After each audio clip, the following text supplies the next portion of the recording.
At the imperial palace of the Great Qian dynasty in the capital city of the parallel world, it was a tranquil morning. The former emperor, Tu Qianjun, died in battle, and his fourth son, Tu Yi, ascended to the throne. However, Tu Yi wasn't the designated heir appointed by Tu Qianjun in his lifetime because he was a complete wastrel, indulging in debauchery and incompetence, but he inherited the throne due to the support of corrupt officials. Tu Yi was confused when he heard those things. He seemed surprised to hear his name being called a useless emperor. Tu Yi was distressed as he wondered if he was the one being talked about. He recalled that not long ago, he, as a modern person, was watching dance videos while discussing things on a certain forum. Someone asked on the forum which dynasty they would want to travel to if they could go back in time, and he gave his laptop the middle finger when he read that question, and he exclaimed that it was ridiculous. Tu Yi was on fire, and he typed on his keyboard like a maniac. He asked the person what was wrong with them, arguing that going back to ancient times meant risking all sorts of deaths, and that he might not even end up becoming an emperor with 3,000 concubines, so being born in their era is the best, so he should be grateful, and he posted his answer. Back to his current situation, Tu Yi could not believe that they couldn't handle him, asserting that time travel is ridiculous, so they threw him into that ghostly Qian dynasty and gave him a crappy setup. Suddenly, his bracelet notified him that the national downfall system was activated.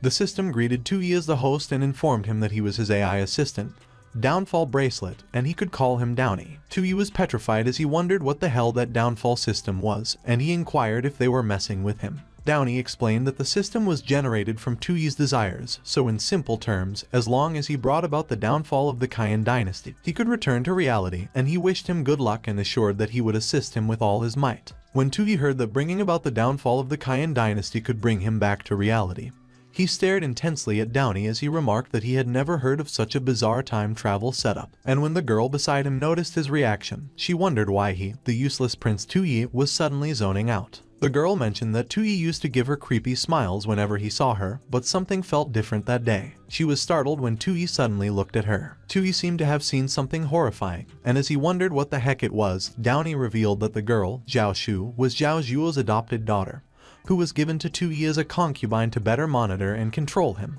He could see Zhao Shu's information and data, and he questioned why he could see those, just like playing a game, to which Downy explained that it was a warm-hearted auxiliary function bestowed upon him by Big Downfall, so whenever it concerned key figures related to the downfall target, he could access their information and data at any time to know them inside and out and win 100 battles. On the other hand, Zhao Shu was also astonished, and she asked herself if that was just her imagination. Zhao Shu noted that in an instant, when Tu Yi gazed at her, it seemed like a spark flashed in his eyes. Tu Yi admitted that Zhao Shu was a beautiful lady who was arranged by Zhao Zhuo to monitor him, and she was quite charming. While on the other hand, Zhao Shu thought that her proud acting skills seemed to have been seen through by Tu Yi with just one glance. Tu Yi looked troubled as he continued to look at Zhao Shu. Suddenly, a man called Tu Yi and commented that he had seemed distracted for a while, and asked him if there was something on his mind. Seeing the two men in front of him, Tu Yi wondered if they were the corrupt officials mentioned in the opening narration, and if he could see their information too. Looking at the man who just talked to Tu Yi, Downy identified that it was Lai Tianyuan, the right prime minister of the Qian dynasty and the plastic brother of Zhao Zhuo,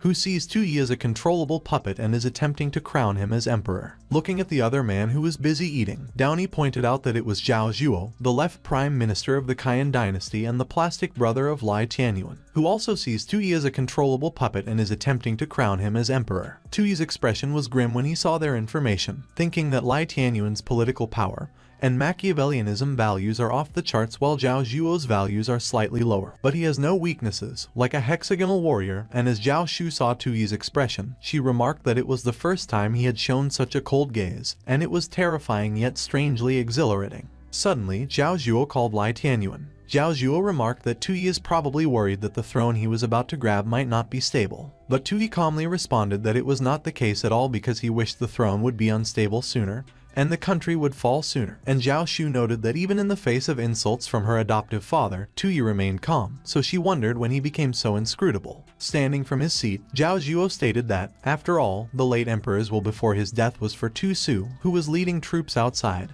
to ascend the throne. Tu Yi realized that the previous emperor's designated heir was called Tu Su, who seemed to be currently outside the capital leading troops, as Zhao Zhuo said that they were currently going against the late emperor's will and preparing to support Tu Yi's ascension to the throne. Tu Yi remarked that it was no wonder that those two prime ministers were brazenly staying in the capital. While smacking the coffin, Zhao Zhuo commented that although Tu Qianjun might not just pop open the coffin and kill them, the same can't be said for Tu Su. Zhao Zhuo approached Tu Yi and mentioned that, after all, the news of the late emperor's death hasn't spread yet. He was sinister when he suggested to Tu Yi that they have the imperial seal in their hands at the moment, so maybe it was better to strike first and issue a decree. Zhao Zhuo suggested that Tu Yi should allow Tu Su to accompany the late emperor in death. Tu Yi considered that if he followed their plan and issued the decree to kill Tu Su, he would secure the throne, but it wouldn't help achieve the goal of destroying the country quickly. He knew that he would be like a puppet at their mercy, and he lamented that the late emperor's body was still warm. Yet his two most trusted ministers have already defied his last wishes, conspiring to crown a useless prince as emperor to control the realm.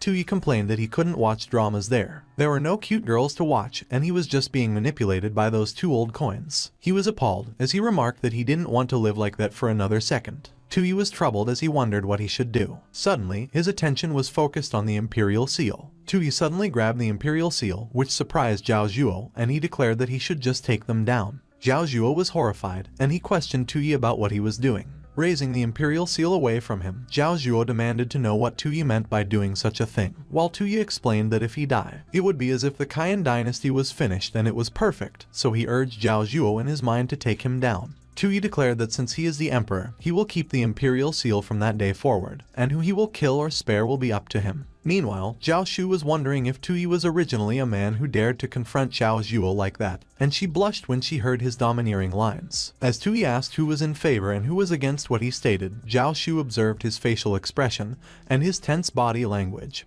and she remarked that he was a bold man. Zhao Shu's face turned red as she continued to observe Tu Yi. As she watched how Tu Yi taunted Zhao Zhuo, Zhao Shu commented that Tu Yi's previous behavior was all an act. Zhao Shu noted that with the imperial seal in Tu Yi's hands, he was showing his true self, while Zhao Zhuo must be fuming. Enraged, Zhao Zhuo exclaimed that Tu Yi was getting arrogant before even ascending to the throne, and that if he had the power to lift him up, he would have the power to bring him down. Tu Yi continued to taunt Zhao Zhuo and challenged that he should come on to hurry up and kill him, and he remarked that Zhao Zhuo was a man with a martial prowess value of 77, so he shouldn't disappoint him. Zhao Zhuo charged at Tu Yi and shouted that he should watch him choke him to death, while Zhao Shu was trying to stop him, urging that he should calm down. Suddenly, Lai Tianyuan chimed in, and he interjected that the both of them should stop arguing as they all have the same goal, and suggested that they calm down first. Tu Yi was disappointed when he saw that Lai Tianyuan was quite composed, but he smirked as he remarked that it looked like they needed to add some fuel to the fire. As Lai Tianyuan was about to suggest something, Tu Yi dropped the imperial seal in his hand.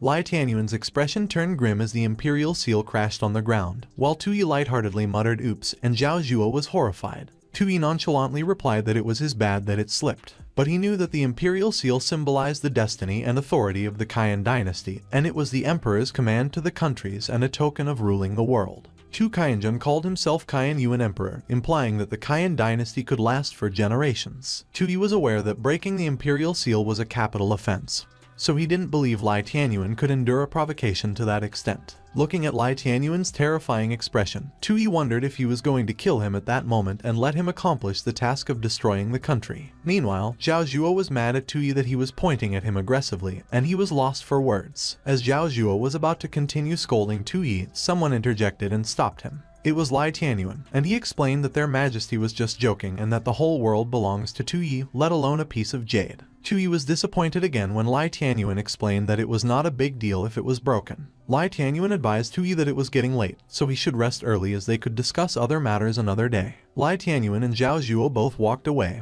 and Tu Yi tried to stop them. Tu Yi asked them if the emperor and common people weren't equal under the law and if they were not going to kill him. A few moments later, in a different building, Zhao Zhuo was with Lai Tianyuan, and he suggested that they must find a way to get rid of Tu Yi. Lai Tianyuan inquired Zhao Zhuo if he knew the consequences of eliminating Tu Yi, and Zhao Zhuo questioned him about what consequences there could be and called him a spineless fool for still calling the kid Tu Yi, Your Majesty. But Lai Tianyuan faced Zhao Zhuo and called him foolish. Lai Tianyuan asked Zhao Zhuo to guess if they, as the late emperor's trusted ministers, would be the first target of Tu Su's investigation and punishment if Prince Tu Yi died in the capital under suspicious circumstances while Prince Tu Su was leading troops outside. Zhao Zhuo was in disbelief when Lai Tianyuan explained that Tu Yi breaking the imperial seal meant that they had lost a bargaining chip against Tu Su, so they could only rely on Tu Yi to ascend to the throne, so they couldn't get rid of him at the moment. Zhao Zhuo paused for a moment and asked Lai Tianyuan if he was suggesting that Tu Yi deliberately broke the imperial seal to prevent him from killing Tu Su, and Lai Tianyuan confirmed. Lai Tianyuan clarified that originally, Tu Su was a stumbling block on Tu Yi's path to the throne. But since Tu Yi's ascension was a certainty, he had to reconsider his relationship with Tu Su. He added that on the continent of the Otherworld, with various countries vying for dominance and countless lives suffering, the Qian dynasty ultimately pacified the region and unified the northern continent. So the presence of Tu Su, who holds heavy military power, makes them tread carefully in the court, unable to overshadow Tu Yi too much. Lai Tianyuan warned that if they press Tu Yi too hard, he might allow Tu Su to enter the capital and ruin their plans, and they can't dare to risk that. He also suggested that Tu Yi might even use triangular relationships to control them. Zhao Zhuo, who seemed doubtful, asked Lai Tianyuan if he was overthinking it and if Tu Yi had the brains to calculate that far. Lai Tianyuan inquired Zhao Zhuo if he knew whose words those were when Tu Yi mentioned the emperor and common people being equal under the law, and stated that those were the words of the chief minister of the Qian dynasty, Wai Xingluo, 100 years ago. He recounted that back then, Minister Wai Xingluo was greatly favored by the Qian king, wielding immense power, and was virtually above everyone else, but because he lost the Qian king's trust, he was sentenced to death by dismemberment. They imagined how Tu Yi was grinning sinisterly, and they were just like helpless puppets in his hands. Zhao Zhuo declared that he is not Wai Xingluo and he will never bow to Tu Yi because all he relies on is Tu Su's military strength. And since Tu Yi hasn't issued any orders, he would send someone to kill Tu Su himself and pin it all on Tu Yi, as the results would be the same. Lai Tianyuan said nothing, as he was deep in his thoughts. His eyes glistened as he remarked that their previous support for Tu Yi was because he was the easiest to control among the late emperor's many sons, but currently it seems different. Lai Tianyuan depicted an image of Tu Yi leading many people. He began laughing sinisterly. Lai Tianyuan's expression was evil, as he remarked that the late emperor's descendants were truly amusing. On the other hand, Tu Yi was peacefully sleeping in his bed. Suddenly, he opened his bloodshot eyes and groaned that it was boring. Tu Yi complained that there was bad food, boring games, he had to read memorials for which he didn't even recognize a single character, and there was nothing good here or there, so it was a boring era. He looked like he was going crazy, and he whined that without phones or computers, he was going to die. Suddenly, he noticed someone standing in the corner of the room. Tu Yi looked baffled when he saw Zhao Shu standing there. Zhao Shu blushed and murmured that she needed to attend to him in the bedchamber. Tu Yi's face was blank for a moment. He suddenly turned red and started drooling as he exclaimed that he would take back what he stated. It was a peaceful morning, and the flowers were blooming outside. In the bedroom, Tu Yi was pleased as he laid with Zhao Shu in bed, and he confessed that he absolutely couldn't control it. Tu Yi stood up and got dressed, and he explained that to finish his mission, he would have to trouble Zhao Shu. Suddenly, he noticed that Zhao Shu was wearing a hairpin. Imagining a scene from ancient times where a hairpin was used as a weapon, Zhao Shu remarked that no one would have believed that it could become a key tool for him to complete the task of destroying the country and returning to the modern world that day. Tu Yi was smiling ominously as he kept glancing at Zhao Shu. He called Zhao Shu. Zhao Shu was horrified when Tu Yi questioned him if he was actually a spy sent by Zhao Zhuo to his side. She was surprised that she was exposed, but she still insisted that it was impossible. Zhao Shu feigned ignorance and inquired what Tu Yi was talking about because she didn't understand.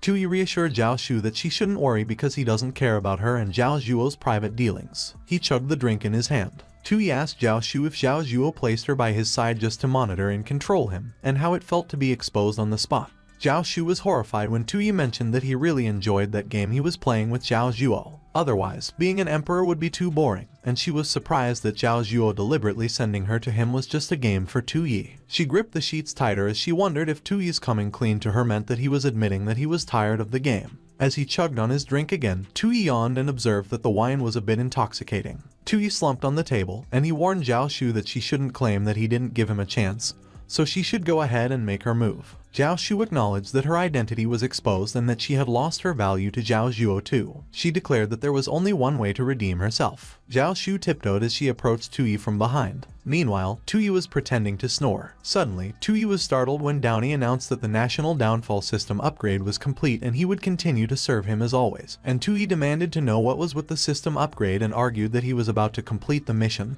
and return, so his upgrade was meaningless. But Downey explained that to make Tuyi's mission goals clearer, the upgrade adds a national power points system, which integrates political, economic, military, cultural, and other indicators of Qian's national strength to derive national power points, which is why, as long as Tuyi lowers the national power points below 0, the mission of the downfall of the country is considered complete, and the initial national power points are 1000. When he realized something, Tuyi asked Downey telepathically that even if he were killed at that moment, as long as the national power points weren't clear, it was still considered a mission failure, and Downey replied that with his current value, even if he died, it wouldn't lead to clearing the points. Seeing Zhao Shu, who was ready to stab him from behind, Tuyi panicked, and he cursed in his mind as he demanded to know why Downey hadn't mentioned it earlier, and why his life was worthless. On the other hand, Zhao Shu thought that Tuyi was probably testing her again. But she had no way out. She plunged her hairpin towards Tuyi, and she muttered that she could only take a gamble. But Tuyi suddenly stopped her by grabbing her hand, and tears immediately welled on the corners of Zhao Shu's eyes. She sobbed that sure enough, she had been played by Tuyi's acting skills again, while Tuyi commented that that was close, and he almost died there meaninglessly. Zhao Shu looked desperate, and she pulled her hand from Tuyi's grasp. She grabbed Tuyi and pleaded that she still had a chance, so she would stab. But Zhao Shu suddenly tripped. She was flustered as she lost her balance. Tuyi just watched as Zhao Shu clumsily fell to the floor. Zhao Shu was helpless while she was crying, and Tuyi mocked that. Being a warrior with only a martial prowess value of 44, Zhao Shu trying to kill after a failed tower dive was a bit overconfident. Tuyi took the hairpin from Zhao Shu's hand, and he sneered that she was too eager as she got triggered by just a few words from him. He was menacing as he advised that it wasn't how a qualified spy behaves. Zhao Shu cried her heart out as she lamented that the assassination had failed, so she wondered if she was going to die. A few moments later, Zhao Shu suddenly woke up, and she wondered where she was because she was supposed to be with Tuyi. She was startled when someone appeared behind her and questioned her if she had taken care of the task they assigned to her. It was Zhao Zhuo, and Zhao Shu was terrified as she addressed him as her adoptive father. Zhao Zhuo was terrifying, and he threatened that if Zhao Shu can't handle such a small matter, he will have to punish her. Zhao Shu was helpless, and all she could do was scream. Suddenly, Zhao Shu woke up beside Tuyi, and she was still screaming. Tuyi asked her if she was having a nightmare. Zhao Shu was anxious, and she inquired if Tuyi was not going to kill her. Tuyi stretched his hands out and replied that it was just a game, so not only was he not going to kill her, he would pretend to be unaware and let her pass on the message. He added that, after all, that is what makes the game interesting. Tuyi was writing vigorously as he remarked that, at that moment, he was about to draft a very interesting imperial decree. Watching Tuyi, Zhao Shu noted that Tuyi was showing a terrifying kind of expression. Tuyi was gritting his teeth, and his eyes were menacing, and Zhao Shu observed that he must be preparing to take action against Zhao Shu again. Unbeknownst to Zhao Shu, Tuyi was cursing in his mind and muttered that writing with a brush was difficult. Tuyi exhaled deeply, and Zhao Shu was surprised that he had finished writing, thinking that it was fast. Suddenly, the exhausted Tuyi asked Zhao Shu if she could help him write, and she was surprised. Zhao Shu was horrified while Tuyi ushered her towards the table, and she wondered why it turned out like that.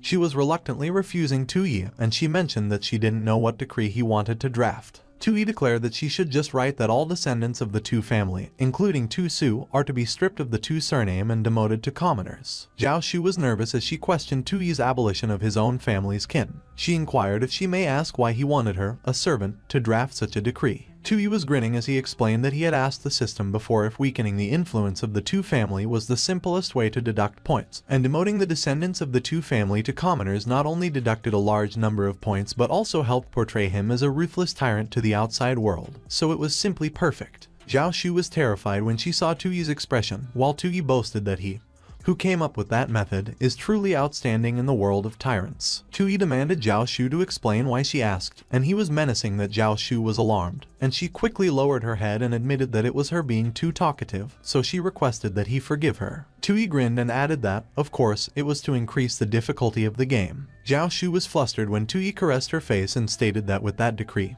he would not only become a lonely man without the support of his family but also bear the reputation of a ruthless tyrant. Tuyi reiterated that he will have Zhao Shu draft the decree and asked her if she will also tell Zhao Zhuo the good news because he will surely be delighted.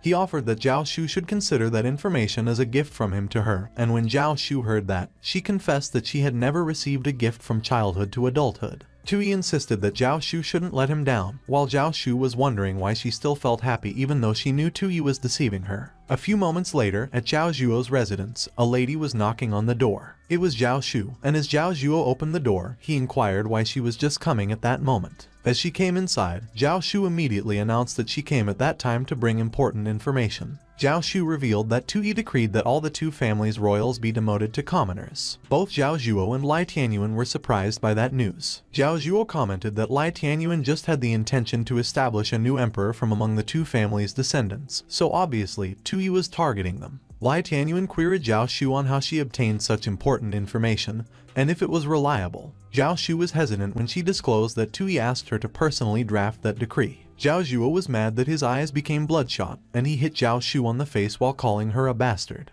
He demanded if Zhao Shu had leaked their secrets. Zhao Shu cried as she insisted that she didn't. But Zhao Zhuo accused Zhao Shu of acting and charged her with trying to use Tu Yi to deal with him, or else she couldn't have drafted the decree. Suddenly, someone tapped Zhao Zhuo's shoulders. It was Lai Tianyuan, and he urged Zhao Zhuo to calm down because if Zhao Shu leaked the information, there was no way that the two of them would know about the decree, so it was Tu Yi's scheme to show discord and also to deter them from establishing a new prince. Zhao Zhuo suddenly looked anxious as he looked at Zhao Shu. He quickly apologized for wrongly accusing her earlier and asked if she wouldn't blame him, to which Zhao Shu replied that she dares not. Zhao Zhuo turned to Lai Tianyuan and stated that it seems his plan to establish a new prince has failed. He advised Lai Tianyuan to listen to his plan because he will rally the courtiers and humiliate Tu Yi thoroughly during his first court session to let him know who holds sway in the court. Lai Tianyuan hesitantly responded that he thought something about Zhao Zhuo's plan, but he conceded that Zhao Zhuo should just forget it and do as he pleases. Lai Tianyuan argued that Zhao Zhuo wasn't someone who could make big decisions, so he should also have his own plans. On the other hand, Tu Yi was reading a scroll, and he mentioned that the decree was ready, and he was just waiting for the right time to announce it, but it was still far from clearing the points to zero. Tu Yi contemplated that careful consideration should still yield many methods to deduct national power points. He looked pleased as he recalled that in history, a tyrant who caused the downfall of a country, apart from trusted treacherous ministers, also ignored state affairs, forcibly took women from the populace, and recruited concubines from everywhere. Tu Yi concluded that it was how it would be done, as the late emperor's body hasn't even gone cold, and he would decree to forcibly take the female relatives of all the courtiers into the palace to serve, which will definitely make them feel chilled. The eunuch serving Tu Yi looked horrified when Tu Yi talked to himself with a sinister expression on his face, and he remarked that in that way, not only could he deduct a large number of points, but he could also benefit himself, so it was no wonder he came up with such a brilliant scheme. Tu Yi turned to the eunuch and stated that he wanted to summon Zhao Zhuo and Lai Tianyuan, so he should have them come to the study immediately, to which the eunuch quickly replied yes. A few moments later, Zhao Zhuo and Lai Tianyuan walked into the study. Tu Yi greeted the ministers with a smile on his face, and as he mentioned that they shouldn't stand on ceremony, he requested that they sit down and feel at home. Zhao Zhuo scoffed while Lai Tianyuan politely thanked Tu Yi. As soon as they got seated, Zhao Zhuo suggested that since Tu Yi had ascended the throne, he should familiarize himself with the courtiers' affairs the next day. Zhao Zhuo grinned sinisterly as he added that he would go and discuss with the ministers of the Zhao faction in the court later, and they would surely unite to prevent Tu Yi from stepping down tomorrow. Meanwhile, Tu Yi had the same sinister smile as he wondered if diligent governance wasn't a bonus and remarked that it would be foolish of him to hold court right after ascending the throne.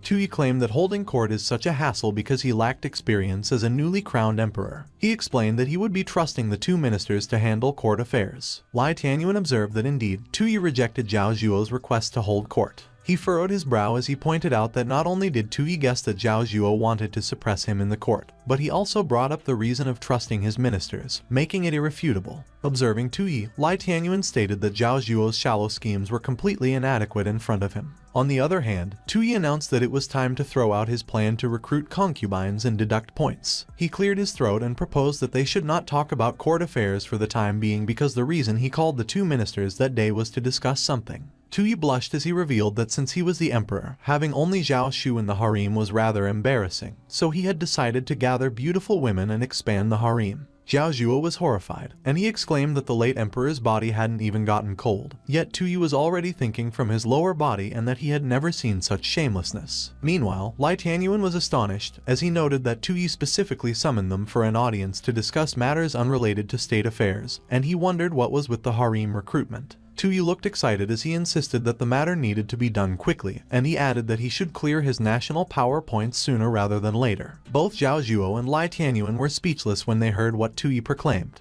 Zhao Zhuo remarked that he supported Tu Yi's idea of gathering beauties from all over the world, but he was concerned about doing it hastily. Tui cut Zhao Zhuo off and affirmed that he understood that they couldn't gather beauties from all over the world in a hurry, so they should start by searching in the capital. Zhao Zhuo was astonished when he heard what Tui suggested, and he wondered if it was really necessary to be so impatient. On the other hand, Lai Tianyuan thought to himself that he shouldn't be misled by Tui's pretext of gathering beauties because he just mentioned the capital, so that was probably the focus. Tui announced that he had come up with the most time-saving and effortless method. He looked sinister as he declared that they should start by selecting from the female relatives of the ministers in court. Lai Tianyuan was horrified when he heard what Tui proposed. A few moments later, the ministers came out of the study, and as they walked down the stairs, Zhao Zhuo grumbled that Tui ignored state affairs and also wanted to expand the harem, which was the rhythm of a true tyrant. Zhao Zhuo added that Tui was digging his own grave by putting himself in the emperor's position, which would save them a lot of effort. But he was startled when Lai Tianyuan suddenly yelled at him and shouted that it was enough. Lai Tianyuan looked pissed, and he warned that if Zhao Zhuo continued to underestimate Tui like that, what awaited them was the fate of having their entire families executed.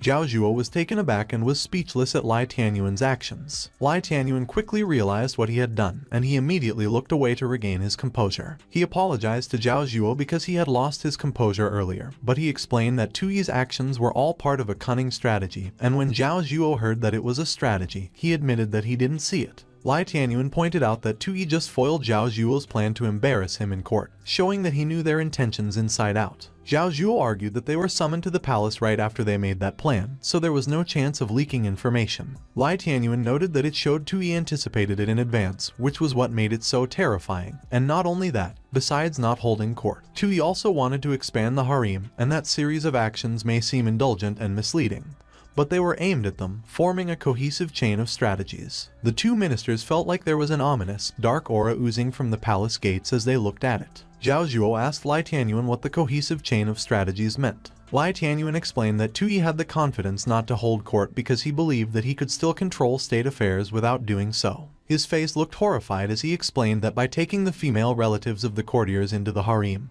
Tui could directly win over ministers through marriage and undermine their influence in the court. Understanding the severity of the situation, Zhao Zhuo got nervous, and he inquired what they should do. Lai Tianyuan grinned as he asked what else they could do and noted that Tui was currently the emperor, and he wanted to expand the two-family bloodline and the harem naturally. He turned to face Zhao Zhuo, and while thinking of two specific ladies, Lai Tianyuan smiled sinisterly, and he added that they, as Tui's subjects, naturally have to fulfill his wishes. A few days later, in the palace side hall, Lai Tianyuan went to talk to Tui, and he reported that as per Tui's orders, all the descendants of the Tu clan had been demoted to commoners in the past few days, except for the eldest prince, Tu Su, because he was stationed outside, so the decree hadn't reached him yet. But Tui replied that those were not important, so they would talk about those later. He turned red as he inquired how the selection of the harem he ordered had gone. Lai Tianyuan explained that they hadn't failed Tui's command, but due to the limited time, he requested that he forgive them. He clapped his hands to call for the ladies and announced that they should come out and let Tui have a look. Tui looked so excited as he looked forward to seeing the ladies. He was surprised when he saw a lot of beautiful ladies lined up in front of him. Tui's eyes immediately twinkled, and he started drooling as he wondered if it was paradise, and when Lai Tianyuan saw that, he looked at Tui with disappointment in his eyes. The ladies paid their respects to Tui, and Tui cleared his throat and instructed that they may rise. Still drooling, Tui approached Lai Tianyuan and asked him if there were any who liked to indulge among the concubines he recruited at that time. Lai Tianyuan responded that he wasn't quite sure what Tui meant by indulge. Tui frowned as he accused Lai Tianyuan of pretending to be innocent and wondered if Lai Tianyuan couldn't understand its context from the conversation as a man, even if he hadn't heard of indulgence before. Lai Tianyuan was wondering if Tui was getting suspicious. Lai Tianyuan stated that most of the concubines brought into the palace that time were from influential noble families, which seemed reasonable on the surface and didn't raise any issues, except for two women. It was Fan Taozhu and Jude Xia. Lai Tianyuan recalled that over a decade ago, during the reign of Emperor Qian of the Great Qian dynasty, the two prominent families, the Fan family and the Zhuge family, offended the late emperor and were wiped out. He felt a sudden impulse and secretly saved those two young girls while carrying out the execution. Lai Tianyuan explained that for the past decade or so, he had kept their identities hidden and raised them by his side.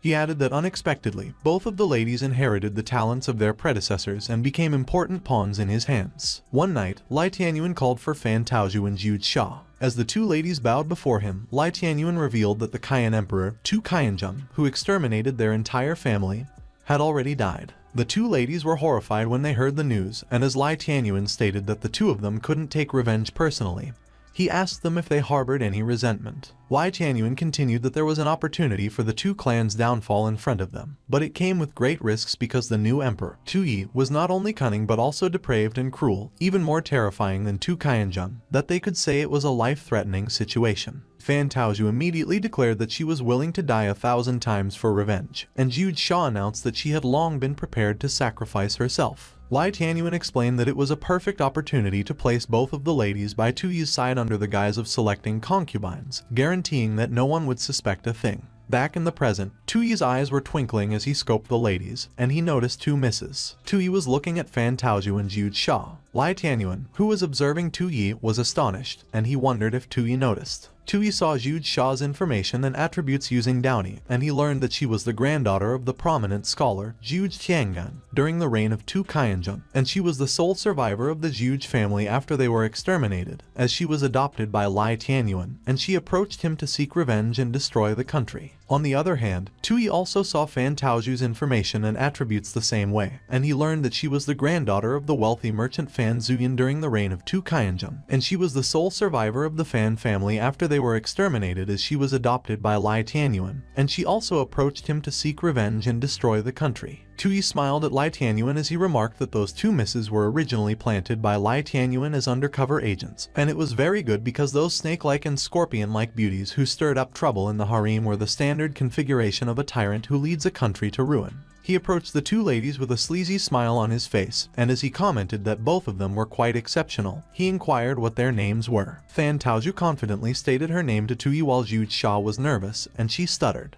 Tu Yi approached Jude Shaw and observed that she seemed a bit nervous. Lai Tianyuan got extremely nervous, and he was alarmed as he explained that Jude Shaw is introverted, so under Tu Yi's imposing aura, she might reveal herself. Tu Yi lightly grabbed Jude Shaw's chin and reassured her that she shouldn't be afraid because he's actually very approachable. He was grinning as he stared at Jude Shaw's face. Suddenly, Jude Shaw cried that she couldn't take it anymore, and tears flowed out of her eyes while saliva came out of her mouth, which surprised Tu Yi. It was unknown to others and had not been recorded in the system's hidden attributes that, in a state of emotional tension, being touched by the opposite sex in sensitive areas, including but not limited to the chin, would cause Jude Shaw to faint due to embarrassment. Fan Taozhu was worried, while Tu Yi was horrified by what happened. Meanwhile, Lai Tianyuan was just as horrified as Tu Yi. Tu Yi lamented that it was supposed to be a scene of favor to win Lai Tianyuan's heart with it. Seeing the awful state Jude Shaw was in, Tu Yi muttered that he didn't expect her tolerance to be so low, and she messed up the performance. Tu Yi speculated that Lai Tianyuan would be afraid of Jude Shaw's identity being exposed and would surely find an excuse to replace her. Suddenly, someone knelt aggressively. It was Lai Tianyuan, and he confessed that he neglected his duty and made an improper selection,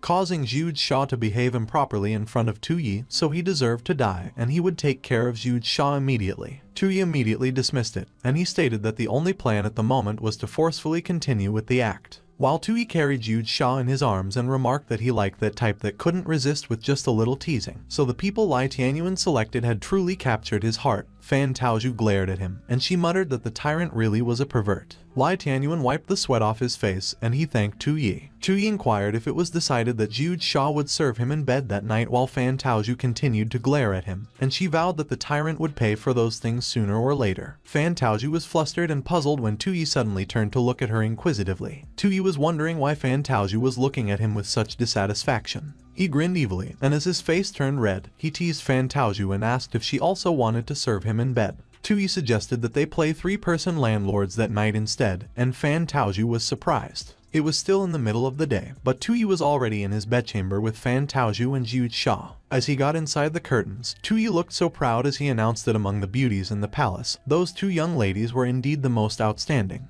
Meanwhile, Jude Shaw and Fan Taozhu observed Tu Yi while they lay on his bed. Tu Yi declared that the system showed that the ladies approached him to destroy the country, which could be well utilized. He remembered Lai Tianyuan, and he explained that after all, those two ladies were secretly adopted by Lai Tianyuan and especially sent to him, so they must have extraordinary qualities. Tu Yi lamented that it was a pity that the system only displays basic information and ability indexes, so he was not quite sure what special skills those ladies have for destroying the country. On the other hand, Fan Taozhu continued to observe Tu Yi, and she was wondering what the tyrant was thinking. Fan Taozhu and Zhu Xia looked at each other and stated that they clearly had the resolve to sacrifice themselves. They imagined how Tuyi would torture them, and they predicted that he would use all sorts of methods to humiliate them. They imagined that Tuyi would use a whip on them. He hit Zhu Xia with the whip to force them to submit to his tyranny. Fan Taozhu imagined that she would be burned by the candle's melting wax. Zhu Xia and Fan Taozhu looked at Tuyi intently as they anticipated what their fate would be. Tuyi looked so menacing while he was deep in his thoughts, and he gazed intently at them. Fan Taozhu commented that doing nothing made Tuyi appear even scarier, and she recalled that when Lai Tianyuan brought them in, he specifically reminded them of something.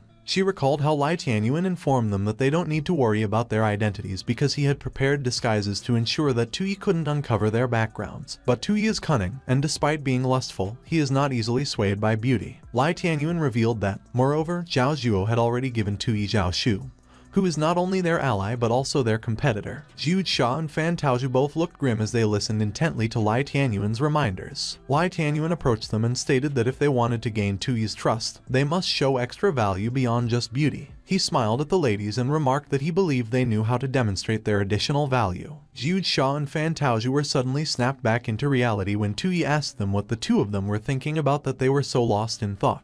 Tuyi inquired that he had just asked them a question and asked them if they had any special talents or skills. Fan Taozhu and Zhu Xia looked at Tuyi, and they both acknowledged that it was as expected. Zhu Xia immediately responded and stated that she was skilled in fortune-telling, stargazing, and handwriting analysis. She also listed that she was skilled in talismans, feng shui, health preservation, medicine, and alchemy, and Tuyi wondered if it was the strength of the daughters of a great alchemist and scholar. Zhu Xia bashfully added that she also had skills in the bedroom.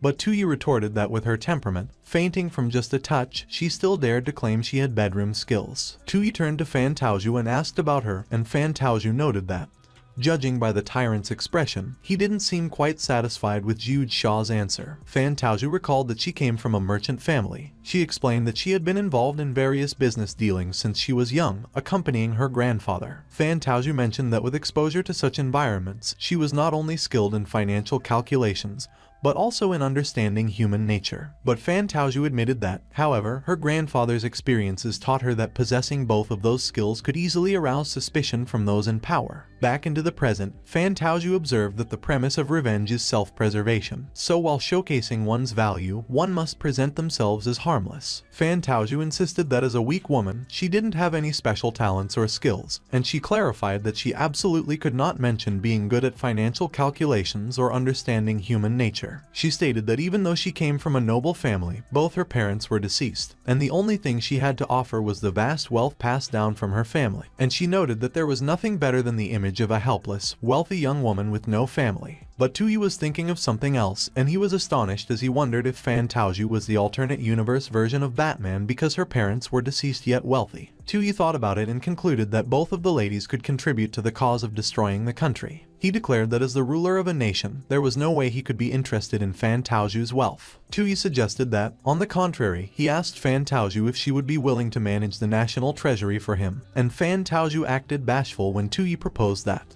But she was horrified when the details finally sank in and she realized what Tuyi actually proposed. Unbeknownst to her, Tuyi observed that Fan Taozhu came from a profit-oriented merchant family, adept at embezzlement and financial fraud, so emptying the national treasury and causing economic collapse could be entrusted to her. Tuyi turned to Zhu Xia and declared that as for her, who was from the family of scholars, historically, tyrants always had a penchant for those obsessed with cultivating immortality, and since Zhu Xia was talented, he would appoint her as the female national teacher, and she would also oversee the royal hospital and be responsible for his longevity through alchemy. Zhu Xia was also horrified when she heard what Tuyi declared. On the other hand, Tuyi was imagining how Zhu Xia would concoct a poison while she would sweetly inform him that it was medicine time, and he entrusted the task of depleting his body to Zhu Xia. Tuyi remembered something, and he added that he almost forgot something important and that Zhu Xia was already the female national teacher. Zhu Xia was alarmed and confused as she anticipated what Tuyi was about to announce. Tuyi instructed that when Zhu Xia would see him in the future, she should wear her Taoist robe, and as he imagined it, he exclaimed that cosplay is great. Zhu Xia was extremely horrified when she heard what Tuyi proposed. Meanwhile, Tuyi was having a nosebleed imagining things, and he suggested that since they were cosplaying, they should go all out. Imagining his ladies wearing popular costumes, Tuyi looked so excited, and he declared that having cosplay parties in the palace harem might not be a bad idea. It was already evening, and there was still a light in the study room of the Zhao mansion. Someone was busy writing with their brush. It was Zhao Zhuo, and he smiled evilly as he continued to write. He prepared to stamp what he wrote with a seal and declared that if the brat Tuyi refuses to accept that imperial edict, he will personally take care of it because a jade seal, as long as he is willing, could be easily replicated. As he rolled his writing into a scroll, Zhao Zhuo remarked that although Tu Su is skilled in leading troops, he is not very bright, making him blindly loyal. So even if the imperial decree orders him to commit suicide immediately, he will unquestionably comply, and as long as Tu Su is eliminated, Tuyi would be left with no reinforcements and he would be at his mercy. Suddenly, Zhao Zhuo commanded that someone should come in. Zhao Xin, general of the Zhao Zhuo family, entered the room, and as he paid his respects to Zhao Zhuo, he requested that Zhao Zhuo give him his orders. Zhao Zhuo handed a box containing the scroll to Zhao Xin and instructed that he should immediately head to the Lintong city in the northern country and deliver the imperial decree to the commander of the northern garrison, Tu Su. He smiled evilly, and he added that Zhao Xin must witness Tu Su committing suicide with his own eyes and bring back his head because he wanted to send a gift to Tu Yi. Zhao Xin accepted the box and agreed. Meanwhile, someone eavesdropped on the roof of the study room of the Zhao mansion. The person attached a message to a bird, and they whispered that they must inform Lord Xiao immediately. The person let go of the bird and let it fly into the night sky. The bird flew so high under the full moon. A few moments later, the soldiers of the Zhao family traveled across a forest. While traveling, they were unaware that there were people waiting for them, hiding above the trees. One of them was a lady who had the bird carrying the message, and she instructed that everyone should prepare. But as she tried to stand up on the tree branch, her foot suddenly slipped. Her companions were both alarmed and confused when they saw that she slipped down. As she fell, the lady yelled and ordered that they should move, and she crashed onto the ground. The lady was Lord Xiao, and as one of her men commented that her passive bad luck ability had been triggered again, the other remarked that he was used to it by that time. While still in an awkward position, Lord Xiao asked her men what they were standing there for and urged that they should get moving. On the other hand, Zhao Xin rode on his horse when he noticed something and got alarmed. He noticed a rope blocking their way, and he immediately pulled the rein of his horse to stop. Meanwhile, the other soldiers pulled their reins to the side as they tried to avoid colliding with Zhao Xin. Suddenly, explosions were triggered, and it sent both the soldiers and their horses flying. While the smoke from the explosion began to dissipate, one of the soldiers tried to stand up. But something suddenly hit him on his back, and he coughed up blood. The soldiers were alarmed when they saw a lot of dark figures jumping towards them from the tree trunks. While the unknown men descended from the trees, they threw something towards the soldiers. They were blades, and Zhao Xin managed to deflect them with his sword. As the men landed on the ground, they declared that Lord Xiao instructed them not to let anyone escape, so they should stop Zhao Xin. Zhao Xin was enraged, and he questioned how dare a mere rebel intercept the imperial edict. The two men were surprised, and they got intimidated by Zhao Xin. Zhao Xin charged towards the men on his horse, and he swung his sword at them, eliminating them.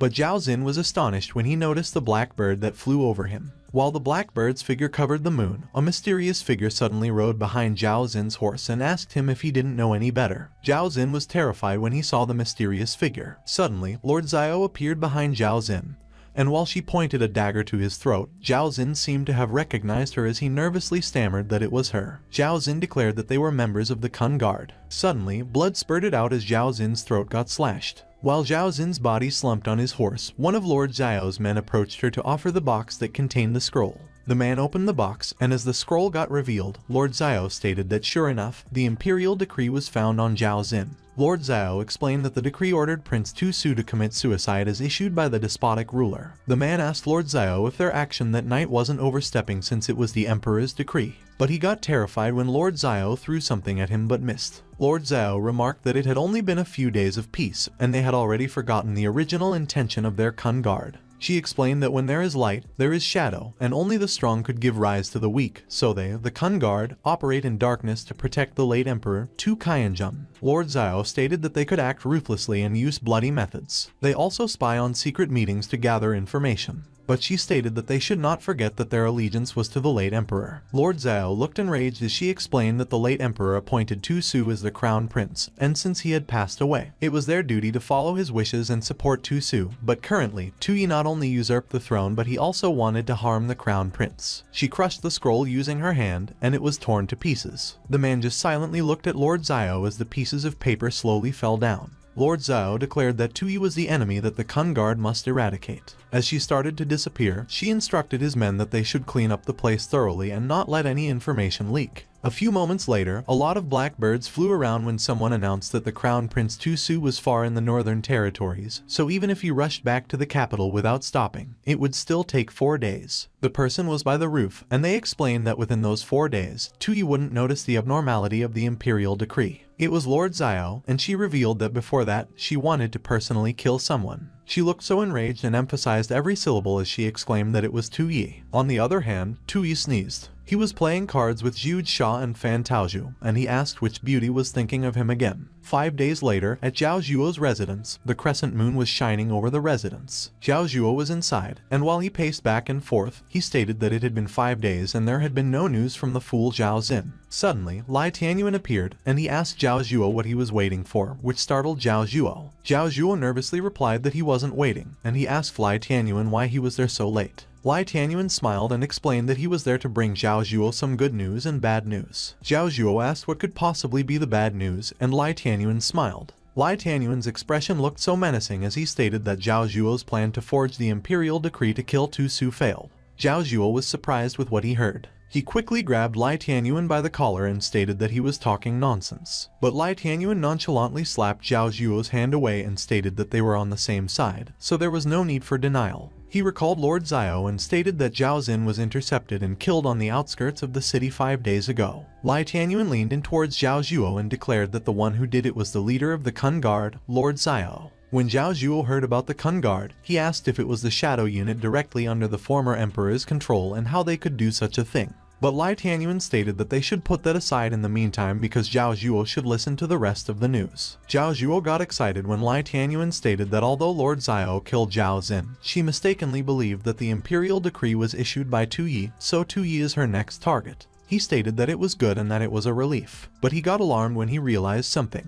Zhao Zhuo remarked that the Kun Guard had always operated independently and inquired how Lai Tianyuan had discovered that top-secret matter. Lai Tianyuan replied that he had his own methods and assured Zhao Zhuo not to worry about it. He mentioned that at that time, Zhao Zhuo had gotten lucky and it was a blessing in disguise. Lai Tianyuan suggested that they could use that opportunity to break the balance between Tuyi and Tusu. He pointed out that Tuyi was hosting a banquet in the Qianyuan Hall that day with many people present. The night outside the palace remained eerily quiet. Lai Tianyuan advised that if Lord Xiao intended to act against Tuyi, that night would be the best chance. He explained that he had made some arrangements to relax the vigilance of the palace guards that night. Lai Tianyuan proposed that with Lord Xiao leading the Kun Guard, even if the assassination failed, Tusu would still bear the blame for regicide. He argued that without the moral high ground, even if Tusu commanded the army, he would not be as formidable. Zhao Zhuo acknowledged that Lai Tianyuan had played it very cunningly to kill Tuyi while framing Tusu for it. However, Lai Tianyuan clarified that what he had mentioned earlier was just the ideal scenario because the final result still depended on fate. Zhao Zhuo questioned what he meant and whether he thought there might be problems with the plan.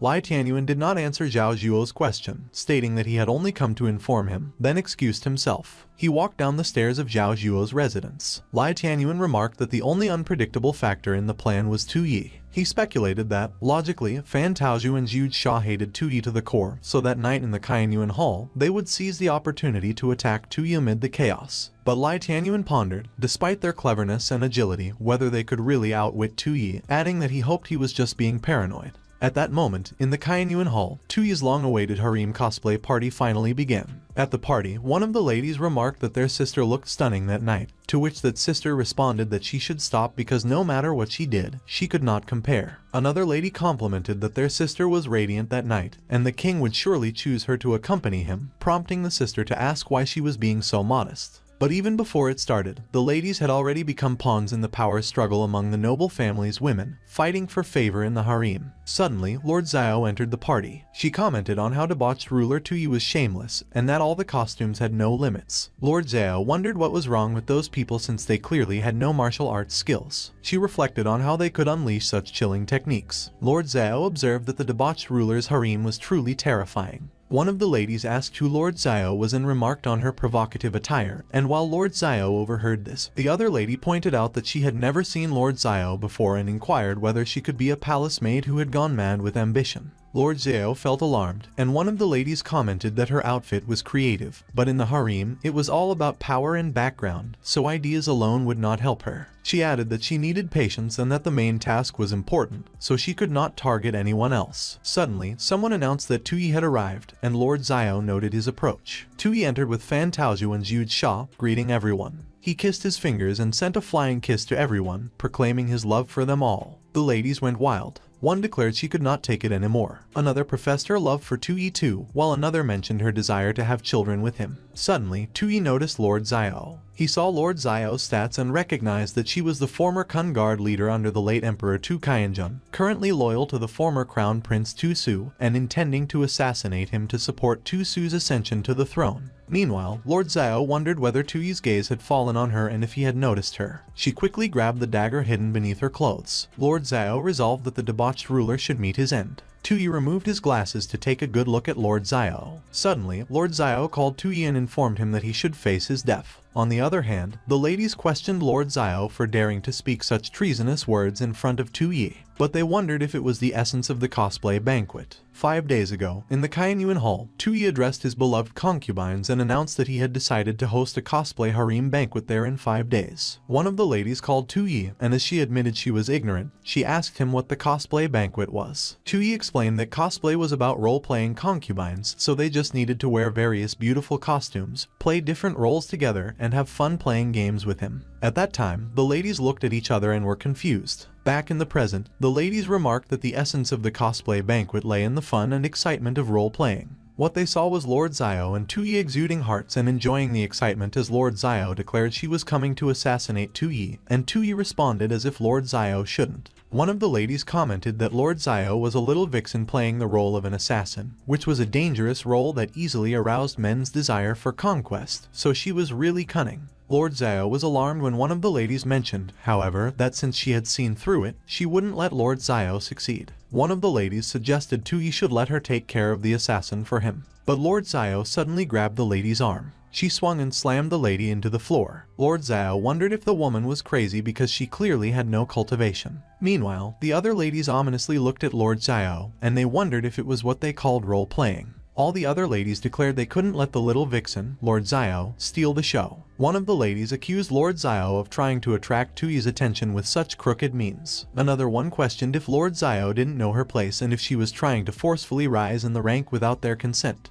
And another pointed out that in that harem, there was an order of seniority, so Lord Xiao should take a step back. The ladies stated they were there to protect Tuyi, so they would capture the assassin and not let her get close to him, and if she wanted to kill Tuyi, she would have to step over their dead bodies first. Lord Xiao remarked that Tuyi was lecherous and cruel, so she wondered why those harem concubines were willing to risk their lives to protect him and what made him so extraordinary. She was perplexed at the situation she was in. Lord Xiao declared that since it was their choice, she wouldn't show mercy to Tuyi's subordinates next. Tuyi warned that it was not good because those harem concubines were vital human resources for ensuring that he played the debauched ruler and completed the mission of destroying the country. He pleaded with Lord Xiao to stop and spare those girls. Lord Xiao was surprised, and she observed that instead of seizing the opportunity to escape, Tuyi was speaking out to stop her, which was quite courageous. One of the ladies mentioned that Tuyi was facing the assassin for them, which was touching, and as another lady expressed that she didn't mind dying as long as she could leave a mark in Tuyi's heart. Lord Xiao asked Tuyi if he was willing to die for the ladies because as long as she could trade his life for theirs, he would gladly kill fewer people. Tuyi explained that he couldn't die yet because he still needed to fulfill his mission before his national power points were depleted, or else the mission to destroy the country would fail. He apologized to Lord Xiao and insisted it was not time for him to die yet. Lord Xiao dismissed this, remarking that, as expected, it was just empty words. However, Tuyi offered to abdicate the throne to Tu Su as a compromise. He inquired if Lord Xiao's purpose in assassinating him was to let Tu Su ascend to the throne. Lord Xiao was surprised that Tuyi knew everything about his identity and purpose and wondered if it was a trap. Lord Xiao asked Tuyi what he was up to and what his purpose was. Tuyi smiled.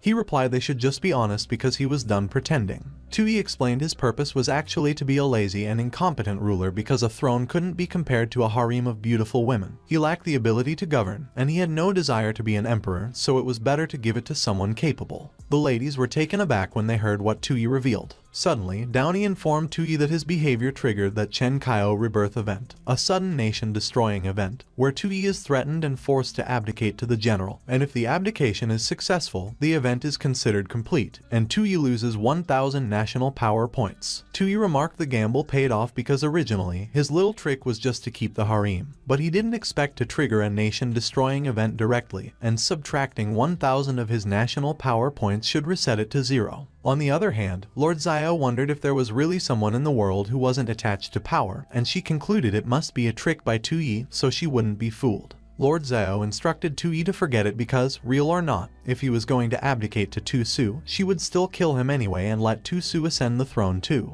Tui questioned why Lord Xiao still wanted to kill him, and he decided he must intensify his persuasion efforts. He argued killing him at that moment would only tarnish Tu Su's reputation as a king killer, so even if he became emperor, it wouldn't be legitimate, and everything he did was for the sake of his beloved crown prince brother. Lord Xiao remained speechless for a moment, and she recalled Tu Qianjun. She recalled how Tu Qianjun called her and asked her if she considered him a good emperor when he established the Qian dynasty and pacified the northern chaos. Lord Xiao acknowledged that with Tu Qianjun's literary and military talents and his decisive actions, he could be counted as a wise monarch throughout the ages. But Tu Qianjun lamented that, unfortunately, his methods were only suitable for conquering in troubled times, so in the coming Qian dynasty, perhaps an emperor like him wouldn't be needed. Lord Xiao disagreed and asserted that the Qian dynasty would always need an emperor like Tu Qianjun. She was surprised when she noticed Tu Qianjun's appearance. Tu Qianjun responded that he knew his time was short, but for the Qian dynasty, it might not be a bad thing.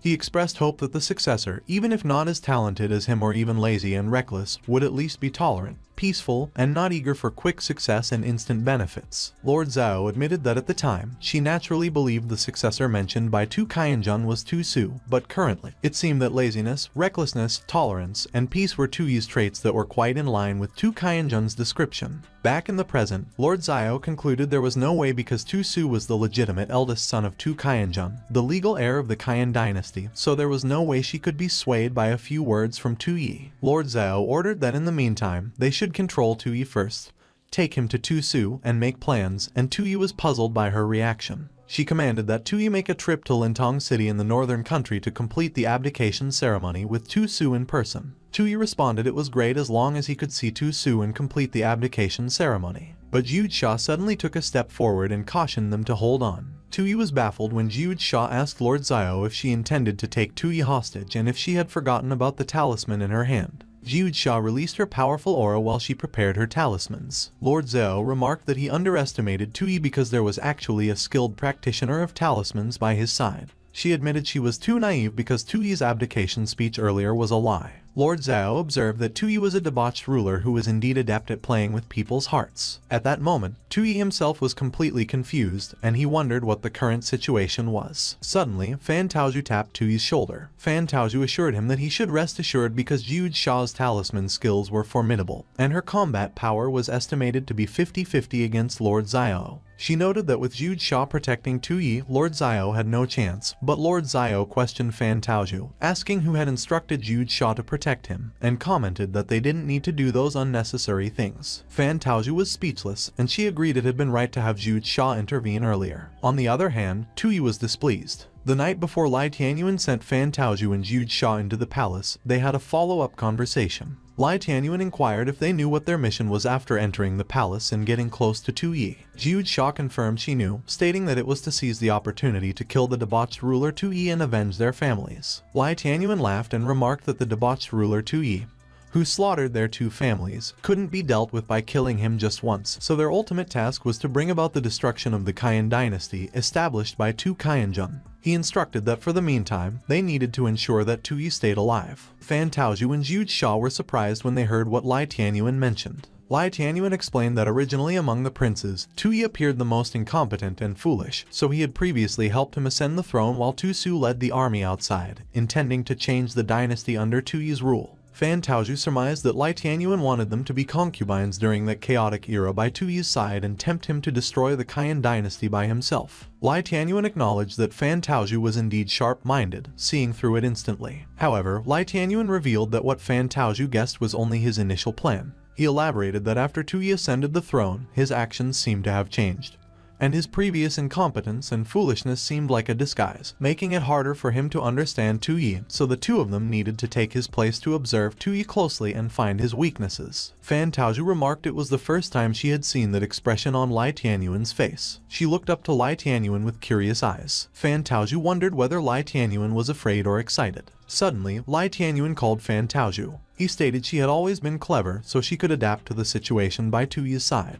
Lai Tianyuan remarked that Zhu Xia was proficient in talismans and alchemy, strong in combat, but simple-minded. But he emphasized there was one thing they must remember. Lai Tianyuan instructed them not to let Tuyi stand on the same side as Tu Su, and Fan Taozhu and Zhu Xia both confirmed they understood. Back in the present, Fan Taozhu smiled. Fan Taozhu concluded that Lai Tianyuan had not misjudged after all because Tuyi's incompetence and foolishness were his disguise. Fan Taozhu explained at that time, Tuyi invited the harem to that strange cosplay banquet precisely to make contact with the Kun Guard and unite with Tu Su to deal with Lai Tianyuan. As Zhu Xia and Lord Xiao continued fighting, Fan Taozhu lamented unfortunately, Tuyi's plan was already anticipated by Lai Tianyuan. On the other hand, Tuyi demanded both Zhu Xia and Lord Xiao should stop fighting. Fan Taozhu was discreetly laughing while she watched Tuyi, who was in a panic. As she continued to laugh, Tuyi suddenly stopped moving. With sharp eyes, Tuyi suddenly turned to Fan Taozhu. Fan Taozhu admitted she almost got carried away and nearly got caught. Meanwhile, Tuyi remarked he almost forgot that Fan Taozhu and Zhu Xia are both under Lai Tianyuan's control. On the other hand, Zhu Xia and Lord Xiao were still fighting,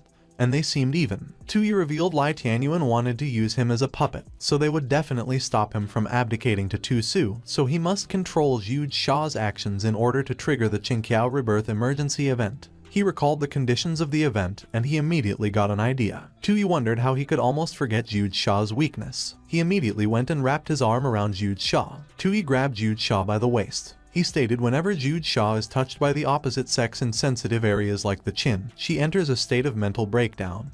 And he added as the supreme ruler, there was no way he would let his beloved concubine protect him. Zhu Xia was flustered and she struggled to speak. She was dizzy, but she still tried to address Tuyi. Tuyi immediately took the chance and turned to Lord Xiao. He immediately urged Lord Xiao should hurry up and seize the opportunity while she has the chance. Lord Xiao was surprised and puzzled by what was happening. She wondered what was going on and if it was another trick by the tyrant. Tuyi asked Lord Xiao what she was waiting for and insisted it would be too late once the guards arrived. Lord Xiao conceded she should not wait, so she should just capture Tuyi first and figure things out. Tuyi agreed it was right and that it had finally happened. He gladly got taken by Lord Xiao while Zhu Xia was losing her consciousness. Zhu Xia was falling to the floor, but before Zhu Xia's body could touch the floor, smoke surrounded her, and both Tuyi and Lord Xiao were baffled. Tuyi and Lord Xiao were both surprised when a dark aura started coming out of Zhu Xia. The second layer of Zhu Xia's hidden attribute is that when she falls into a state of mental breakdown due to male contact, she will perceive any other female who touches the same male, except for Fan Taozhu, as a mortal enemy, further escalating the situation. Lord Xiao was confused when she saw Zhu Xia. Zhu Xia demanded Lord Xiao for daring to compete with her for a man. Zhu Xia took a step forward. She exuded a powerful, dark aura, and Tuyi got scared and moved out of her way. Lord Xiao looked nervous as she prepared to fight Zhu Xia. Zhu Xia became enraged and continued to release her dark aura. She used her skill, 3rd level True Fire. Zhu Xia levitated in front of Lord Xiao and summoned a huge fireball above her. Lord Xiao was astonished at Zhu Xia's attack. On the other hand, Fan Taozhu appeared nervous. Meanwhile, Tuyi was surprised that snot came out of his nose. He remarked that if Lord Xiao were taken out, the Qingqiao rebirth event would definitely fail. Tuyi immediately ran toward Lord Xiao. He urged Lord Xiao to quickly get out of the way. Zhu Xia hurled the attack at Lord Xiao. Tuyi managed to grab Lord Xiao and dodge Zhu Xia's attack. A huge explosion occurred in the Qianyuan Hall, and it was powerful enough to be seen from outside the palace. On the other hand, Tuyi accidentally kissed Lord Xiao, and Lord Xiao was surprised. Lord Xiao found herself in Tuyi's arms, and the two of them were still midair, surrounded by the dust and debris flying around. She became flustered and called Tuyi a scoundrel. But suddenly, her head hit the ground, and she lost consciousness. A few moments later, the dust and debris began to dissipate. Tuyi, who held Lord Xiao in his arms, was slowly revealed.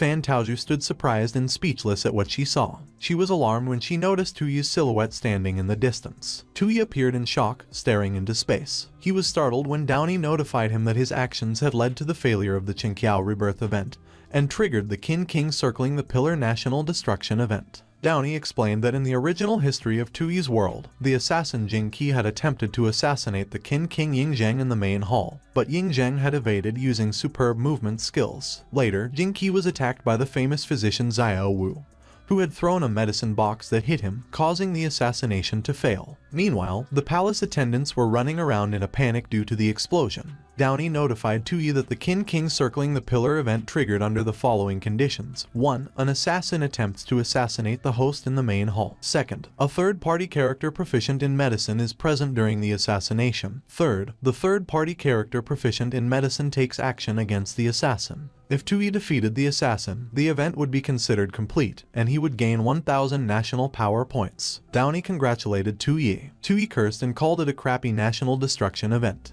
He questioned why events not only deducted points but also added points. Tuyi released a powerful aura as he cursed Downey, and Fan Taozhu was alarmed when she saw that. Fan Taozhu remarked that Tuyi had such a strong aura, and the two experts fell, but he was unharmed. Tuyi still stood there, enraged. Fan Taozhu noted that she was starting to understand the expression Lai Tianyuan had when talking about Tuyi. Meanwhile, Lord Xiao lay unconscious on the floor. A few moments later, Lord Xiao regained her consciousness. Tuyi observed that she was awake. Lord Xiao remained disoriented. She inquired where she was, and Tuyi informed her it was his sleeping chamber. Lord Xiao was speechless, and she accused Tuyi of being a tyrant and shameless debauchee. Tuyi appeared puzzled when he heard what Lord Xiao uttered. Lord Xiao declared it didn't matter if Tuyi had her, but Tuyi cut her off and demanded what she was thinking. Tuyi explained that without him, Lord Xiao would have already died at the hands of Lai Tianyuan. Earlier, Lai Tianyuan, who was responsible for palace security, led guards to the hall in less than the time it takes for an incense stick to burn after the assassination attempt. Lai Tianyuan ordered the guards to protect Tuyi and capture the assassin. He immediately confessed that his negligence had put Tuyi in grave danger, so he deserved death. Tuyi dismissed it, saying it didn't matter because he was unscathed. Lai Tianyuan vowed he would take the assassin away and investigate the mastermind behind the scenes. But Tuyi countered that wouldn't do. He struggled to find a reason to give Lai Tianyuan. Tuyi remarked that the assassin looked good, so he would keep her for company. Lai Tianyuan warned that the assassin was very dangerous,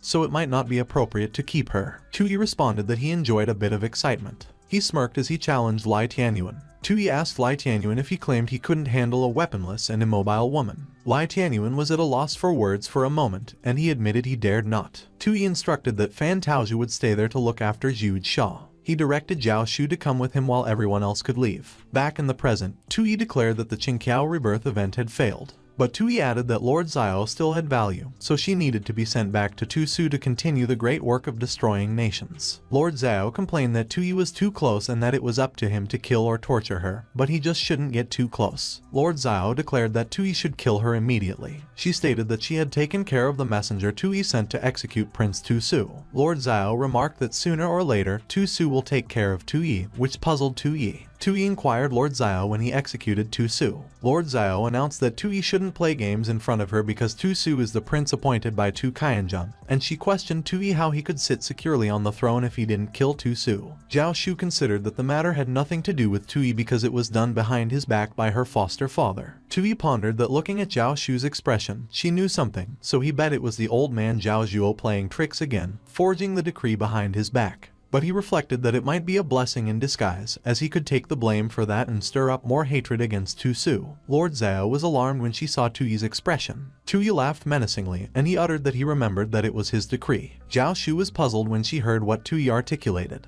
Tuyi grabbed the sword on the wall. He expressed that after all, Tusu controls those powerful troops when they should have been left to him by his father. Zhao Shu wondered why Tuyi shouldered the blame willingly. Tuyi pronounced that thinking about it at that moment, simply executing Tusu with a decree is too dull. He conveyed that he has decided to have some fun with Tusu in a more interesting way. Lord Xiao turned pale when she saw that Tuyi was about to swing his sword at her. Without hesitation, Tuyi slashed Lord Xiao. Lord Xiao closed her eyes in acceptance, but she slowly opened her eyes when she felt that she was unharmed. Lord Xiao saw that the chains binding her were broken. She queried Tui if he wouldn't kill her, and Tui indicated that since she had killed his messenger, she could deliver a new decree to Tusu in his place. Tui asserted that Tu Qianjun noted Tusu was a born warrior, so to train him for the throne. He was appointed as the prince of the northern province and the commander of the northern army, but from what he saw, Tusu is just a brute with some raw strength. There was nothing to fear. He informed that on that day, not only will he strip Tusu of his titles and positions, but he will also strip him of his Tu surname and demote him to a commoner. Lord Xiao was surprised when she heard what Tui observed. Tui mentioned that Lord Xiao should tell Tusu if he disagrees with his decision.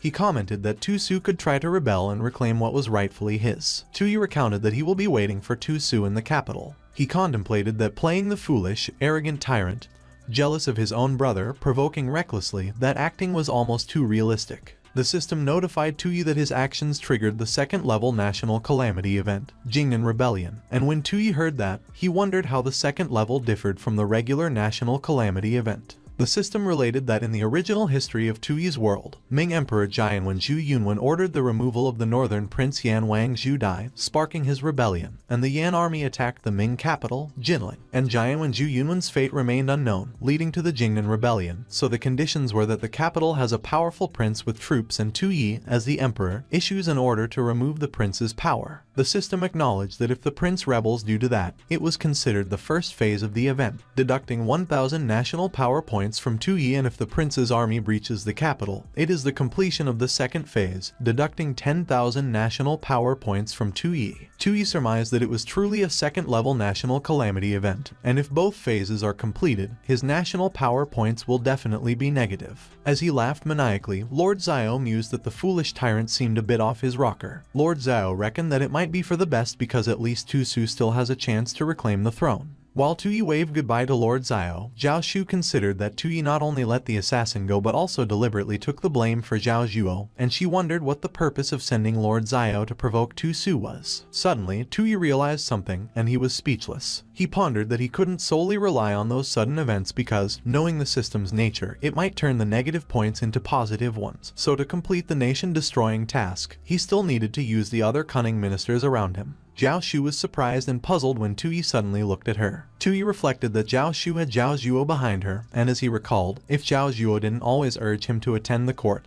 he believed that it could be useful. Meanwhile, Zhao Shu looked so confused. Tui called Zhao Shu. He uttered that lately, he has been paying more attention to Fan Taozhu and Zhu Xia and neglected Zhao Shu, so he would apologize. Zhao Shu stated that hearing that from Tui terrifies her. Tui declared that Zhao Shu shouldn't worry and inquired her if he didn't say before that she could freely inform Zhao Zhuo about his situation. He remarked that at that time, he would request Zhao Shu to relay a message to Zhao Zhuo. Tui announced that Zhao Shu should tell Zhao Zhuo that he will be attending court and presiding over matters, so he should be prepared. Zhao Shu affirmed yes. The morning came. At the court, an attendant announced and proclaimed that the Prime Minister Zhao Zhuo has arrived. Zhao Zhuo stepped into the court. One of the ministers greeted Zhao Zhuo as he walked past them. Zhao Zhuo repeatedly voiced that it was good as the others greeted him as well, and he articulated that there was no need to stand on ceremony. He looked at the line of ministers that bowed respectfully. Zhao Zhuo was puzzled when he noticed something. He inquired if Lai Tianyuan hadn't arrived yet. An attendant reported to Zhao Zhuo and conveyed that Lai Tianyuan mentioned earlier that he didn't feel well. Zhao Zhuo scoffed in his mind as he surmised that Lai Tianyuan still underestimates his plans. He noted that the attendant should never mind it because Lai Tianyuan's health is important and it doesn't matter if he was absent that day. Zhao Zhuo assumed that after he dealt with Tui that day and showed his authority in the court, he would settle the score with Lai Tianyuan later. Suddenly, an attendant announced and mentioned that the emperor had arrived. The attendant repeated the announcement and asserted that the emperor had arrived. Zhao Zhuo's eyebrow raised when he saw Tui. Tui just confidently walked past Zhao Zhuo. He looked so serious as he entered the court, and Zhao Shu was with him. One of the ministers whispered and queried since when does an emperor attend court with his concubines, and another questioned if that wasn't against the protocol. Tui laughed, and he interrogated the ministers if they couldn't handle just one. The ministers were puzzled by Tui's remark, and they raised their heads to look at him.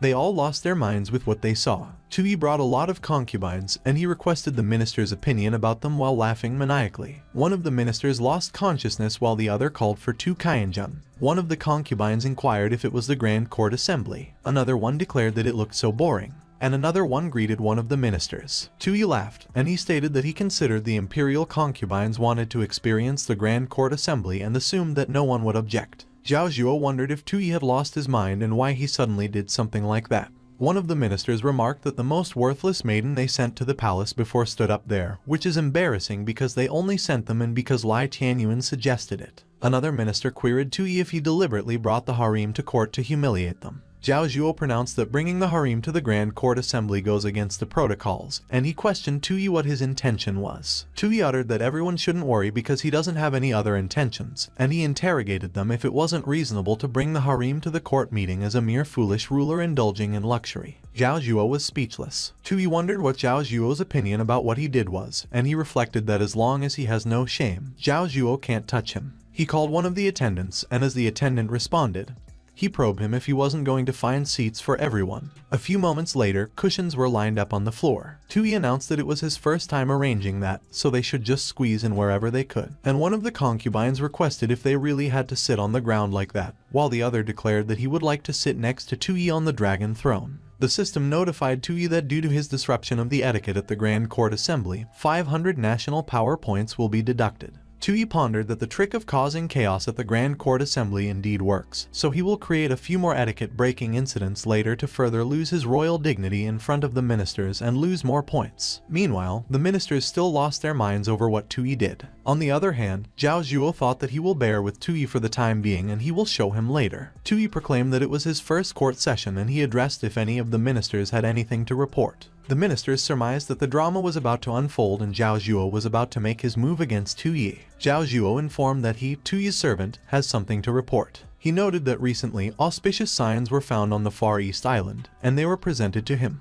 Tui was intrigued, and he inquired what the auspicious signs were. Zhao Zhuo laughed menacingly. He commented that it was none other than the divine beast, Blue Dragon. Zhao Zhuo conveyed that he imagined that symbolized the rise of their great Qian dynasty, so he wanted to present that auspicious sign to Tui that day. When Tui heard about the rise of the great Qian dynasty, he seemed uninterested. Zhao Zhuo supposed that Tui didn't seem pleased hearing about the auspicious signs, and he wondered if Tui had seen through his plan. He mentioned that in any case, he requested for Tui to have a look at the divine beast. Zhao Zhuo presented the divine beast. A huge foot of a monster stomped on the floor. The ministers were alarmed when they saw it. The others were too shocked to react. On the other hand, Tui was puzzled. A huge lizard walked into the court, and it hissed. Tui was speechless as it was presented in front of him. He lost his composure as he cursed in his mind and considered that it was a blue dragon. Tui believed that in his world, it was a Komodo dragon, and he wondered what kind of place the Far East Island was. Zhao Zhuo stated that Tui should look at how majestic that blue dragon is. He wondered how Tui would respond now that he had presented that spirit. The system notified Tui that the actions of the key figure in the destruction of the country, Zhao Zhuo, triggered the sudden national destroying event inverting the deer, and Tui supposed that a sudden event doesn't necessarily have to be triggered by him. The system notified Tui that during Emperor Qin Ershi's reign,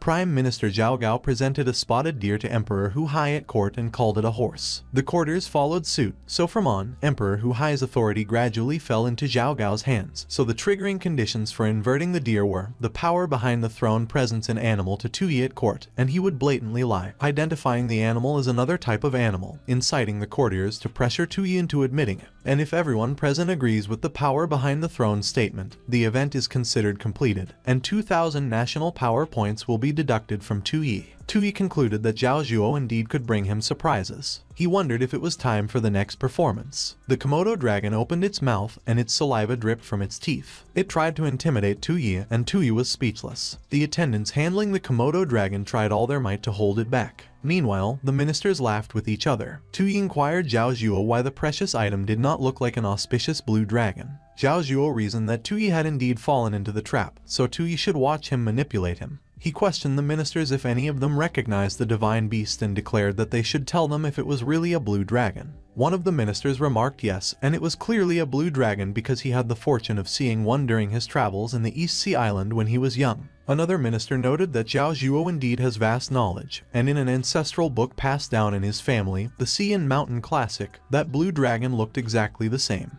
The other ministers asserted that it was truly a blue dragon, and Tui was blessed. Zhao Zhuo realized that he openly defied Tui's rule and usurped imperial authority, which was such a heinous act of treachery, and he wondered how it felt for Tui. On the other hand, Tui judged that it was great, perfect, wonderful, and it was very well done by all of them. But suddenly, one of the concubines commented that the creature looked so disgusting. Tui wondered who dared to speak for him. He immediately realized that it was his harem, and one of the concubines queried how such an ugly creature could possibly be an auspicious blue dragon. Tui surmised that he miscalculated. He assumed that, fortunately, there was still a way to remedy that. Tui called Zhao Shu and he probed her if she wanted to say something. Zhao Shu inquired Tui what she would say. Tui mentioned that he wanted to hear Zhao Shu say something. He pressed Zhao Shu if the thing beneath was really an auspicious blue dragon. Zhao Shu believed that Tui knew that she was a spy for Zhao Zhuo, yet he had always allowed her to stay by his side, and currently, he wanted her to take a stand there. She considered that, thinking it over, it was because Tui is confident in himself, so she posed no threat to him at all. Zhao Shu presumed that, on the contrary, Tui gave her opportunities, waiting for her to choose between him and Zhao Zhuo. She recalled the moments where Tui took care of her. Zhao Shu imagined how happy Fan Taozhu and Jude Shaw would be in Tui's arms. She suspected that she knew what choice to make. Zhao Zhuo was surprised when he saw Zhao Shu standing up. He reflected that the time was right and that Zhao Shu should speak up and let the puppet emperor know his worth and let him know who was the real ruler of the great Qian dynasty. But Zhao Shu inquired how such an ugly thing could be the sacred beast, the blue dragon. Zhao Zhuo was surprised. Zhao Shu questioned Zhao Zhuo if he tried to deceive the emperor with such a crime of treason. Zhao Zhuo was lost for words when he heard what Zhao Shu uttered. He declared that Zhao Shu actually betrayed him. Meanwhile, Tui surmised that Zhao Shu didn't actually betray him. He wondered what Zhao Shu did if the plan wasn't to help Zhao Zhuo stab him in the back, and he concluded that Zhao Shu got the target wrong. Zhao Shu queried the other concubines if they didn't think she was right. One of the concubines stated that Zhao Shu was right because that was obviously a four-legged snake, pretending to be a blue dragon. Another concubine remarked that there was no dragon as ugly as that, and another commented that Zhao Zhuo's crime of treason deserves execution of his entire clan. The concubines started chanting, and they pronounced that they should execute Zhao Zhuo's entire clan. Zhao Zhuo turned to Lord Xia and probed him if it wasn't his illegitimate daughter sent to the palace who announced to execute his entire plan, and how he usually disciplined her. Lord Xia huffed and puffed as he rolled up his sleeves. He yelled, and as he asserted that it was insolence, he demanded his illegitimate daughter how he had taught her and questioned her for daring to be rude to Zhao Zhuo. But Lord Xia's illegitimate daughter noted that he was the insolent one. She requested Lord Xia if the Great Qian belonged to Tui or Zhao Zhuo. Lord Xia's illegitimate daughter observed that back then, he didn't have faith in the newly enthroned emperor, so he sent her to the palace as cannon fodder, and at the moment, they had already severed all ties. Lord Xia coughed up blood, which surprised Zhao Zhuo and got the other minister worried.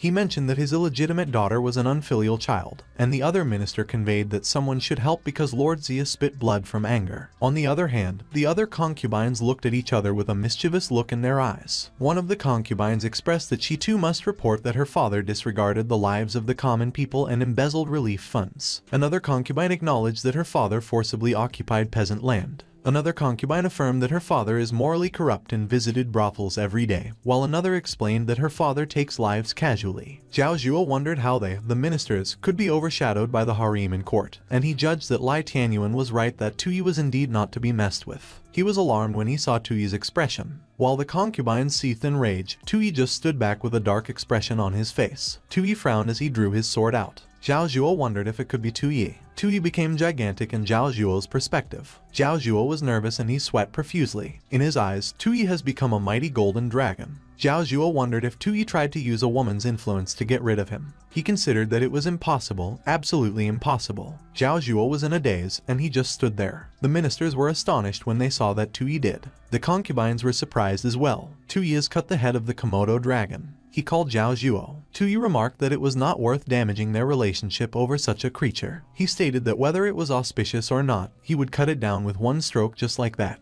Tui declared that they should pretend that that day's court meeting never happened. He inquired Zhao Zhuo what he pondered about it. Zhao Zhuo noted that Tui was right. A few moments later, Tui went back to his chamber. The system notified Tui that the system calculation was completed, and due to him disrupting Zhao Zhuo's inverting the deer event in court, the event was thwarted, causing Zhao Zhuo and the courtiers to be intimidated, and Tui's imperial authority was further consolidated. The system informed that Tui's national power points increased by 2,000, and his current national power point balance is 2,900. Tui's eyes were bloodshot due to anger, and he cursed in his mind. Meanwhile, Zhao Shu wondered why Tui does not seem very happy, even though he intimidated Zhao Zhuo and the courtiers in court. Zhao Shu queried Tui if he was satisfied with her performance at the court meeting. Tui slowly turned to face Zhao Shu. He commented that it was alright, but it would be better if Zhao Shu could fully grasp his intentions. Zhao Shu was surprised when she heard what Tui mentioned. She reflected that if she hadn't proactively understood Tui's thoughts earlier,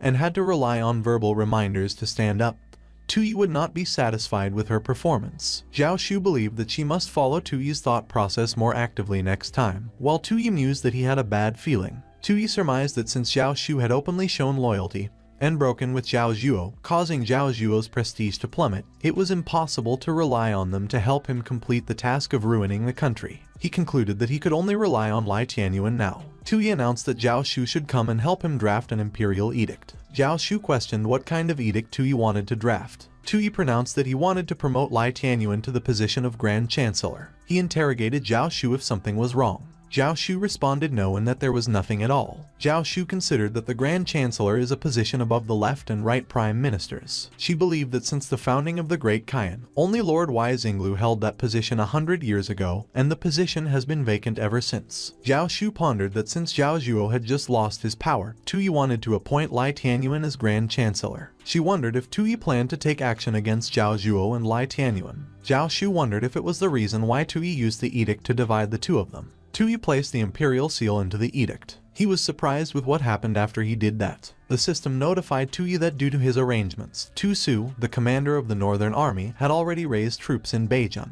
The system notified Tui that the rebellion of Jingnan first stage was completed, so Tui's national power points decreased by 2,000 and his current balance was 900 points. Tui laughed maniacally, and as he wondered if the points he gained in court were already deducted, he concluded that it was as expected of him. He continued to laugh maniacally while still holding onto the imperial seal. Half a month later, a group of soldiers were pierced with arrows, and their corpses lay on the field. 80 miles north of Qianjing City, the southern advancing Northern Army defeated the Longsang guards of Qianjing City, capturing countless supplies. One of the soldiers created a small cut into one of the sacks. He was surprised when grain started pouring out of the hole. The soldier stated that it was all military provisions, so they didn't have to worry about supplies. Tu Su rode mightily on his horse as he led the Northern Army. Suddenly, Wang Jian pulled up beside Tu Su on his horse. Wang Jian is the deputy commander of the Northern Army, and he called for Tu Su. He declared that their army has been advancing south for over 10 days and they haven't encountered any royalist troops, making their progress smooth.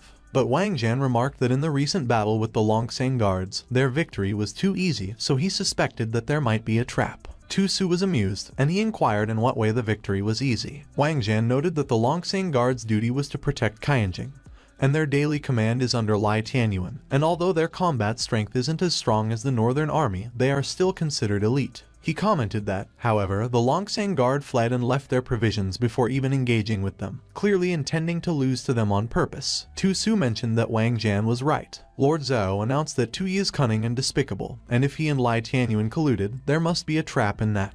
Tu Su observed that, of course, he knew Tui did it on purpose. He queried them if they assumed that he didn't understand his own brother's schemes. A few years ago, the young Tu Su was in the palace. Tu Qianjun inquired what was the next line after the friend from afar. Tu Su repeated the line and pondered about the answer. Tu Qianjun patiently waited for Tu Su's response. Tu Su stated that he already remembered and that a friend from afar, though far, must be punished, which made Tu Qianjun sigh. Tu Qianjun declared that as the crown prince, Tu Su had no brains at all, and he queried him how he could entrust the Great Qian to him. Tu Su remarked that Tu Qianjun doesn't know that, but his brain works just fine because yesterday at the training ground, he headbutted several Longsang soldiers. Tu Qianjun pronounced that Tu Su was not allowed to eat that day. He also mentioned that Tu Su had to copy his lesson 100 times. Tu Qianjun left Tu Su alone in the room. Tu Su looked so dejected as he stared at the scroll in front of him. He noted that he was hungry and that he really wanted to eat something. Suddenly, Tui threw a rock on Tu Su's head. Tui called Tu Su from the window and questioned if he got scolded by the old man again.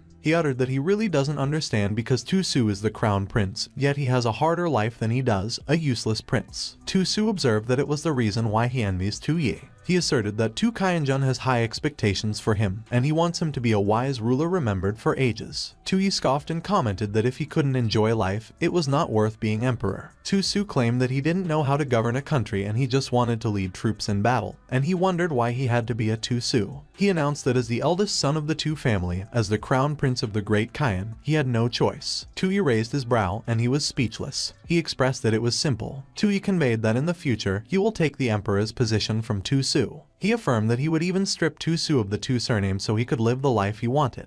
Back in the present, Tu Su averred that Tui was an idiot. Tu Su called all his troops and proclaimed that they should hear his command. He voiced that they would march to Qianjing City. The sun set and evening came. Back at the palace, Lai Tianyuan visited Tui in his quarters. Zhao Shu requested for Lai Tianyuan to go back and indicated that Tui was not available to see him at the moment. Lai Tianyuan informed that the Northern Army left Beijing and marched south 5 days ago, and currently they are only 800 miles from Qianjing, so he must see Tui. Zhao Shu revealed that Tui was already aware of that, but he believes that with Lai Tianyuan's capabilities, he could handle the matter well. She explained that after all, the Longsang guards were already under Lai Tianyuan's command, and the defense of Qianjing naturally fell to him, and besides, he is the Grand Chancellor, so it was natural for him to share Tuyi's burdens. Lai Tianyuan's expression turned dark when he heard what Zhao Shu articulated. He considered that Tuyi wanted him to take the blame. Lai Tianyuan declared that Tuyi overestimated him because Tu Su is known as the god of war, and the Northern Army is the most elite force in the Great Qian dynasty. Zhao Shu stated that there was no need for Lai Tianyuan to worry because Tuyi is aware of the Northern Army's strength, so he remarked that Lai Tianyuan could command from the rear, strategize without taking risks on the front line, and as long as his Longsang guards show their bravery before the enemy, even if they retreat, it will still be an honorable defeat. Lai Tianyuan wondered if it was acceptable to win or lose as long as the Longsang guards fought. He wondered what Tuyi's true intention was with that move, while Zhao Shu noted that Tuyi is looking forward to his good news. Zhao Shu quickly shut the door behind her as soon as she entered the room, and she fell silent. She let out a sigh of relief and commented that acting in front of that old fox Lai Tianyuan is exhausting.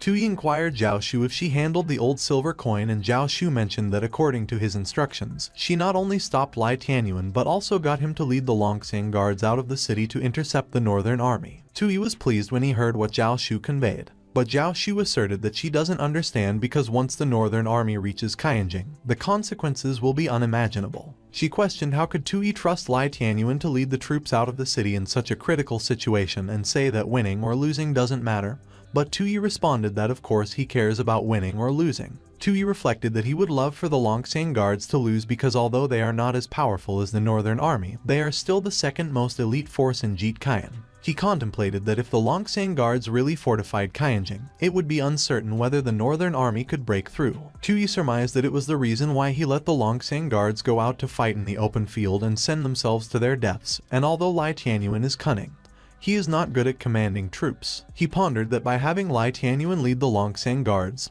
they will definitely be defeated and lose their strength, and they will also provoke Tu Su by attacking first, so in that way, the Jingnan rebellion event can be easily accomplished. Tuyi began laughing maniacally. Zhao Shu mused that with Tuyi showing such a smile, Lai Tianyuan is sure to suffer greatly at that time. She realized that Lai Tianyuan was already in trouble. Meanwhile, Lai Tianyuan was thinking that Tuyi relinquished power to let him lead the troops to intercept the Northern Army and indicated that he didn't care about the outcome, so there must be some deeper meaning behind that. Zhao Zhuo called Lai Tianyuan, and Lai Tianyuan acknowledged his presence. Zhao Zhuo was running towards Lai Tianyuan in a fuming rage. He announced that it was no wonder Lai Tianyuan pretended to be sick that day and didn't attend court, and he queried if he was right that Lai Tianyuan had already planned with Tuyi to deal with him. Lai Tianyuan pressed Zhao Zhuo why he was talking nonsense and when he ever planned with Tuyi to deal with him. Zhao Zhuo exclaimed that Lai Tianyuan should explain why Tuyi turned around and appointed him as Grand Chancellor right after he lost face in court. Lai Tianyuan replied that if Zhao Zhuo thinks about it a bit, he will realize that Tuyi just wanted to sow discord between them, and currently, Tu Su is marching towards Qianjing, but Zhao Zhuo still has the mind to argue about those trivial matters. When Zhao Zhuo heard Lai Tianyuan say that it was trivial matters, he retorted that Lai Tianyuan shouldn't think that he didn't know about those two women he placed by Tuyi's side, and one was made a national advisor by Tuyi while the other manages his treasury, so he demanded Lai Tianyuan if he was really planning to join Tuyi.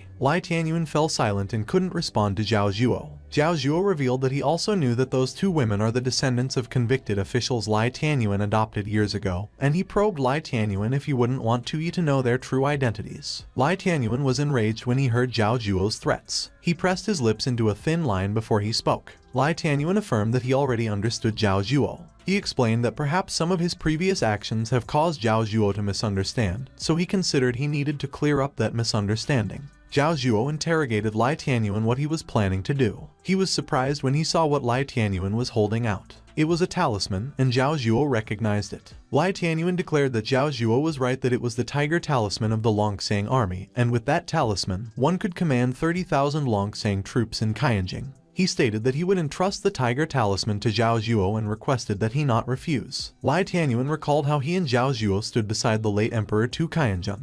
He reflected that when Tu Qianzhen was alive, he and Zhao Zhuo were the left and right prime ministers, assisting him in governing the Great Qian. And to balance the power of the ministers, he entrusted 2 important national artifacts to each of them. Lai Tianyuan recalled that Zhao Zhuo, as the left prime minister, held the imperial seal, which was responsible for conveying the emperor's decrees and overseeing the officials. He pondered that he, on the other hand, held the tiger talisman, commanding the elite Longsang forces and guarding Qianjing. Lai Tianyuan considered that because of that, after Tu Qianzhen's death, he and Zhao Zhuo maintained a superficial peace, jointly supporting Tu Yi as a puppet. But he recalled that unexpectedly, due to Tu Yi's methods, Zhao Zhuo gradually lost his support, and is currently driven to desperation. Lai Tianyuan mused that as the one holding the tiger talisman, he had become the only powerful minister in Qianjing and a threat to the emperor. He speculated that at that time, Tu Yi openly promoted him to Grand Chancellor and had him lead the Longsang guards to resist the Northern Army, essentially putting him on the spot. Lai Tianyuan surmised that the tiger talisman had already become a hot potato, so he might as well use it to temporarily stabilize Zhao Zhuo and prevent him from acting out of desperation. Meanwhile, Zhao Zhuo was silent for a moment as if he was also deep in his own thoughts. He inquired Lai Tianyuan if he was trying to play dirty with him too. Zhao Zhuo remarked that he got the message and queried if he was right that if he took the tiger talisman, he would have to lead the Longsang guards to face Tu Su's northern army. He mentioned that the lunatic Tu Su fights recklessly, so he can't beat him. Zhao Zhuo voiced that if Lai Tianyuan was looking to die, he should go die himself. Lai Tianyuan's expression turned dark. He seethingly called Zhao Zhuo's name. Lai Tianyuan questioned Zhao Zhuo if it was because he was rather gentle earlier that he misunderstood his current situation. Zhao Zhuo did not respond, and even though he was also enraged, he got a bit concerned. Lai Tianyuan acknowledged that the imperial seal Zhao Zhuo held was broken. He had lost his dignity before the officials, and even Zhao Shu had betrayed him. He commented that Zhao Zhuo has no more cards to play. Zhao Zhuo probed Lai Tianyuan if he was threatening him. Lai Tianyuan silently crouched down to pick up the tiger talisman. He expressed that he was just stating the facts. Lai Tianyuan noted that although holding the tiger talisman is risky, it is the only card Zhao Zhuo has left. He proclaimed that what Zhao Zhuo asserted about him playing dirty is incorrect because it is an open and straightforward strategy. He announced that Zhao Zhuo was still the left prime minister, so with that status and the tiger talisman, he could command the Longsang guards, so considering their past relationship, it was the last chance he was giving him. Lai Tianyuan shoved the tiger talisman into Zhao Zhuo's mouth. He conveyed that Zhao Zhuo should make good use of that opportunity. Zhao Zhuo was stunned for a moment with the tiger talisman in his mouth. He cursed in his mind as he believed that leading troops into battle is undoubtedly seeking death. But Zhao Zhuo considered that Lai Tianyuan wasn't wrong, and he really didn't have any other cards to play. He imagined 3 looming sinister figures glaring at him. Zhao Zhuo reflected that, on the contrary, there are quite a few potential enemies, Tu Yi, Tu Su, and also Lai Tianyuan. He scoffed and remarked that since that was the case, they shouldn't blame him for what happens next. A few moments later, a fierce fire was burning at the outskirts of Qianjing. The villages around were being burned by the Longsang guards. Women and children were crying on the side while they watched their homes burn. As they carried out rations and burned the homes, they had a dark look on their faces. In the following days, the villages around Qianjing were plundered by Zhao Zhuo, leading the Longsang guards, leaving none untouched. One of the elderly called an officer and stated that without food, they won't survive the winter, so they should at least leave them a little. Meanwhile, Zhao Zhuo commented that they were a bunch of whiners calling themselves the Longsang guards, yet they can't even handle such a small task. He observed that if he hadn't ordered the Longsang guards to burn the villages, no one knows how long it would have taken to collect the military rations. Yuan Tianchu called Zhao Zhuo and announced that the military rations had been fully collected. He is the commander of the Longsang guards, and he mentioned that he would dare to say that they were supposed to confront the rebels, yet they raid the villages around Qianjing for rations before the battle even begins. Yuan Tianchu hesitated to continue speaking, but he continued and expressed that the rations they were taking are what the people of Qianjing rely on to survive in the winter, so that harms Zhao Zhuo's reputation and also demoralizes the soldiers of the Longsang guards. The Longsang guards did not say a word, but the dark look on their faces says it all. Yuan Tianchu was startled when Zhao Zhuo opened his curtains and called his name. He was nervous and apprehensive of what Zhao Zhuo would do next. Zhao Zhuo inquired Yuan Tianchu if he was questioning his decision, and Yuan Tianchu responded that he was his subordinate, so he wouldn't dare. Zhao Zhuo queried about morale and pronounced that it doesn't matter even if Yuan Tianchu's Longsang guards had full morale. He questioned Yuan Tianchu if he supposed he could match Tu Su's Zhenbei army. Yuan Tianchu was horrified, and he was lost for words. Zhao Zhuo declared that it was the reason why he had made some plans to increase their chances of victory, because if they avoid the rebels' main forces and adopt a scorched earth policy around Qianjing, cutting off their supply lines, they could starve Tu Su to death. At that moment, the villages were still blazing with fire. Yuan Tianchu dared to speak and affirm that the people Zhao Zhuo was targeting with the scorched earth policy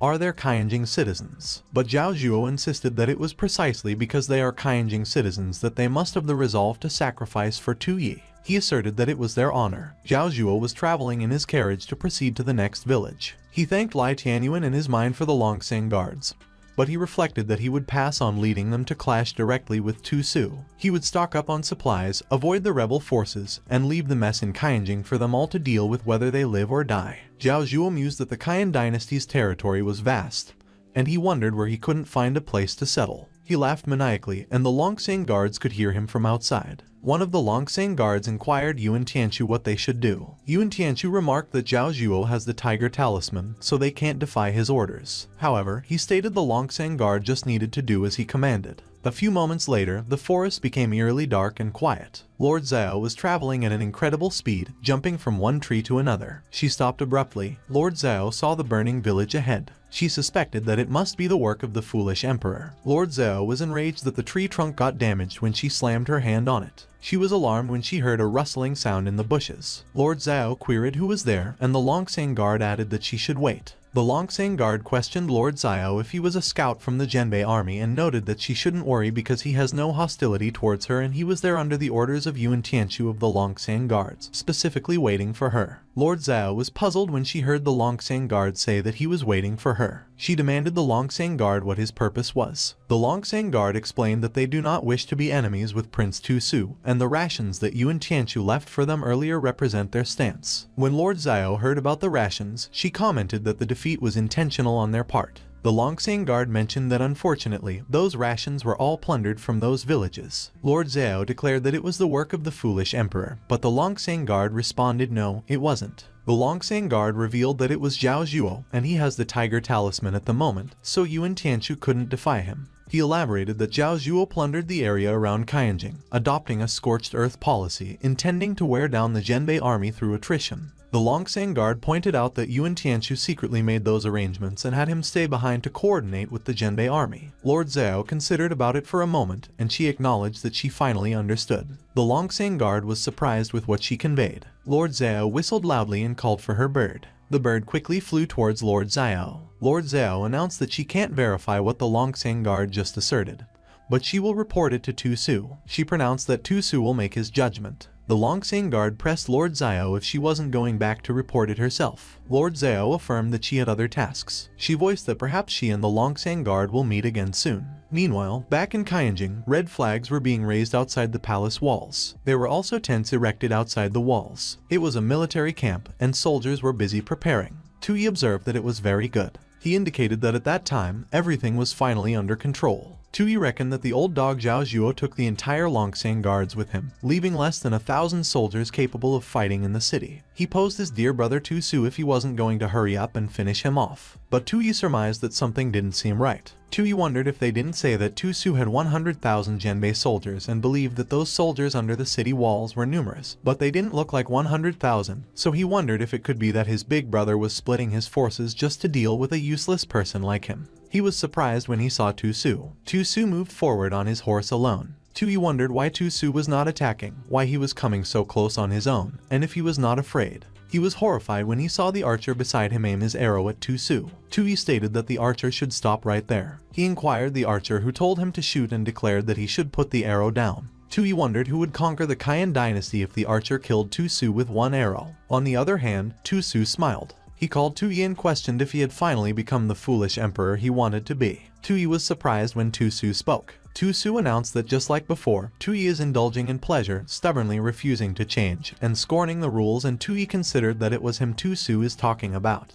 But Tu Yi was petrified when Tu Su remarked that he was going to such lengths to play the role of a foolish emperor. Tu Su commented that Tu Yi was hiding all his kindness beneath it all. The wind was blowing the flag vigorously, waving it in the air. The wind disappeared and the flag slumped into its pole. Tu Yi was speechless. He was horrifyingly confused with what Tu Su mentioned. When Tu Yi heard about kindness, he wondered who Tu Su was talking about. He wondered if Tu Su was talking about him. Tu Yi pondered that he got it. He deemed that coming alone, standing so close, and seamlessly flattering him, Tu Su is trying to use words to disarm him. He presumed that Tu Su didn't want the Zhenbei army to suffer losses, so he came alone to talk him into surrendering, hoping to take the city without a fight. Tu Yi scoffed in his mind as he reflected that surrendering directly wouldn't meet the conditions for the Jingnan rebellion, so there was no way that would end without a good battle that day. He queried Tu Su if he dared to call himself a war god when he was starting a battle with all that formal talking at the front lines. Tu Su got off his horse and was silent for a moment. He shook his head and repeatedly called Tu Yi his emperor. Tu Su noted that Tu Yi's mouth is still as sharp as ever. Tu Yi was surprised yet again. Tu Su asserted that Tu Yi just alluded to a ceremony. He surmised that the main event was coming and observed that they should raise the flag. At that point, Tu Yi was flabbergasted.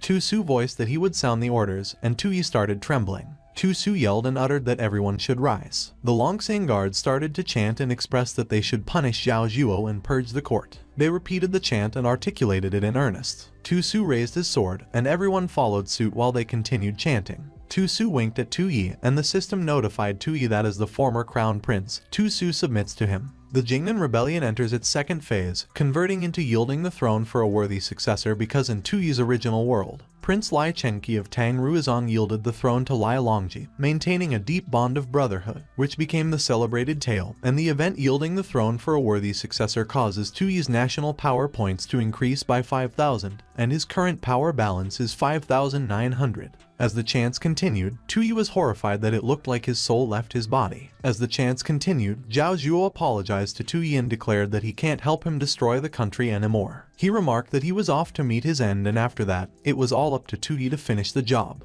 Tu Yi was dejected, and he slumped on the floor. He inquired Tu Su if he called him emperor and if he was acknowledging his reign. Tu Su stated, of course, and that at that time, he had come to the capital to congratulate Tu Yi on ascending the throne. He mentioned that after all, they agreed on that 10 years ago. Tu Su commented that staying cooped up in Qianjing as an emperor is nowhere near as satisfying as fighting battles on the front lines. He recalled how miserable he was. Tu Su added that in comparison, being an emperor is like a living death for him. He noted that the throne, the imperial title, and even his surname were a shackle to him. Tu Su observed that Tu Yi had finally fulfilled the promise from back then. He voiced that he has been freed from those shackles. Tu Su was now standing by the moat bridge. Tu Yi was shaken up that he stumbled on his words. He pronounced that he is not, and he didn't, so Tu Su shouldn't blame him. Tu Yi declared that they should set that aside for the meantime, and he questioned Tu Su if he was really planning to kill Zhao Zhuo. Tu Su spits and starts laughing. Tu Yi waited with anticipation for Tu Su's response. Tu Su uttered, of course. He revealed that Zhao Zhuo forged an imperial decree in an attempt to harm him, and he stole the tiger talisman to plot treason. Tu Su affirmed that he had already ordered his subordinate, Wang Jian, to lead 80,000 troops from the northern army to march against Zhao Zhuo. He announced that when the time comes, he will present Zhao Zhuo's head as a gift for Tu Yi's coronation. Tu Su was baffled, and as he queried where Tu Yi went, he indicated that he practiced a lot to achieve that powerful speech. Tu Yi has already disappeared from where he was standing up the wall. Tu Su was puzzled when he saw Tu Yi by the gate. Tu Yi was riding his horse and was running past Tu Su with all his might. He pondered that if he pushed himself and rode fast enough, he could take a shortcut, and wondered what Wang Jian had that could compete with his speed. He mused that no one is allowed to take that old dog's life but him. Tu Yi proclaimed that Zhao Zhuo's life belongs to him. Meanwhile, at the camp where Zhao Zhuo was staying, loud cracking of the whip echoed through the area. The Longsang guards was enraged as they heard the continued cracking of the whip, but they were doing their best to hold it in. They tightened their grip on their weapons as they worried about their commander. Meanwhile, Zhao Zhuo remarked that Yuan Tianchu was quite a tough guy because even after being beaten for so long, he did not utter a sound. But he added that Yuan Tianchu was secretly meeting with Tu Su's men. Zhao Zhuo declared that Yuan Tianchu was betraying them and was colluding with the rebels. He asserted that Yuan Tianchu had betrayed their great Qian and let down the emperor's trust, and such a crime warrants the execution of his entire family. Zhao Zhuo hits Yuan Tianchu so hard that he bends over backwards due to pain. He wiped the sweat off his forehead, and he seemed tired after all those whippings. A Longsang guard entered the room, worried for his commander. Zhao Zhuo inquired the Longsang guard if he finally couldn't hold it in anymore. He queried the Longsang guard if he believed that it was a place he could just barge into. Zhao Zhuo stated that Yuan Tianchu's subordinate had intruded into a sensitive area, and questioned if he was planning to kill him and take over the camp. Yuan Tianchu was in so much pain that he couldn't speak immediately. He noted that it was none of the soldiers' business, so he should get out. The Longsang guard tried to reason with Yuan Tianchu, but he was cut off. Yuan Tianchu mentioned that as members of the Longsang army, seeing the tiger talisman is like seeing the emperor himself, and he demanded the Longsang guard if he was really planning to rebel. The Longsang guard was horrified as he realized the predicament they were in. Zhao Zhuo voiced that Yuan Tianchu was right that defying him is the same as defying the emperor because the tiger talisman is in his hands. Yuan Tianchu pressed the Longsang guard if he understood and uttered that he should get out. But Yuan Tianchu was alarmed when Zhao Zhuo pronounced that the Longsang guard should hold on. Zhao Zhuo probed the Longsang guard if he considered he could leave just like that and if he looked like someone who lets things slide. He announced that the Longsang guard was breaking into the camp, disrespecting his superior, and was plotting treachery. Zhao Zhuo wondered if he was right that it was a death sentence according to the law. He interrogated what method he should use and commented that the Longsang guard should let him think. Zhao Zhuo quizzed if the method would be slow slicing or roasting on the grill. He requested if perhaps the method should be beheading. With a menacing look in his eyes, Zhao Zhuo raised his sword to behead the Longsang guard. But Tui grabbed Zhao Zhuo's arm and stopped him in time. Zhao Zhuo was puzzled as to who dared to grab him. On the other hand, the Longsang guard was stunned when he saw Tui. Yuan Tianchu was stunned as well. Seeing their reaction, Zhao Zhuo got curious and slowly looked over his shoulders. He was surprised when he saw Tui, who was glaring at him with bloodshot eyes while panting like crazy. Tui was feral as he addressed Zhao Zhuo. He insisted that Zhao Zhuo should stop pushing his luck. Zhao Zhuo nervously looked behind him. He inquired if he saved his life. Tui grabbed Zhao Zhuo's face. His eyes were gleaming sinisterly as he turned Zhao Zhuo's head. Tui requested for Zhao Zhuo to take a look. He queried what he was seeing, and Zhao Zhuo declared that there was nothing at all. Tui stated that 80,000 soldiers from the Northern Army are coming to take Zhao Zhuo down, and he probed if he knew what they were chanting. He chanted like the soldiers and remarked that they would purge the court and execute Zhao Zhuo. Zhao Zhuo was extremely alarmed when he heard what Tui voiced. He wondered if he was playing himself into a death trap. Tui began cutting off Yuan Tianchu's restraints. He conveyed that in such a critical moment, Zhao Zhuo has lost the loyalty of the soldiers of the Longsang camp, so his knack for courting death is truly unparalleled. Tui mentioned that if he hadn't arrived in time, he really would have been beyond saving. Zhao Zhuo believed that there was no way. He repeatedly considered that it was impossible. As Tui cut off Yuan Tianchu's restraints, something snapped. Zhao Zhuo started laughing. Tui was puzzled when he heard Zhao Zhuo laugh. Zhao Zhuo revealed that he finally got it, and he almost fell for Tui's trick, and as he pressed if he would really be so kind as to save him, he expressed that Tui must have escaped from Qianjing after it was breached, and it was why he was there. Tui was disgusted by what Zhao Zhuo commented while Yuan Tianchu was speechless. Zhao Zhuo observed that Tui made it sound so convincing. He uttered that if there is an execution, Tu Su would have to kill Tui first. Tui was taken aback when he saw that Zhao Zhuo started swinging at him. Yuan Hu, the Longsang guard in the tent, tackled Zhao Zhuo. Yuan Tianchu screamed and called Yuan Hu, but Yuan Hu did not listen to him, and he continued to restrain Zhao Zhuo. Zhao Zhuo noted that Yuan Hu was seeking death. Tui was horrified when he saw Yuan Hu's blood splattered all over the place. Yuan Hu fell on the ground, his blood spurting out from his wound and out of his mouth. Tears trickled down on Yuan Hu's eyes as he took his last breath. Zhao Zhuo aimed his sword at Tui, but Tui was too focused on Yuan Hu that he didn't notice. Zhao Zhuo responded that Tui should obey him and behave. He pointed out that once they are out of the camp, he will hand Tui over to the new emperor, and not only will his life be spared, it will also be a great achievement. Tui snapped at Zhao Zhuo. The bloody body of Yuan Hu was in his mind. Zhao Zhuo wondered what he would do about him. He indicated that Tui kept calling himself the emperor, but Tui was currently at his mercy, and after handing him over to the new emperor, he would personally take care of each and every one of his people. Zhao Zhuo was oblivious to the dark, seething anger that Tui was emanating.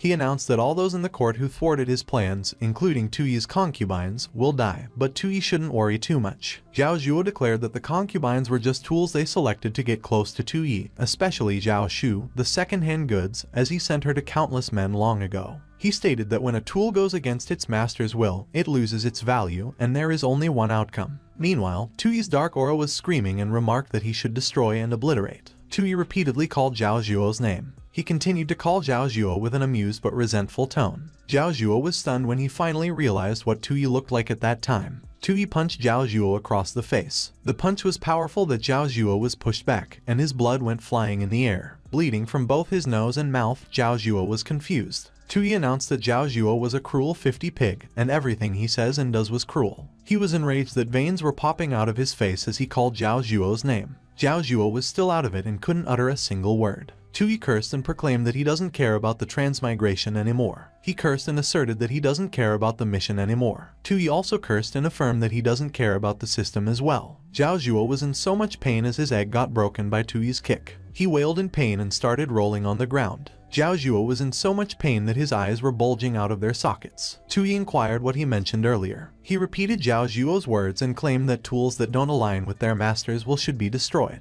Tui noted that he was afraid of leaving behind offspring that could prevent the downfall of the kingdom, so he had to rely on fitness training to practice restraint every day. He gave Zhao Zhuo another punch. Tui voiced that he went 3 days without sleep just to draw costume designs for cosplay. He mentioned that he even had to learn the language of that world. Tui queried if he dared to call someone like him useless. He punched Zhao Zhuo so vehemently that he went flying out of the tent. Zhao Zhuo wailed as he landed on the ground. He wondered what Tui was talking about. Zhao Zhuo was surprised when he looked to his side. He saw the Longsang guards just standing beside him. Zhao Zhuo demanded what they were still standing there for. He insisted that they should protect him already, but the Longsang guards just looked away. Zhao Zhuo started trembling when he saw Tui. Tui walked out of the tent, and the Longsang guards all stood at attention to create a path for him. Zhao Zhuo was speechless. Tui's eyes were filled with intense rage, and he was menacing. Zhao Zhuo confessed that he was wrong. He acknowledged that he knew he was wrong. Tui probed to confirm if he knew he was wrong. Zhao Zhuo admitted that he shouldn't have led the troops on his own. He was startled when Tui grabbed his head. Zhao Zhuo inquired if he shouldn't have avoided battle. He repeated that he was wrong. Tui started talking. Zhao Zhuo was in a daze, and he didn't seem to understand what Tui was saying. The Longsang guards also silently listened to what Tui was saying. Tui insisted that to him, wealth, power, the army, and the throne don't matter at all. Tears fell down Zhao Zhuo's face as he intently listened to Tui's words. Tui revealed that what he cares about are the people he trusted, but they all betrayed him. Zhao Zhuo was baffled as he probed about trust and betraying him. Tui demanded that Zhao Zhuo should say it out loud. The Longsang circled around Zhao Zhuo and Tui at that point, and they all listened solemnly. Zhao Zhuo wondered if he betrayed him. Tui ordered that Zhao Zhuo should be louder because he can't hear him. Tears trickled down on Zhao Zhuo's swollen cheeks again. Zhao Zhuo yelled and confessed that he betrayed the emperor. He continued that he betrayed the late emperor and he betrayed the Qian dynasty. Zhao Zhuo lamented that he betrayed the people of Qian and he plunged them into suffering. The Longsang guards were repulsed when they heard what Zhao Zhuo uttered. Zhao Zhuo acknowledged that he is a sinner of the Qian dynasty. He repeated it and reiterated that he is a sinner. Zhao Zhuo bowed his head on the ground as he repeatedly voiced that he was sorry. Tui let out a sigh of exasperation. Tui remarked that he was tired, while Zhao Zhuo repeatedly declared that he is guilty. Zhao Zhuo continued and stated that he is guilty, but he considered that as if it was possible. Tui was surprised when he noticed the change in Zhao Zhuo's behavior. Zhao Zhuo lunged at Tui and announced that he should die. Blood was spilled,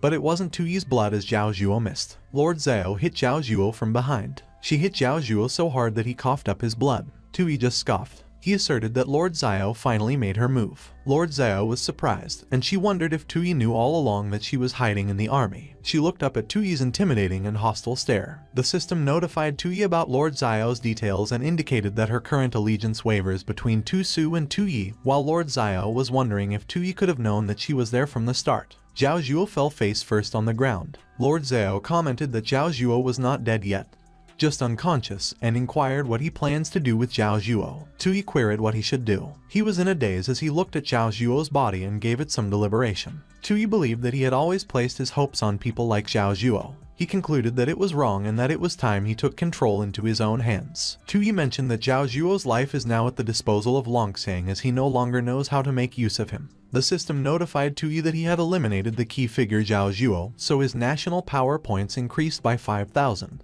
On the other hand, Lord Xiao surmised that Tui came there alone, subdued Zhao Zhuo, and regained military power, preventing a civil war within the Qian dynasty. She wondered what exactly Tui was. A few moments later, the Zhenbei army arrived. Wang Zhan noted that Zhao Zhuo's army was ahead so they should prepare for formation. But one of the soldiers exclaimed that Zhao Zhuo should look quickly. Wang Zhan quickly looked to where one of his soldiers was pointing. His eyes went wide, and he was astonished with what he saw. Zhao Zhuo's body was hanging in front of the Longsang camp. His tongue was out and was drooling. Zhao Zhuo was lifeless and he was hanged on a flagpole. A ghost called Zhao Shu, and she voiced that Zhao Shu was a coward, a wretch, and pressed to save her. But Zhao Shu kept on running away and she was terrified. The ghost grabbed Zhao Shu's leg. It was sudden that Zhao Shu lost her balance and fell face first on the ground. The ghost demanded why she was ignoring her. She wondered if she had forgotten them and why she hadn't avenged them yet. The ghost expressed that Zhao Xu must survive. More ghosts appeared, and they repeatedly insisted that Zhao Xu should kill Zhao Zhuo. Zhao Xu screamed as the ghosts weighed her down so she couldn't run away. She was sobbing, and her eyes turned bloodshot when she saw what was in front of her. Zhao Zhuo, who was in the form of a beast called Zhao Xu,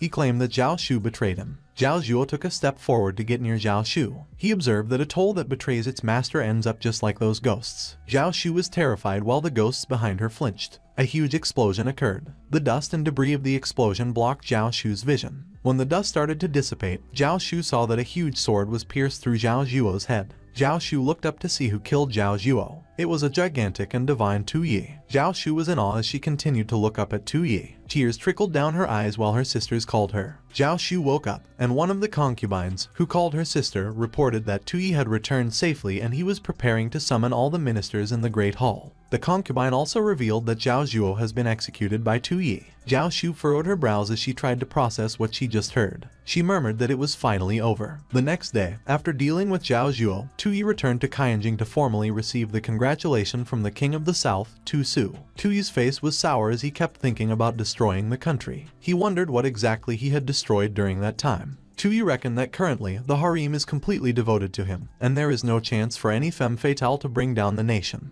He assumed that Tu Su was determined to keep him on the throne. Tu Yi also perceived that after Zhao Zhuo's death, Lai Tianyuan had completely shriveled up, so the civil and military officials in the court are all as steady as a rock. He realized that with all those fierce moves, his national power points increased by 15,000, and he wondered how he could expect to rely on those people to destroy the country. Lai Tianyuan wondered why there was no sign of joy on Tu Yi's face even after exterminating Zhao Zhuo, and with Tu Su sincerely submitting, he was in a daze as he gave it some reflection. Lai Tianyuan glanced over his shoulder. He saw that Tu Su was glaring at him with his eyes filled with bloodlust. Tu Su gestured with his finger over his neck, trying to send a message to Lai Tianyuan. Lai Tianyuan quickly realized and believed that it was because he was still alive, so the delicate balance between the three factions had ended.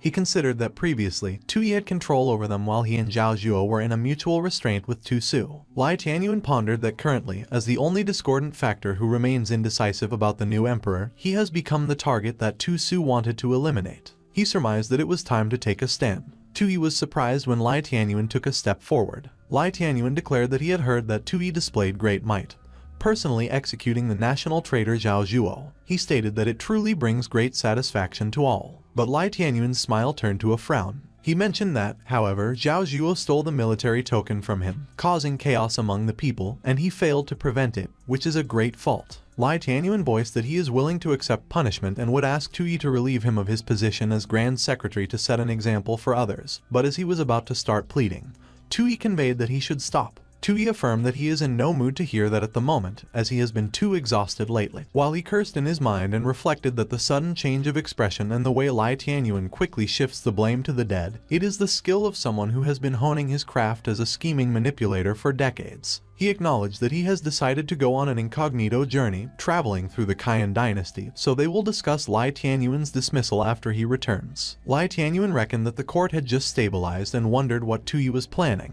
He was about to request Tu Yi to reconsider his decisions, but Tu Yi cut him off. Tu Yi queried if he was telling him what to do. Lai Tianyuan immediately remarked no and that he wouldn't dare. Meanwhile, Tu Yi was thinking that he couldn't rely on the civil and military officials to destroy the country, but fortunately, there are still many strong external forces. He mused that the Kangling tribe from the northern grasslands frequently invades the northern border of the Qian nation, and even Tu Su, who guards the north, has faced their Khan, Chuobashan, several times in battle, and in terms of combat strength, they are evenly matched. Tu Yi inferred that in the south, there was the Jing nation, which stands across the river from the Qian nation, and its ruler, Chu Lai, is both a skilled strategist and warrior, and his late father led several campaigns against them, all to no avail. Lastly, he contemplated about the Red Sleeve Army. Tu Yi deduced that they were said to have millions of followers spread across the Qian nation, and the rebel group, led by cultists, has always been the most dangerous internal threat. He concluded that the first two forces were too far away, so at that time, during his incognito journey, his goal was to connect with the Red Sleeve Army and use their hands to destroy the nation. Tu Yi supposed that the emperor of the Qian nation becoming a spy for the rebel destroyers is the kind of plot he likes. On the other hand, Lai Tianyuan was thinking that Tu Yi was smiling again. Meanwhile, at the Red Sleeve Army, torches were being lit. The path to their headquarters was illuminated by huge torches on each side. Inside the headquarters, the Red Sleeve Army members were dancing, and Wu Dongxuan was sitting in front of the altar when a messenger reported that there was bad news and good news. The messenger added that 3 months after the new emperor ascended the throne, he quelled the turmoil in the court, so it seems that the Qian nation's fate has not yet run out. Wu Dongxuan inquired what the bad news was. Tui was walking down the street of Longxing area with Lord Xiao. The people on the sidewalk were giving them dirty looks. The people walking on the streets were giving them the same look as well. Tui confidently walked down the street with his hood down while Lord Xiao was wary and had her hood up. Lord Xiao remarked that the Longxing area borders the northern grasslands, so the situation is chaotic, and even Tu Su finds it troubling. Tui stated that he got it, and as he inquired if he was right that he should be cautious, he mentioned that she had declared it 800 times on the way. He reflected that there was something strange because the Longxing area is clearly the place where the Tu family rose to power. Tui pondered that 500 years ago, the ancestors of the Tu family traveled to the north and beheaded a giant dragon in that area, and since then, the Tu family gained the fortune to contend for the world and eventually established the Qian nation. Thus, that area was named Longxing. But he considered that currently, even though the place was nominally part of the Qian nation, it had been infiltrated by various forces, and the Red Sleeve Army had even directly established a town there. Tui mused that logically, both his late father and his insane brother should have highly valued the control of that area, yet, despite their iron-fisted methods, they allowed the Red Sleeve Army to set up a base there. He recalled that even Tu Su insisted on having Lord Xiao follow him, claiming that he was concerned for his safety. Tui looked behind him. He suspected that Tu Su was one thing, but he was wondering why Lai Tianyuan and Zhu Sha were there making a scene. Lai Tianyuan noted that Tui seemed to glance back at them earlier, and as he queried if she was sure that their disguise was effective, Zhu Sha commented that she had specifically used magic to conceal their presence so even Lord Xiao wouldn't be able to detect them. Zhu Sha indicated that Tui has not dismissed Lai Tianyuan from the position of Prime Minister, so he should be in Qianjing overseeing the situation. Yet he claimed to be ill and stayed behind closed doors, secretly following Tui out of the capital, and she wondered if it was really appropriate. Lai Tianyuan declared that Tui is cunning, and by keeping him in the position of Prime Minister, Tui intends to put him in a difficult position. He replied that moreover, Tu Su remains in the capital to intimidate him and warn him not to follow in Zhao Zhuo's footsteps. Lai Tianyuan announced that therefore, Qianjing is a dangerous place for him, so the best solution is to stay away from there and secretly follow Tu Yi, and Zhu Sha voiced that she didn't fully understand. But it seemed impressive. He expressed that Zhu Sha didn't need to fully understand. Lai Tianyuan surmised that as long as they could maintain their perfect disguise, that was enough. Meanwhile, Tui reasoned that it was fine and they should do as they pleased, so if Lai Tianyuan wanted to follow, he should follow. Lord Xiao conveyed that Tui should stay behind her. Tui was surprised when he saw what was ahead. Their path was blocked by hostile men. Tui informed that it was the Red Sleeve Army. One of the men spoke that they had never seen Tui and Lord Xiao in town before and probed if they were from the south. He pressed if they could be spies from the imperial court. Lord Xiao was apprehensive, and she didn't move nor say anything in response. Tui responded that Lord Xiao shouldn't make a move yet. He believed that their luck was really good because they were searching high and low to find it effortlessly as the Red Sleeve Army appeared quickly, and he interrogated where their leader was. A few moments later, Tui and Lord Xiao walked into the Red Sleeve Army headquarters. Wu Dongxuan was sitting by the altar, and a few people were guarding her. The system notified Tui that Wu Dongxuan is skilled in magic, excels at manipulating people's hearts, and gathers refugees from all over as followers, intending to overthrow the Qian nation. Wu Dongxuan was eating a centipede when they came in. Wu Dongxuan stated that Tui dared to come to Longxing, which takes some courage. Tui demanded if the principle of the Red Sleeve Army wasn't to welcome refugees from all over and what courage was needed to come there. But Wu Dongxuan noted that looking like that, she doubted that Tui was just a refugee. She affirmed that even though Tui is dressed plainly to conceal his identity, his demeanor gives him away, and his companion, she could tell that Lord Xiao is a ruthless woman just by looking, accustomed to walking in darkness and shedding blood. Lord Xiao got extremely wary of Wu Dongxuan, but she didn't say anything. Tui mentioned that as expected of Wu Dongxuan from the Red Sleeve Army, her sharp eyes see right through everything. He observed that to be honest with Wu Dongxuan, he is a secret envoy from the Jing nation, sent by His Majesty to take advantage of the turmoil in the Qian nation. Tui uttered that he had come specifically to seek cooperation with the Red Sleeve Army. Wu Dongxuan smashed her cup. Tui was both confused and alarmed by what she did. Wu Dongxuan requested if he was seeking cooperation and proclaimed that it sounded nice. She challenged why he was bothering hiding anything when he had already revealed his identity. Wu Dongxuan quizzed if he was also interested in the dragon root of Qian nation. She grilled why he was keeping it hidden and if she was right that he was there for the dragon root of Qian nation. Tui was taken aback by Wu Dongxuan's question.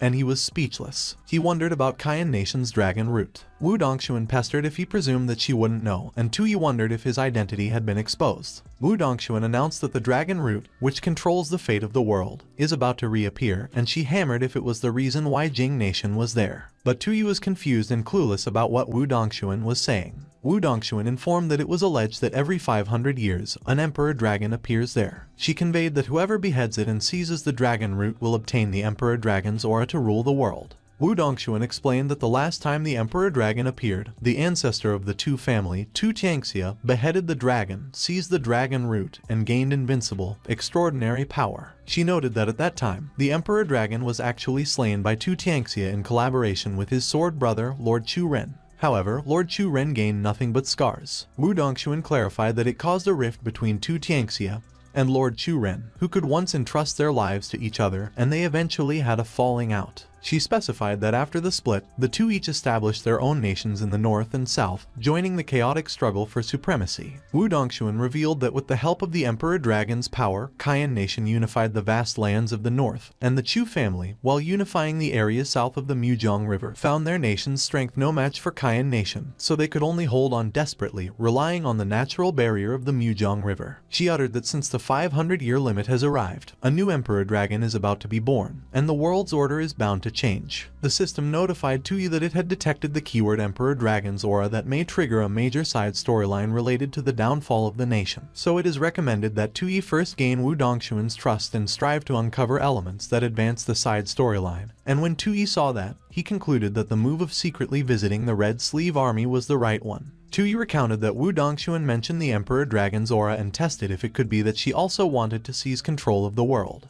But Wu Dongxuan asserted that she was born with the destiny of a rebel, and she has no interest in being an emperor. She pried to confirm if their Jing nation has been longing for the Emperor Dragon's aura for 500 years. Wu Dongxuan declared that the land is under her control, and with her help, Tuyi's chances of obtaining the Emperor's Dragon aura are much higher. But she spoke why she should help him and what price could his Jing nation offer. Tuyi pondered that, fortunately, he did his homework before coming there and learned about Wu Dongxuan's past. He considered that Wu Dongxuan was originally from Feng Nation and her village was massacred during the chaos between the Qian and Feng nations, leaving her a refugee. Tuyi reflected that during Wu Dongxuan's exile, she had a fateful encounter with an immortal, learning medical and magical arts, which she used to heal others who shared her fate. He mused that Wu Dongxuan gained a reputation through that and was revered by refugees as Daozu, eventually forming the Red Sleeve Army with the goal of overthrowing the Qian nation. Tuyi believed that in his previous life, he saw too many similar uprising leaders in history books, most of whom were poor souls driven to the brink by war and oppression. He presumed that Wu Dongxuan was no different, and although she is acting like an unpredictable, eccentric mystic, it was just a disguise to survive in chaotic times, and deep down, she is simply an idealist, and what moves her is quite straightforward. Tuyi remarked that Wu Dongxuan doesn't need to worry about that. He added that he had come on the orders of his ruler to discuss cooperation with Wu Dongxuan, and he brought two promises. Tuyi uttered that the first promise was, naturally, the destruction of Qian Nation, a goal that they shared with Wu Dongxuan. Wu Dongxuan stated that Tuyi wanted to unify the world, and for that, Qian Nation must fall, so it hardly counts as a promise. Tuyi responded that it was the reason why they have the second promise. He replied that their ruler aspires to be a wise king for all ages, and he promises to reform the laws and establish a perfect heavenly kingdom on earth. Wu Dongxuan was enamored by the second promise Tuyi mentioned. Tuyi cleared his throat and commented that Wu Dongxuan should let him briefly introduce their ruler's governing principles. He concluded that Wu Dongxuan should watch, as he would use his extensive keyboard warrior experience to give those ancient people a little taste of modern ideas. Tuyi started chattering, and Lai Tianyuan and Jude Shaw watched silently from a distance. Lai Tianyuan observed that Tuyi is secretly visiting to meet with Wu Dongxuan of the Red Sleeve Army, and it was a shame that they couldn't hear what he was saying. He noted if she could use magic to let him hear what Tuyi is saying. Jude Shaw mentioned that the opponent is also skilled in magic, so the casting distance can't be too close. She expressed that she will try to move it a bit farther away. Jude Shaw used her skill, Zundun Shadow Capture. The paper crane imbued with Jude Shaw's aura flew towards a tree near Tuyi. It sat on the tree and hid behind its branches. It listened as Tuyi revealed that they will work on the development of livelihoods and lands for those who farm it. He also asserted that they would promote trade for material circulation, establish education, and have a technological revolution. Lai Tianyuan voiced why it was intermittent, and Jude Shaw affirmed that the distance was too far. He wondered if it was about governance and reasoned that although he couldn't fully understand, there was certainly wisdom in it, but it was too vague and impossible to achieve at the moment. Tuyi maintained that all men are born equal. Jiu Sha recounted that equality for everyone was such a romantic idea. Lai Tianyuan was extremely horrified when he heard what Tuyi claimed. Lai Tianyuan remarked that in the past, Wai Xinglu was torn apart by 5 horses just for touching the interests of the nobility, so if Tuyi dared to propose equality for all under heaven, even 100 Wai Xinglis wouldn't be enough to tear apart. He stated that since Tuyi actually brought it up himself, if it fails, there won't even be a chance to find a scapegoat. Lai Tianyuan commented that one wrong step and the entire Qian nation will fall into an endless abyss. He glanced towards Tuyi. Lai Tianyuan saw how enthusiastic Tuyi was while he presented his ideas, while the Red Sleeve army listened with great interest. He saw that Tuyi was earnest. Lai Tianyuan was moved by the scene, and he was speechless. He declared that it was really shameful. Lai Tianyuan mentioned that while he and Zhao Zhuo still schemed against Tuyi for a bit of power, Tuyi's vision and ambition had already embraced the world, aiming to create a society of great unity. On the other hand, the Red Sleeve army cheered as Tuyi finished his speech. He let out a sigh of relief. Tuyi reflected that he was finally finished talking, and he was exhausted when a guy from the Red Sleeve army suggested that he should have some water. Wu Dongshuan observed that Tuyi's description is really tempting, and if Jing nation could truly govern like that, it would indeed establish a heavenly kingdom on earth for 1,000 years. Tuyi insisted absolutely, but Wu Dongshuan voiced that she still had a small question. Wu Dongshuan demanded if he really believed that she was an idiot, and she contended that Tuyi was trying to deceive her with such lies when the Jing nation could never implement those policies and would never make such promises. Wu Dongshuan directed that Tuyi should speak. She indicated who he really was. Wu Dongshuan proclaimed that Tuyi is not from the Jing nation. She pointed out that when King Chu Ren established his nation, he didn't have the dragon's aura, so he had no choice but to compromise with the powerful clans of Jiangnan, promising to co-govern the Jing nation. Wu Dongshuan asserted that in the current situation, even the emperor wouldn't dare to touch the interests of the powerful clans, and she wondered if the Jing nation would really cut off its own arms to benefit them. Tuyi considered that he went too far because the policies he proposed were too advanced, and they sounded too unrealistic. The mood of the Red Sleeve army quickly shifted and became hostile. Tuyi assumed that he was about to get beaten up. Suddenly, Lord Xiao exclaimed that they should stop. She ordered that the Red Sleeve army should stay away from Tuyi. Wu Dongshuan queried what would happen if she refused and added that it was the Red Sleeve army's territory. She warned that if they don't explain their origins, they will all die. Wu Dongshuan instructed that Tuyi should tell her who he is. Tuyi revealed that he didn't expect Wu Dongshuan to see through it and that he was actually from Qian nation. Wu Dongshuan acknowledged that she knew it. She noted that the people she hated most are Qian nation people. But Tuyi suddenly exhorted that Wu Dongshuan should wait. Tuyi affirmed that he may be from Qian nation, but he is just like Wu Dongshuan. He professed that he wanted Qian nation to fall. Lai Tianyuan was horrified when he heard what Tuyi conveyed. Jiu Sha inquired if they should save Tuyi because he is in danger, but Lai Tianyuan reasoned that they must trust Tuyi because since he dared to go undercover alone to meet with the Red Sleeve army, he must have a way to deal with it. Lai Tianyuan contemplated that he was really curious how Tuyi plans to convince Wu Dongshuan in that situation. Everyone listened in anticipation as Tuyi started to speak. Tuyi admitted that he is Qian nation's Grand Chancellor, Lai Tianyuan. Lai Tianyuan was surprised that he couldn't contain his scream. Meanwhile, Wu Dongshuan remarked if he was Lai Tianyuan, and Tuyi responded that it was right. Tuyi declared that he has always dreamed of overthrowing the Tuyi rule and establishing a society of equality. He noted that for that, he served the old ghost, Tu Qianzhen, like a dog, and finally, he was dead. Wu Dongshuan mentioned that she heard about that the Qian emperor passed away recently. She stated that Power Minister Lai Tianyuan and Zhao Zhuo supported a useless prince named Tuyi to ascend the throne, intending to control the government. Wu Dongshuan indicated that, unfortunately, at the critical moment, Tu Su suddenly returned and supported Tuyi's ascension, to which Tuyi remarked yes and that he didn't know what got into that Tu Su. She observed that afterward, Zhao Zhuo was executed, and although Lai Tianyuan wasn't dismissed, he lost all his influence, and she even suspected that he was secretly eliminated after being imprisoned by Tuyi. Still acting like Lai Tianyuan, Tuyi admitted that he did try to kill him, but fortunately, he escaped Qianjing with the help of loyal bodyguards. Wu Dongshuan uttered nothing, but she was still looking at Tuyi with her eyes full of doubt. She acknowledged that she has heard many reports that Lai Tianyuan is knowledgeable and talented, unmatched in strategy and the top advisor to the Qian emperor, so Tuyi's excellent governance plan earlier was worthy of that reputation.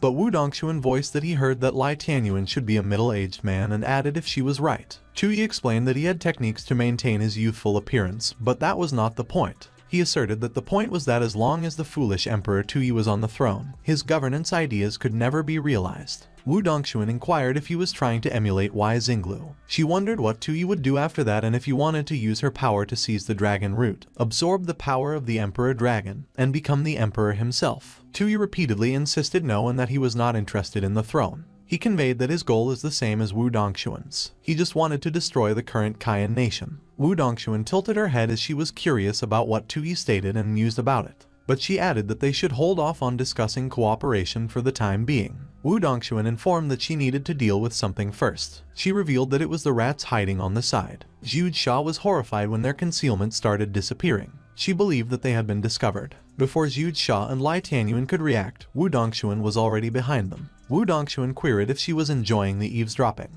Zhu Xia quickly used her escape talisman. She swung it at Wu Dongxuan, but Wu Dongxuan was agile, and she effortlessly flipped away from her. Wu Dongxuan stated that Zhu Xia was also skilled in the art of talismans. She remarked that, unfortunately, Zhu Xia was not strong enough to face her. Wu Dongxuan, her skill and lightning started to appear in the area. She used her skill, 8 Directions Assault. Zhu Xia's broken hat was blown in the air after Wu Dongxuan's attack. She was completely toasted, and Lai Tianyuan called her name with worry. Lai Tianyuan was startled when he felt Wu Dongxuan wrap her arm around him. Wu Dongxuan commented that Lai Tianyuan got a pretty good subordinate there. She noted if she was right that he must be quite an extraordinary figure himself because he had such a powerful protector, and she declared that it was her lucky day as she had encountered 2 big shots in a row. Meanwhile, Tuyi watched as Wu Dongxuan cornered Lai Tianyuan and Zhu Xia. He believed that he was doomed. Wu Dongxuan observed who exactly he was. Tuyi considered that he just impersonated Lai Tianyuan, and he wondered if Lai Tianyuan would turn around and impersonate him. He presumed that Lai Tianyuan shouldn't be silly because their ages don't even match. Lai Tianyuan suddenly started speaking to say who he was. Tuyi sweated profusely as he watched Lai Tianyuan in anticipation. Suddenly, Lai Tianyuan recalled his past when his father relayed why he studied.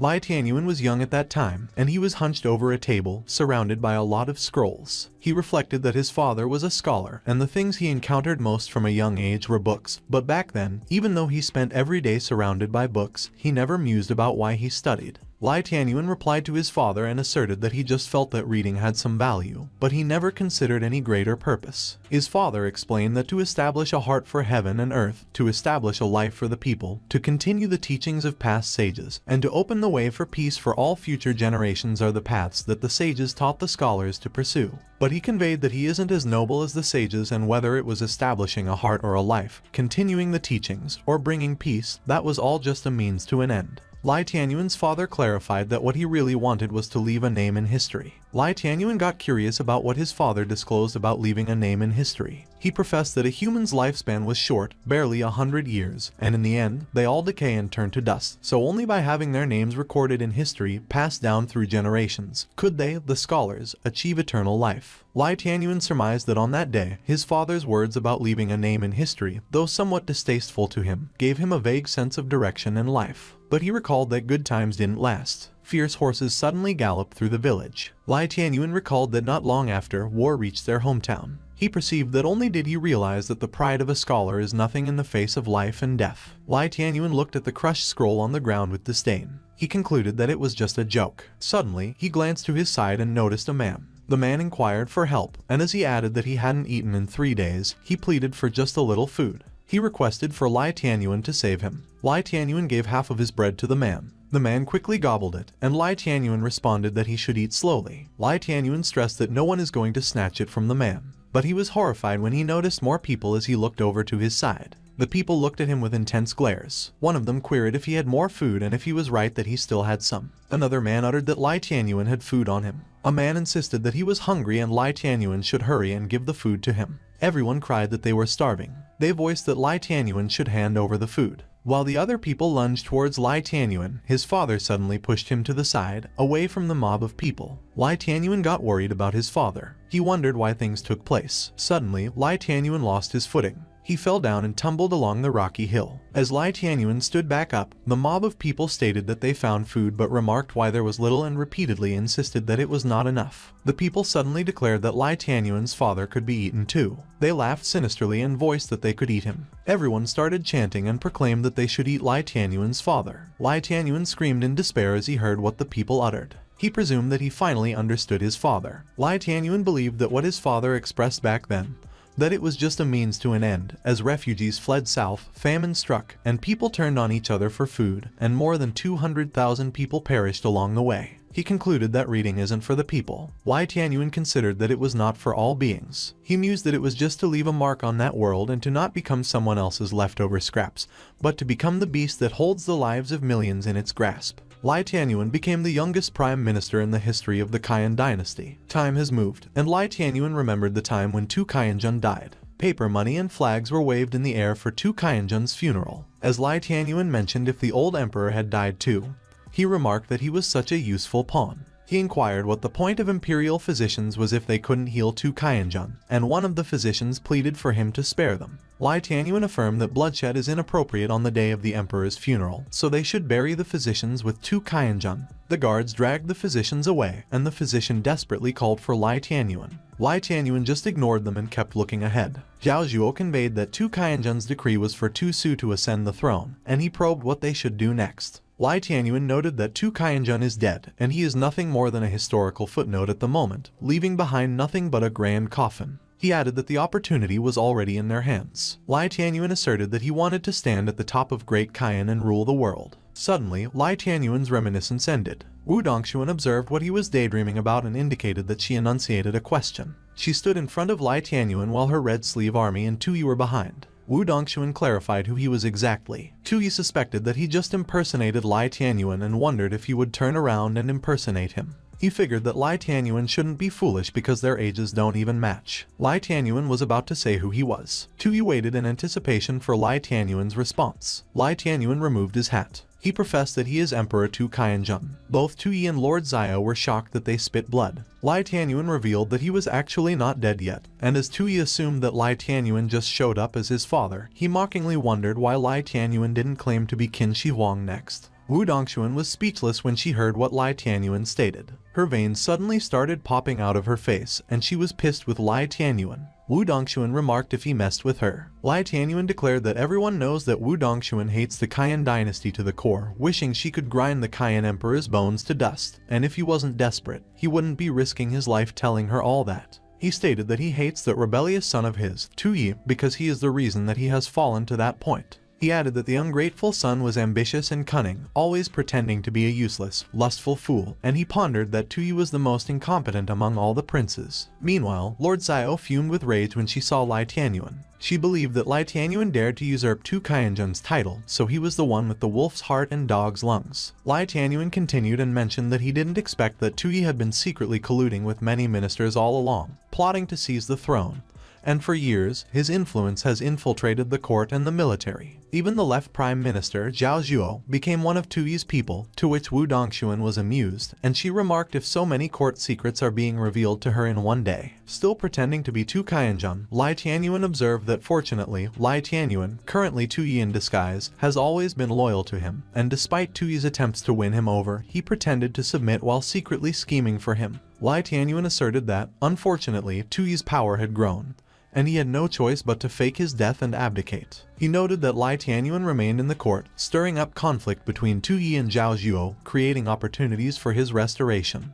But sadly, their plan only succeeded halfway. Lai Tianyuan indicated that another ungrateful son, Tu Su, helped Tu Yi kill Xiao Zhuo, stabilizing the court. Lord Xiao considered that usurping the throne, disgracing the royal family, and daring to defame Tu Su, Lai Tianyuan had committed so many grave offenses at once. She supposed that Lai Tianyuan had touched Tu Yi's reverse scale. Lord Xiao figured that Lai Tianyuan should just wait to end up like Xiao Zhuo. Wu Dongxuan demanded if he ran there like a beaten dog. Lai Tianyuan glanced over at Tu Yi, and as he addressed him as Lai Tianyuan, he reported that Tu Yi had played the role of a treacherous minister for quite some time, and earlier, he even insulted him against his will, so it must have been hard on him. Lord Xiao surmised that with a single word from Tu Yi, she would have Lai Tianyuan's head immediately. But Tu Yi joined his hands together. He remarked that to insult Lai Tianyuan was a necessary evil, and he deserved to die 1,000 times. Lai Tianyuan was petrified when he saw what Tu Yi did. Suddenly, he got pushed on the ground by Wu Dongxuan. Wu Dongxuan uttered what it mattered. She continued that, unfortunately, her hatred for the Qian dynasty is irreconcilable, and she inquired if he really presumed that he could leave unharmed when he had come to her territory and fallen into her hands. Lai Tianyuan responded that he is nothing more than a dethroned man, so Wu Dongxuan could kill him as easily as flipping her hand, but he dared to come to see her because he knew that killing him isn't her best option. He insisted that after all, as long as the Qian dynasty remains, killing a former Qian emperor so easily won't give Wu Dongxuan the satisfaction of revenge. Wu Dongxuan just scoffed. Lai Tianyuan was alarmed by Wu Dongxuan's reaction.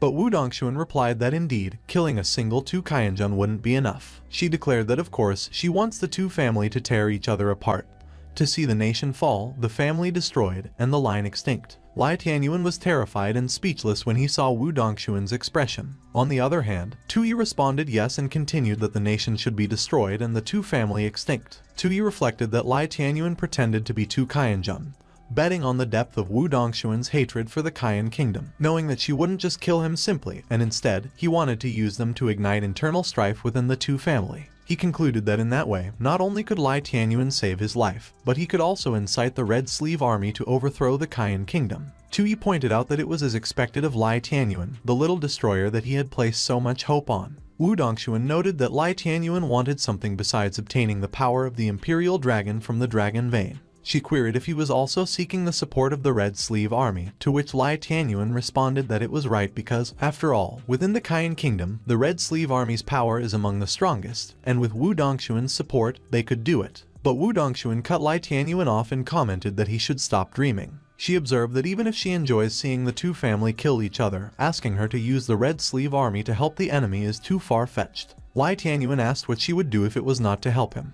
He inquired what Wu Dongxuan's decision was, if it was to help Tuyi, who was pretending to be him. Tuyi was extremely puzzled when he heard what Lai Tianyuan conveyed. Lai Tianyuan declared that after what happened with his ungrateful son, he has grown tired of the throne, but Wu Dongxuan replied that it was nonsense. But Lai Tianyuan continued and stated that his biggest wish, aside from getting rid of those two disgraceful sons, is to entrust the kingdom to someone reliable. He remarked that, for example, Tuyi seemed quite suitable, and Lord Xiao believed that she would just sit back and watch them all perform. Wu Dongxuan scoffed and retorted that after all that talk, it was still just words, and she was done playing, so the others should take Lai Tianyuan away to feed the dogs. But Lai Tianyuan suddenly interjected that proving his identity is easy. He presented the imperial seal to Wu Dongxuan. Lai Tianyuan informed that Wu Dongxuan should consider it a gift for his future successor, and the Empress. Wu Dongxuan began to wonder if what they claimed was actually true. Lai Tianyuan revealed that it was a wedding gift, and Tuyi was stunned. Suddenly, Wu Dongxuan raised her hands. She wrapped her arm around Tuyi. Wu Dongxuan observed that it was not bad, and it seems that Lai Tianyuan has given a suggestion that pleases everyone. She expressed that she quite admired Tuyi's ideas for governing the country, so he is worthy of being her man. Wu Dongxuan asserted that without further delay, she and Tuyi should head straight to the bridal chamber. Tuyi mentioned that Wu Dongxuan should wait a minute, but he was taken aback when he felt a pang of pain behind the back of his head.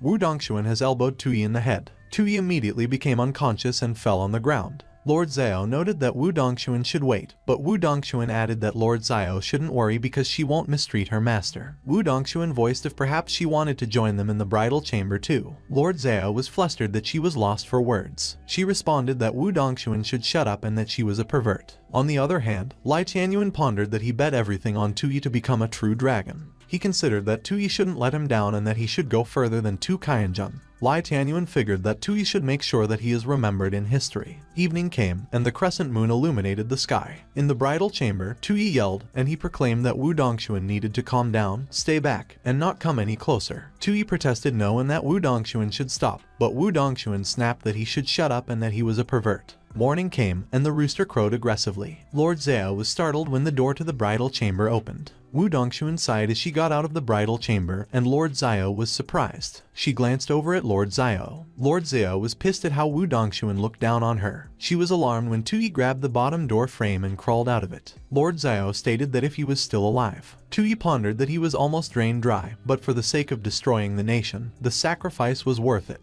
He reflected that Lai Tianyuan actually dared to bring the imperial seal out of the palace and even sold him out, so the future is indeed promising.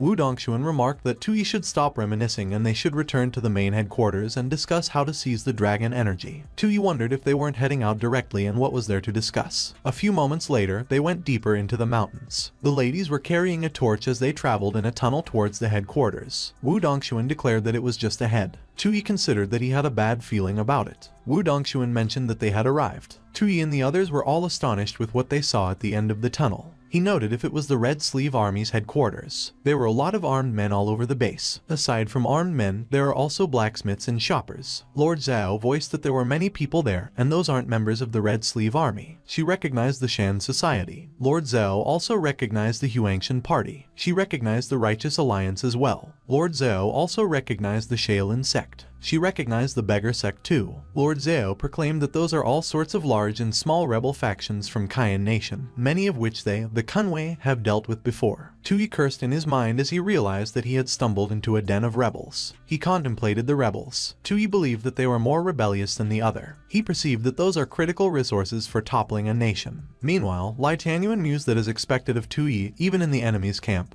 he walked with steady steps and even showed a hint of joy, so he was truly worthy of the late emperor's bloodline. He wondered if it could be that Tu Yi anticipated the appearance of the dragon vein and knew that the rebels would gather there, so he planned to subdue them all at once. Tu Yi was in awe when a huge, muscular man stood in front of him. The man stated that Tu Yi looked unfamiliar and remarked which rebel group he was from. Tu Yi declared that he is Lai Tianyuan, the exiled Prime Minister of Qian Nation, and he was with the former Emperor of Qian, Tu Qianjun. The man laughed and mentioned that the joke isn't funny at all. But Wu Dongxuan chimed in and commented that what Tu Yi explained wasn't a joke, and it was the truth. Everyone quickly greeted Wu Dongxuan when they saw her. Wu Dongxuan noted if he was disappointed. She told if he believed that he would get the full support of the Red Sleeve Army to seize the dragon's power by making a deal with her last night. Wu Dongxuan voiced that it turns out that the Red Sleeve Army isn't just supporting Tu Yi, as she told him that she is a businesswoman and she never put all her eggs in one basket. Tu Yi pondered that Wu Dongxuan wanted a free ride. Wu Dongxuan recounted that she doesn't want to be an emperor, but she is willing to bet on anyone who dares to sit on the dragon throne.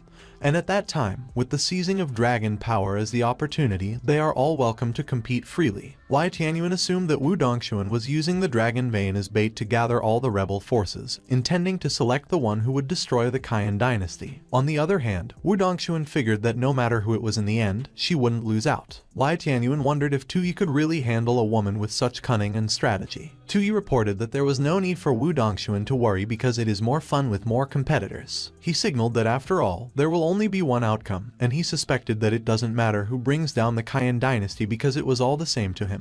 Wu Dongxuan observed that she loves Tu Yi's confidence, like there is no one else but him, so it was no wonder he was the man she fancied. She posited that although there were many backups there, none of them are likely to compete with Tu Yi. Wu Dongxuan indicated that the only ones who might compete with Tu Yi were probably those from Jing Nation, and as she professed if she was right, Tu Yi hinted if Jing Nation was really going to get involved in that mess. She insisted if he perceived that the descendants of the Chu family would ignore the dragon vein when he was pretending to be them. Wu Dongxuan reasoned that by her calculations, the people from Jing Nation should be arriving soon. The tunnel to the headquarters was empty and quiet. Chen Siming arrived. He was with Aina and Haiya. Wu Dongxuan responded why he was back alone when she sent him to greet the people from Jing Nation. Chen Siming contended that it was Wu Dongxuan's order to greet them, and he wouldn't dare disobey, so he brought the person back. Tu Yi and Wu Dongxuan were both astonished when they saw what Chen Siming presented to them. Chen Siming revealed that to be precise, it was the person's head, and he uttered if it was enough. Chen Siming, Aina, and Haiyu all stood by the tunnel's entrance. He threw Chu Sidao's head towards Wu Dongxuan.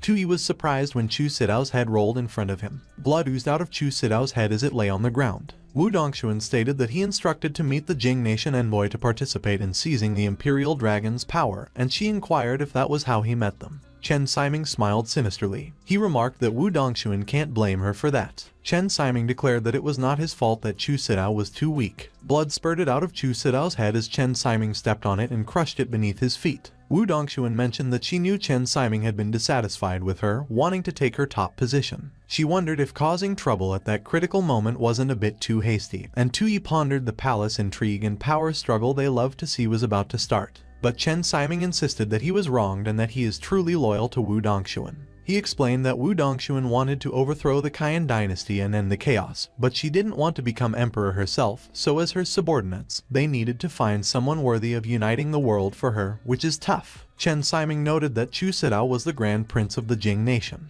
He pointed out that Chu Sidao is known as the #1 general in Jiangnan, leading the Unstoppable Wave Battalion, and he came to seize the dragon's power on behalf of the Jing nation, but got completely wiped out by fiends from the grasslands. Tui chimed in and inquired about the grasslands. Chen Siming revealed that they were all taken out by his girl, Ayana. Ayana, the holy maiden of the northern Mang grasslands, scoffed and claimed that the Jing nation was incredibly weak. One of the rebels remarked that he had heard that there is a so-called holy maiden in northern Mang, who claims to have the power to connect with the demons of the grasslands. Another rebel just scoffed and declared that they were just a bunch of northern barbarian dogs daring to come to the central plains to kill, and as he muttered if they were there to steal the dragon's power too, he concluded that they are overestimating themselves. When Ayana heard what the rebels stated, she inquired if they were talking about her and Haya. She declared that compared to the prosperity of the central plains, it really pales in comparison. The men were pissed with what Ayana commented. Ayana observed that since the Central Plains was powerful, she just wanted to ask if everyone must be living a happy and fulfilling life. She wondered why they were all risking execution by rebelling and if it was because they enjoyed cosplaying as rebels, to which the rebel demanded what she meant and retorted that she was spreading nonsense. Ayana indicated that she is heading south to seize the dragon's power to end the division and chaos, to unify the world. She noted that if anyone there wanted to join the great cause of unifying the world, they could consider joining them. Wu Dongxuan was bewitched by Ayana's words and considered unifying the world and ending chaos. On the other hand, Lai Tianyuan was also in a trance, and he pondered unifying the world and leaving a legacy in history. All the other rebels were all in a daze, and as they envisioned unifying the world and achieving greatness, Tui wondered what was going on and if the rebels were really speechless after being brainwashed. Tui sensed that something was off about Ayana, and he wondered why the system couldn't see her attribute panel. Ayana's eyes glowed, and she smiled sinisterly as she continued to bewitch the rebels. She declared that if they wanted to join, they would need to pass a test because they only accept elites. Tui unknowingly finished Ayana's sentence and remarked that they don't accept trash. Ayana wondered how Tui knew that line while Tui was concerned, as he realized that the line was familiar that he just responded instinctively. One of the rebels questioned what he meant and if he was calling him trash, but Tui responded that it was not his fault as Ayana wanted to say it, and he just helped her say it. The rebel challenged if she thinks he is trash. Ayana clarified that she was not talking about the rebels. She insisted that she was saying that everyone there is trash. The rebels shouted that Ayana was an audacious scoundrel for calling them trash. They cried that they will get her. Ayana called Haya. She indicated that Haya should help her take the rebels down. The rebels were stunned when one of them broke his neck. Before they could react, another rebel was shredded into pieces. Haya wreaked havoc as he attacked multiple rebels at a time, and they couldn't react as he was extremely fast. Blood was spilled all over the place. A lot of rebels lost their lives. Tui supposed that a wise man stays away from danger, so they should retreat for the time being. But Ayana noticed that Tui was trying to escape. She imparted that Haya should prioritize taking out Tui. Tui cursed in his mind as he realized that Ayana was a crazy woman because he just echoed her words, so there was no need to be so petty and go for the kill. Meanwhile, Ayana was thinking that Tui was the only one unaffected by her abilities, and in her story as the leading character, he is definitely a strong mid-game boss. Haya punched another rebel blocking his way. His punch made its way to Tui, but Lord Xiao and Jude Sha blocked his fist. Wu Dongxuan used her escape technique. She used her skill, Arcane Kick. Wu Dongxuan presented that Ayana was killing at will on the territory of her Red Sleeve army. She highlighted that Ayana was way too disrespectful to her, but Ayana assured that Wu Dongxuan should calm down because they are not enemies. She signaled that they have a common goal, and that is to destroy the Qian dynasty. Ayana's words echoed through Tui's head. Tui believed that his head hurt and that Ayana's voice kept echoing in his mind, so he wondered if that was Ayana's ability. Wu Dongxuan started repeating the words that were echoing in Tui's mind. She urged that they must destroy the Qian dynasty and they should start by taking out the former Qian emperor. Jiu Sha got worried, while Lai Tianyuan was terrified when he heard what Wu Dongxuan related. Ayana discerned that there was a bonus surprise, and she wondered if the former Qian emperor was also there. Jiu Sha and Lord Xiao were protecting Lai Tianyuan and Tui, and they prepared themselves to face Wu Dongxuan. Tui determined that he thinks he has figured out Ayana's ability and what it was all about. Tui believed that everyone has their own obsession in their hearts. He considered that Ayana's ability is to amplify those obsessions within the people. As Tui reflected that through verbal manipulation, Ayana turned the people into puppets controlled by their obsessions, Ayana remarked that they should destroy the Qian dynasty, and the only path was to kill 2 Qianjun. Wu Dongxuan repeatedly declared that she will kill. Tui supposed that, however, he had already seen through Ayana's ability using his system, and he had seen all the flaws, down to the bare bones. Wu Dongxuan was surprised when Tui blocked her way when she was about to attack. Tui stated that Tu Qianjun was no longer the Qian emperor. He noted that killing Tu Qianjun won't destroy the Qian dynasty, and Wu Dongxuan was stunned when she heard that. Wu Dongxuan started sobbing while her veins were popping out of her eyeballs and face. Tui surmised that since Ayana's ability relies on verbal manipulation, all he needed to do was expose the flaw in her logic. He realized that Ayana's spell would break. But Tui was surprised when he looked at Ayana. Ayana was filled with rage. She commented if destroying the Qian dynasty wasn't her lifelong goal. Ayana uttered why she was hesitating when the target was right in front of her and if she had lost her resolve. She proclaimed that Wu Dongxuan should kill Tu Qianjun. Wu Dongxuan repeatedly insisted that she will kill again. She attacked Tui, and Tui was barely able to dodge her attack. Tui wondered if Ayana was trying to force a miracle through sheer brute strength. He assumed that, unfortunately, Ayana's ability has another flaw. Tui voiced if she would truly be satisfied if Tu Qianjun died. She mentioned if her real wish was to destroy the Qian dynasty or to turn the Central Plains into a peaceful land. Wu Dongxuan started hesitating when she heard what Tui expressed about peaceful land. She was fighting off between peace and killing, and Ayana observed what she was doing. Tui asserted that the obsession in a person's heart is rarely just one thing, and she should take Wu Dongxuan as an example. He explained that while destroying the Qian dynasty is indeed one of Wu Dongxuan's obsessions, her greater obsession was to create a peaceful era, and Ayana's ability cannot choose which obsession to amplify, so currently, Wu Dongxuan's desire to build a peaceful world has become stronger. Ayana inquired how Tui knew so much about her and Wu Dongxuan.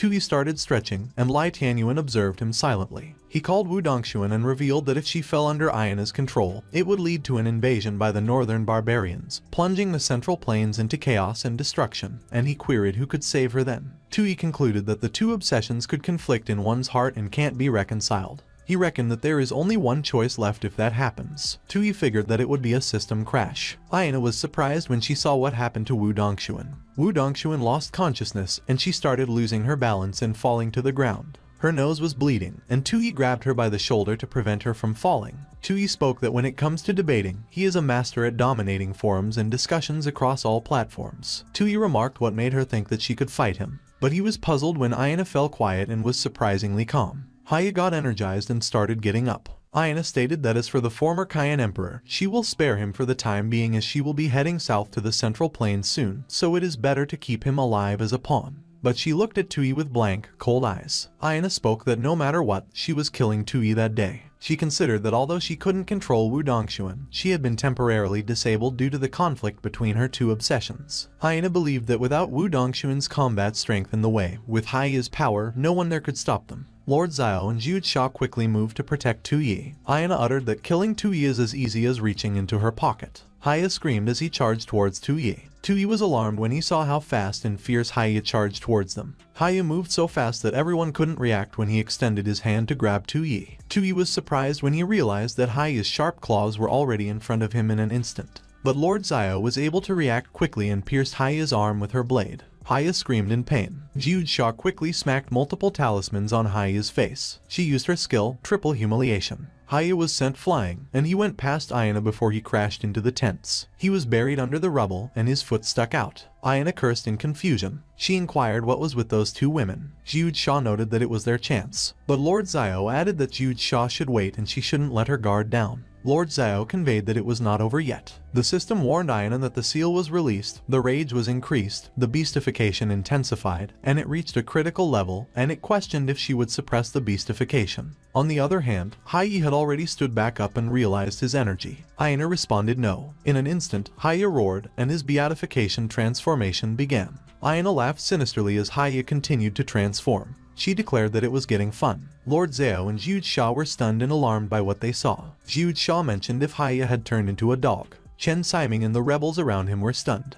Wu Dongxuan and the rest had the same expression as well. Lord Xiao and Zhu Sha stood side by side as they prepared to fight Haya. Haya moved so quickly that he just disappeared from where he stood. Before anyone could react, Haya kneed Zhu Sha on the face. Lord Xiao was able to notice Haya after Zhu Sha got hit. Haya attacked Lord Xiao next and she was able to block it. He roared loudly as he exerted more effort. Haya bombarded Lord Xiao with attacks. Ayana remarked that Haya was raised by wild wolves as a child, so he has a bloodthirsty and violent nature, and only under her control could he avoid going berserk. She noted that they broke Haiya's seal on his vicious side by smashing his blindfold, so it served them right. Lord Xiao wasn't able to keep up with Haiya and she suffered multiple cuts from his attacks. She considered that it was ridiculous because Haiya is as troublesome as a mad dog. Haiya drooled as he opened his mouth. He bit Lord Xiao on her shoulder and Lord Xiao screamed in pain. Haiya noticed that Jude Shaw stood back up. He threw Lord Xiao towards Jude Shaw. Lord Xiao felt that Haiya was on a completely different level from before and he was strong. She and Jude Shaw were sent flying, and they crashed towards other rebels. Tui stated if they were okay. Lord Xiao commented that Tui shouldn't come closer. Tui was alarmed when he saw what happened to Lord Xiao and Jude Shaw. Lord Xiao believed Haiya's strength and speed were both above hers. She supposed that she could only rely on those fire-throwing talismans that Jude Shaw used before. But Lord Xiao was speechless when she saw that Jude Shaw fell unconscious. Lord Xiao realized that she got struck by Wu Dongxuan's lightning yesterday,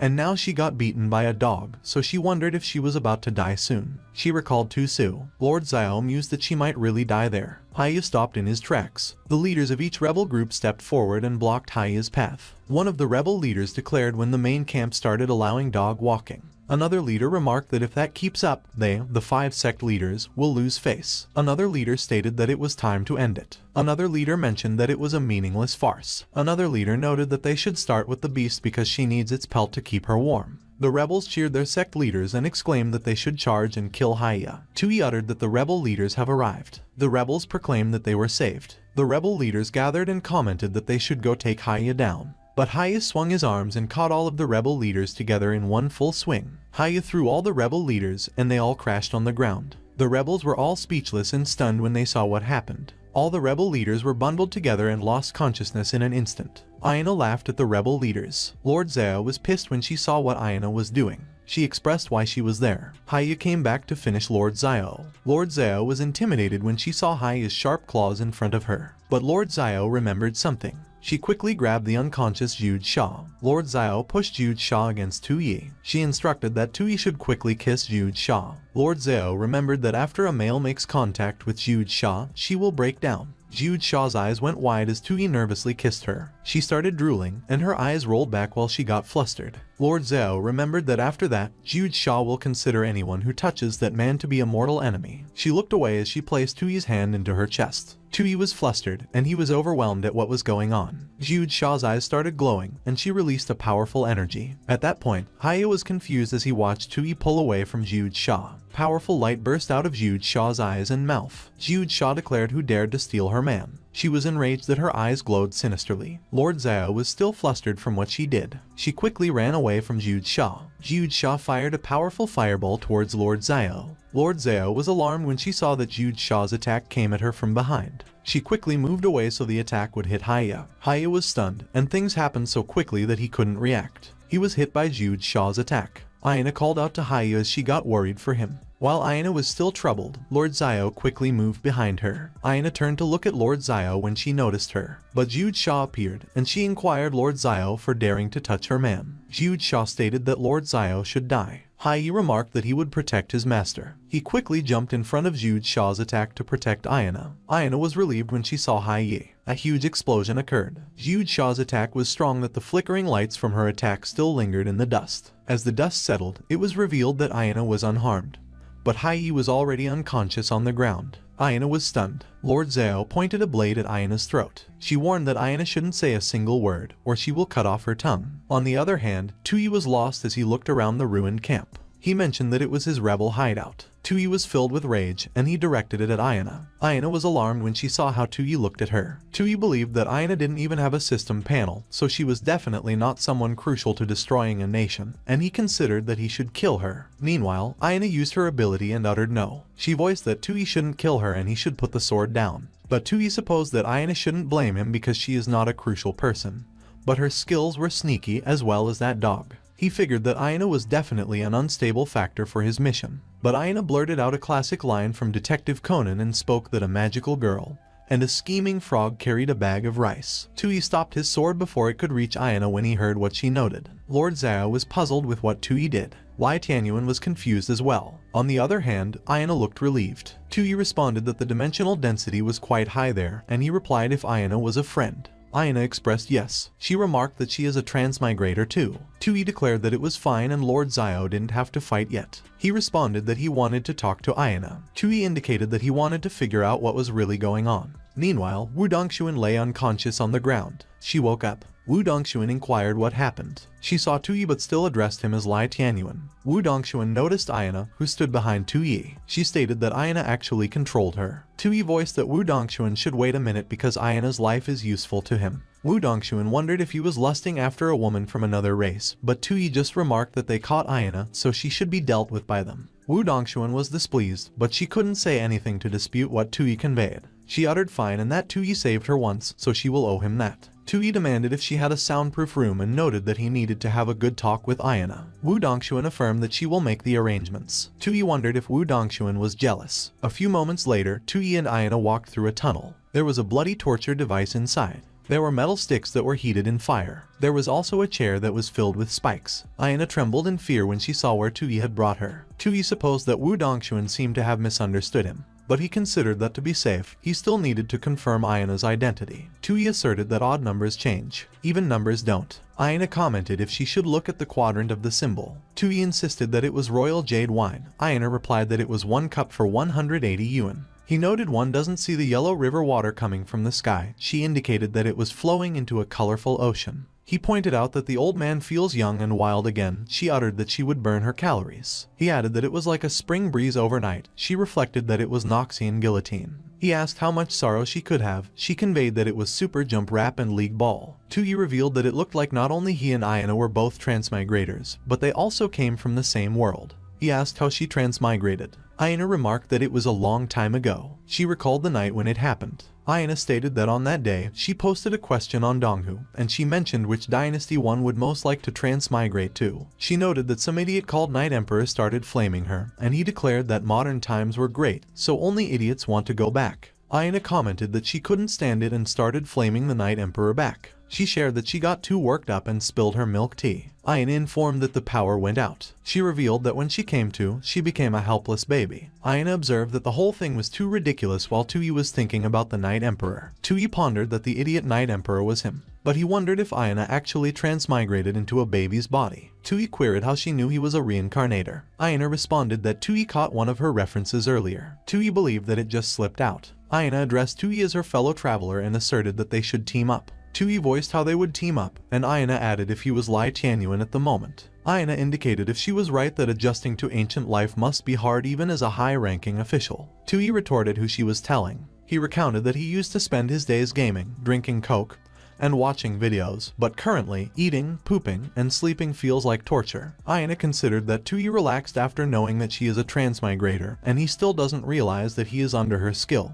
But she should still be cautious. She inquired if he had any special skills since transmigrating, and Tui answered that she shouldn't mention it because he just got a useless system. Ayana uttered that Tui's transmigration experience isn't going too well, but he was lucky he met her, and she continued if he wanted his big sis to help him out. Tui wondered if Ayana wasn't just acting like a bootlicker and if she now assumed that she was in charge. Ayana probed if his goal was to destroy the nation, and Tui countered what it mattered. She acknowledged that she knew it and posited if she was right that Tui wanted to overthrow the Qian dynasty and become king. Tui wondered if Ayana really thinks that he is Lai Tianyuan and surmised that he just wanted to complete his mission and get back because no one wants to stay in that awful place with Ayana. He realized it and wondered if he was just being led around by Ayana. Ayana claimed that she could give Tui the dragon vein too if he listens to her. He conveyed what he deduced about it. She relayed that if he agreed, she might even let him lick her feet and specified if she was right that he had not done it before. Tui was pissed as Ayana waved her foot in front of his face. Ayana was surprised when Tui grabbed her face. She was puzzled when Tui started tying a gag around her mouth. Ayana tried to speak, but all she could produce was muffled sounds. Tui mused if becoming king and taking the dragon vein was really what he wanted and explained that ever since he transmigrated, everyone has been projecting their own ideas onto him, and it was fine for others, but even Ayana, a fellow transmigrator, doesn't get how he feels. Ayana concluded that her power stopped working again and Tui shouldn't come closer. Tui insisted that Ayana should let him tell her what he really wants. Ayana was panicking, but she couldn't utter a single word as they were all muffled. Her muffled scream could be heard all throughout the tunnel. Everyone waited by the entrance of the tunnel. Tui burst out of the door with Ayana behind him. He was surprised and puzzled when he saw the others standing by the entrance. Wu Dongxuan, Lai Tianyuan, Jude Sha, and Lord Xiao all looked at Tuyi with disdain and surprise. They all saw that Aina was gagged and was flustered. Everyone believed that, as expected, Tuyi was debauched and shameless. Lai Tianyuan assumed that it was no wonder Tuyi was the emperor because with just his physical body, he subdued Wu Dongxuan and the demoness, eliminating two great threats to the Qian nation. Tuyi figured that the old guy Lai Tianyuan let his imagination run wild again, and he stated that they shouldn't misunderstand because he only gave Aina that thing to seal her powers. Wu Dongxuan remarked that there was no misunderstanding there and that Tuyi did it much faster than they did last night. A rebel called Wu Dongxuan. He mentioned that the rebel alliance has regrouped, and they just waited for Wu Dongxuan's order to search for the dragon vein. Wu Dongxuan declared that they should let them go because once things are settled, she will handle it personally. She added that it was about time and they should head to the dragon vein's location. A few moments later, Wu Dongxuan and the rebel alliance arrived at the dragon vein's location. Wu Dongxuan's eyes lit up. Tuyi concluded that Wu Dongxuan was quite tricky because if the rebels came by themselves, they would definitely get lost. He suspected that by setting up the main base near the dragon vein, no matter who tries to find it, they won't escape Wu Dongxuan's territory. Tuyi noticed the change in their surroundings. It was as if a portal had sucked them in and everything around them changed. Wu Dongxuan observed that they have arrived. Everyone was blinded by the light that the portal created when they arrived. They were transported into a place that was filled with withered trees. Human skulls also lay on the ground. Everyone just stood there as they looked at their surroundings that were riddled with death. Tuyi wondered if that god-forsaken place had a dragon vein. One of the rebel leaders noted if something went wrong and if she tricked them. The rebel leaders commented how there could be a dragon vein there and insisted that Wu Dongxuan should speak up. Wu Dongxuan just remained silent, and a bright golden light surged behind her. Everyone was surprised when the powerful golden light surged out and destroyed everything on the ground. Tuyi and the others were all surprised, and their mouths were wide open. A golden wall with intricate golden dragon murals was revealed as the dust started to dissipate. A huge golden gate appeared in front of everyone else. Tuyi recognized what it was, but he was too stunned to speak. One of the rebel leaders affirmed that it was the dragon vein. The rebels exclaimed that they should charge. As everyone charged toward the dragon vein, Tuyi secretly laughed in his mind. Tuyi considered that everyone should go ahead, fight for it, and quickly grab it because once they get the dragon vein, they should help him boost his Qian nation's misfortune. Lord Xiao remarked that the dragon vein is tied to the fate of their nation, so there was no way she could let a bunch of rebels snatch it away. Tuyi stated that he was not in a hurry and inquired why she was in a hurry. Lai Tianyuan agreed and declared that rushing in at that time might trigger some traps. So the Emperor's wisdom is unmatched, which made Tuyi click his tongue and think that Lai Tianyuan thinks that he knows everything again. A few moments later, Tuyi noted that it was about time and that they should head inside. Tuyi and his group walked towards the gates. Everyone finally entered the gate, and it slowly started to close. The gates closed with a loud banging sound. Dust started to brew in the area. As the dust disappeared, the gates to the dragon vein also disappeared. On the other hand, Tuyi wondered who built the dragon vein site and supposed that it was really impressive. They could hear the rebels laughing maniacally ahead and proclaimed that it was all theirs. Lai Tianyuan mentioned that it looked like they had encountered a situation. The rebels continued to laugh and observed that there was much. Tuyi and the others were surprised when they saw what the rebels did. The rebels were all enchanted by the mountain of gold around them. One of the rebels commented that who needs the dragon vein with all that. Lord Xiao indicated that there seemed to be many more rooms over to their side. One of the rebels insisted that the others should get lost because all those weapons belonged to the beggar sect. But the other rebels responded that he was a stinking fish seller and queried them for daring to challenge the Shan society. Tuyi passed by a rebel who revealed that if he had seen the scroll earlier, he wouldn't have wasted his youth training in martial arts. Another rebel proudly raised a box and left. More rebels fought each other over what was theirs. Wu Dongxuan explained that in order to gain the dragon vein's recognition, one must possess the character to match it, and if one is tempted by petty gains, they are only fit to be a low-level player. Lai Tianyuan conveyed that it seems that it was the first test of the dragon vein, so they must remain cautious along that path. Tuyi stressed that it was such a simple test, and he figured it out immediately. Wu Dongxuan acknowledged that of course Tuyi did because it was an easy challenge in the face of major decisions. But she was not able to finish her sentence when she saw Tuyi, and she probed what he held in his hands. Tuyi asserted that it was none of Wu Dongxuan's business. Wu Dongxuan remarked if he even listened to her. She stated that it was the dragon vein's test. But Tuyi ignored her and declared that it seems there are treasures in the other room too.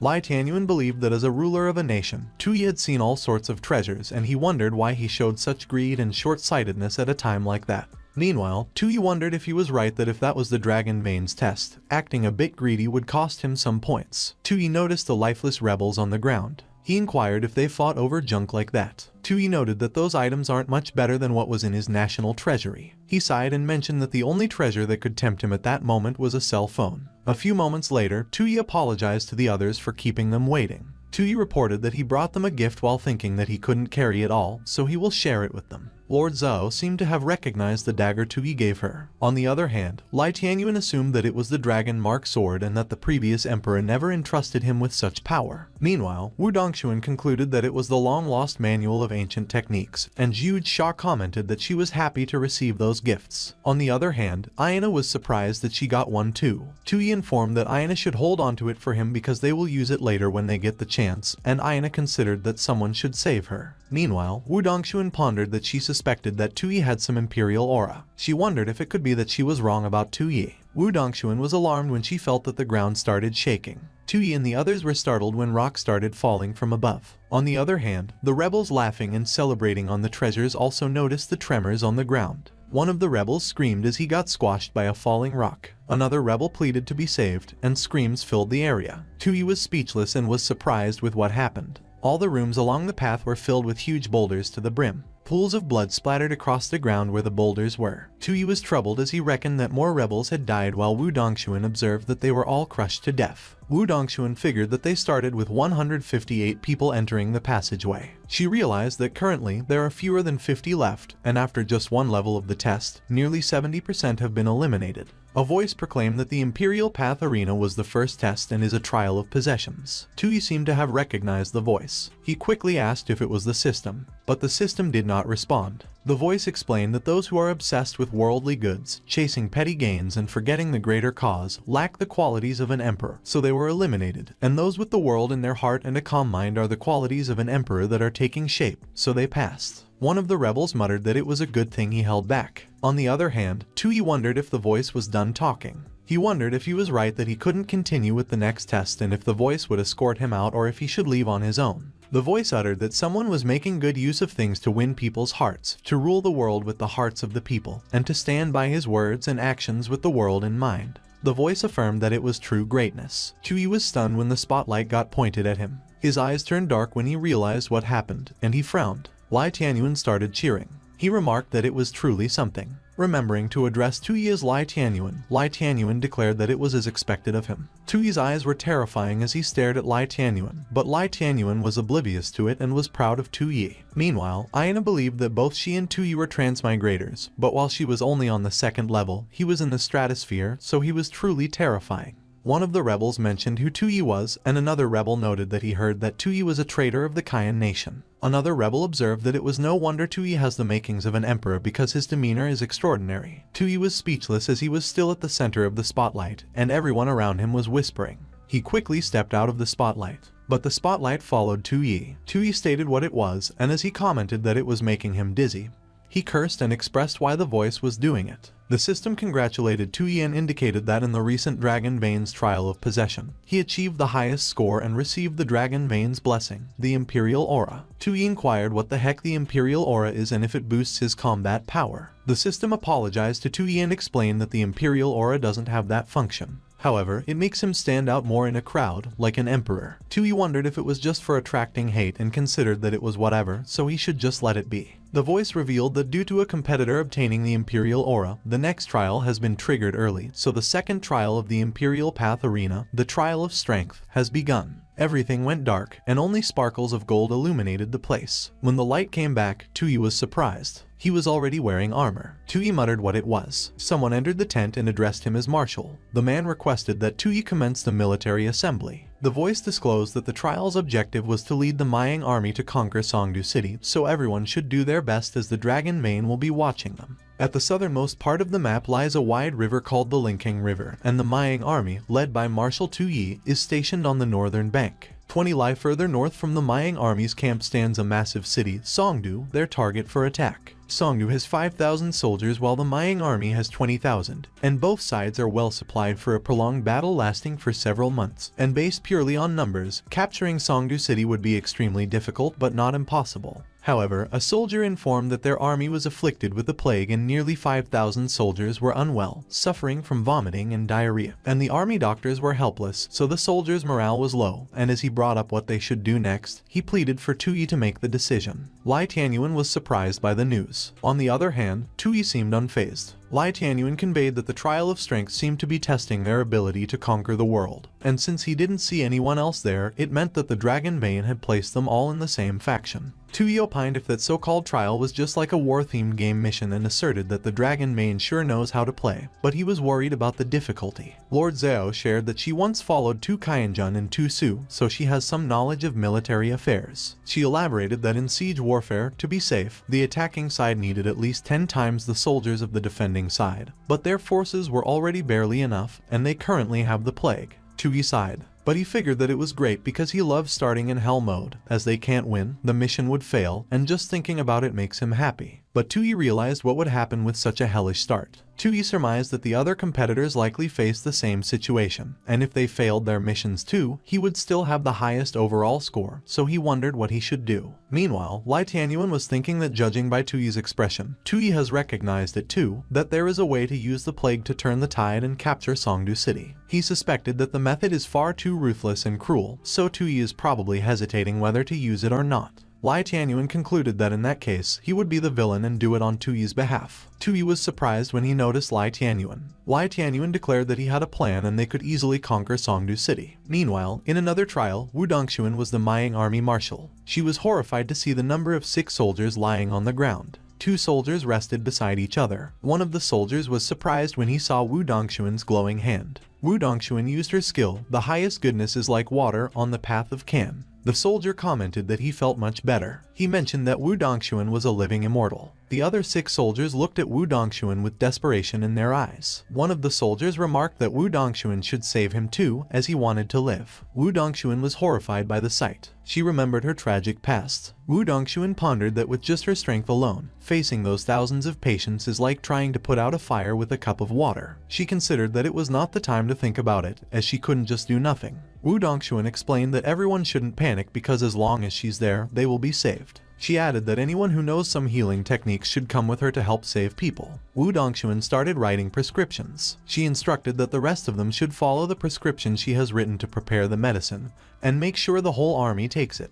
Wu Dongxuan quickly left. She walked around and checked on the patients. The people in the camp seemed to have calmed down after what Wu Dongxuan did. On the other hand, Aina feasted in another trial. Aina noted that an army of 20,000 attacked a city defended by 5,000. She was the Maiyang army saintess, and she inquired if they had so many infected soldiers and how they were supposed to fight like that. Chen Siming queried why they should not fight. He was the vice marshal, and he asserted that if Aina insisted, capturing Songdu City couldn't be easier. Intrigued, Aina stated that Chen Siming should tell them how they should attack. Chen Siming observed that Songdu City only has 5,000 defenders. He proposed that he should just infect them with the plague as well, and the city is theirs. Chen Siming remarked that they should use the catapults. Meanwhile, Lai Tianyuan stated that they should launch the corpses of the infected soldiers. He mentioned that they would launch them into the city center. Tui considered that it was ruthless, and even the King of Hell would bow to Lai Tianyuan. He declared that the plan is too malicious and is not something a wise ruler would do. But Lai Tianyuan noted that there is no room for mercy on the battlefield.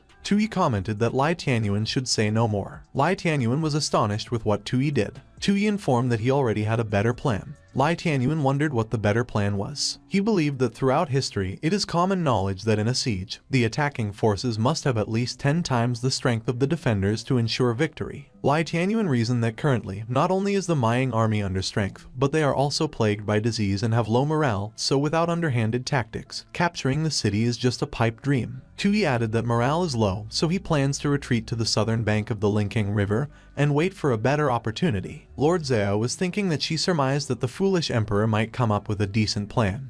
But his plan, to put it bluntly, was just running away because they couldn't win. She wondered if there was really a need to sound so grand about retreating, and she presumed that Tui was using the most badass posture to say the most cowardly thing. On the other hand, Lai Tianyuan concluded that Tui's strategy couldn't possibly be so shallow, so there must be deeper meaning behind it. He reflected that, unfortunately, his knowledge of military strategy is far inferior to his understanding of palace intrigues, so he can't yet grasp Tui's thinking. Tui affirmed that when they retreat, they must take all the infected soldiers with them, even those too sick to walk. Lai Tianyuan was stunned when he heard what Tui uttered. He voiced that they absolutely should not. Lai Tianyuan observed that most of those infected soldiers are beyond saving, so bringing them along will only slow down the army, and he shared why he was insisting on taking them. Tui explained that no one would be left behind and no one would be abandoned. He revealed that it was how he treats his soldiers and inquired if that explanation satisfies him. Lai Tianyuan was lost for words when he saw how straightforward Tui was. He asserted that he is Tui's humble servant and he would not dare question him. Meanwhile, Lord Xiao was displeased with Tui's decision, but she remained silent. On the other hand, at Ayana's trial, they moved to Songdu City and began executing Chen Siming's plan. They were in trial number 3, and the Mayang army had gathered in front of the city gates. The rotting corpse of a soldier that perished due to the plague was stuffed in a bag. 2 soldiers carried the bag together. The 2 soldiers slowly walked towards the catapult. With the remaining bags of bodies behind him, the commanding soldier was traumatized. He raised his sword, signaling for the catapults to throw the bodies inside Songdu City. The soldiers of Songdu City declared that they should take cover, but they were horrified when they saw what was being thrown at them. Rotting bodies of the Mayang army were flying in the air. Their rotting flesh splattered as they crashed on the ground. The soldiers of Songdu City remarked that there were dead bodies and they should quickly throw them off the walls. On the other hand, the leader of the Mayang army asserted that they should keep firing. He instructed that they should fire, but tears welled up in the corner of his eyes as the guilt of the command ate at his conscience. More rotting bodies were thrown in the air. The leader of the Mayang army suddenly dropped his sword and retched. He mentioned that he couldn't take it anymore. He stated that those were all his soldiers, but Ayana noted that he should keep giving the order. Ayana inquired if he had forgotten his wish. She observed that after the war, the leader could go home and get married. The leader affirmed that Ayana was right and that he could do it. He turned back and repeatedly proclaimed that he could do it. Ayana let out a sigh of relief as she commented that those soldiers are such a hassle because the moment she lets her guard down, they fail her. Chen Siming expressed that thank goodness for the Holy Maiden's ability. He conveyed that he didn't think Songdu City could hold on any longer. Chen Siming avowed that when they first launched the corpses, they pretended to be on high alert, but currently, a whole day has passed, and the walls are piled with bodies, and only a few people are still clearing them away. He maintained that judging by the time, the plague should have already broken out in the city. Ayana called Haya and directed that he should climb over the walls and open the gates from the inside. Haya quickly crouched on the ground and prepared to launch himself towards the gates of Songdu City. He ran forward with all his might, leaving dust behind him. Haya quickly climbed up the walls without stopping or slowing down. The soldiers guarding the walls were surprised when Haya suddenly appeared. Before the soldiers could react, Haya grabbed their heads and slammed them on the floor. Meanwhile, Ayana was observing the chaos of Songdu City from outside. Suddenly, Haya opened the city gates. The leader of the Mayang army quickly insisted that they should prepare for the assault, and as he chanted and averred that the Holy Maiden is wise and Haya is mighty, the other soldiers chanted in response and repeated what he uttered. Chen Siming informed that he didn't expect them to win so easily at that time, and Ayana acknowledged that he deserves credit too. Ayana advised that all troops should listen to the order and advance. The Mayang army claimed that they will charge. In an instant, the Mayang army started marching through the city gates. Ayana indicated that they should go, but she was surprised when she saw the state of the Songdu City inside. The streets were empty and there was complete silence. Ayana wondered what was going on and why there was no one on the streets. She considered that even if the plague broke out, the city shouldn't be that quiet, and she came to a realization. While Ayana was still stunned, she was unaware that arrows were flying towards them from behind. She was astonished when she saw the arrows hit the men beside her. Ayana was surrounded by the screams of the Mayang army, and they opined that it was an ambush so they should retreat and fall back. She was alarmed when she noticed the noise that was coming from her side. Ayana saw the soldiers of Songdu City gathered around Lu Yu. Lu Yu confirmed that Ayana had finally come in. Ayana queried who he was. Lu Yu introduced himself and declared that he is a Kai practitioner from Songdu City. He mentioned that the art he specializes in is manipulating plagues. On the other hand, the Mayang army at trial instance 1 started to retreat. Lai Tianyuan gasped for air as he walked with the troops. One of the soldiers inquired if he was okay, and Lai Tianyuan asserted that he was fine, so they should quickly transport the wounded. Suddenly, Jude Shaw called Lai Tianyuan. She noted that she had found something strange, and she wanted to report it to Lai Tianyuan. Jude Shaw observed that there are faint traces of magic energy on all the sick people, so she suspected the plague.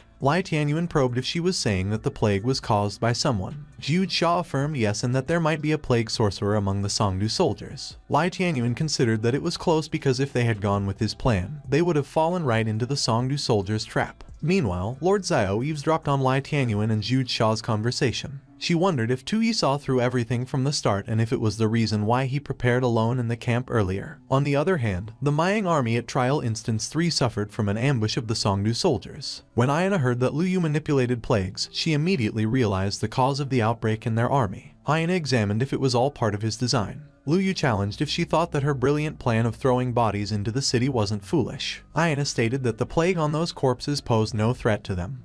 But Lu Yu deliberately turned Songdu City into a ghost city to lure them in. Lu Yu claimed that Ayana is both intelligent and ruthless, and if she hadn't met him, she could have achieved great things. Ayana scoffed and remarked that if Lu Yu dies, there is still a chance to turn things around. She called Haya and ordered that he should kill Lu Yu. Lu Yu was unfazed, and he just glared at them menacingly without saying anything. Ayana was puzzled when she saw that Haya did not move an inch. Haya maintained that they can't beat Lu Yu. Both Haya and Ayana saw the monstrous aura that Lu Yu released. Terrified, Ayana decided what to do. She conveyed that Haya should take her out of there. Chen Siming was surprised when he heard what Ayana disclosed. He indicated that Ayana should wait for him, but Ayana just ignored him and sped to the gates. Ayana and Haya were surprised when they saw that the gate was congested. The Mayang army was in a panic to retreat, and they fought over who should go first while they pushed each other. Ayana expressed that Haya should go to the walls. But suddenly, one of the soldiers of the Mayang army grabbed Haya's shoulder. More soldiers grabbed onto Haya and commented that the Holy Maiden should save them. The soldiers insisted that they don't want to die and Ayana should help them.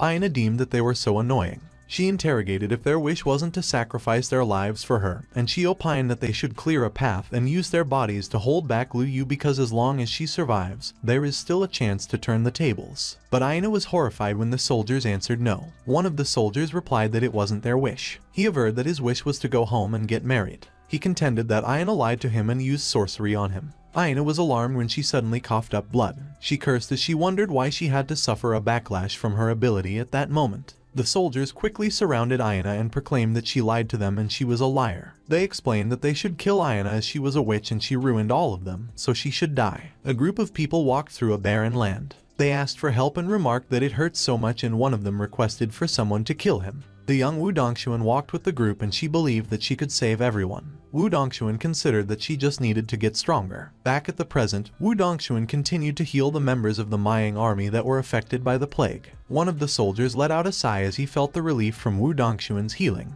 But suddenly, Wu Dongshuan started coughing, and one of the soldiers stated that she should stop pushing herself. The soldier noted that Wu Dongshuan will suffer if that continues. But Wu Dongshuan cut him off and declared that she is fine. Wu Dongshuan was surprised when she felt Lu Yu's presence. The soldier was puzzled when Wu Dongshuan conveyed that he was right. Wu Dongshuan maintained that there was no need to continue. She added that soon, they could end things once and for all. Suddenly, one of the soldiers informed that there was an enemy attack. He mentioned that the enemy cavalry attacked. The cavalry of Songdu City was surprised when Wu Dongshuan arrived. Wu Dongshuan exuded a very powerful aura as she faced the cavalry. Her eyes glowed menacingly as she glared at the enemy. Lu Yu inquired if she was the master of magic who suppressed his plague. Wu Dongshuan introduced herself and expressed that Lu Yu could get ready to spread her name in the underworld, while Lu Yu introduced himself and averred that he is a Kai practitioner of Songdu City. Lu Yu observed that Wu Dongshuan was quite impressive to have suppressed his plague.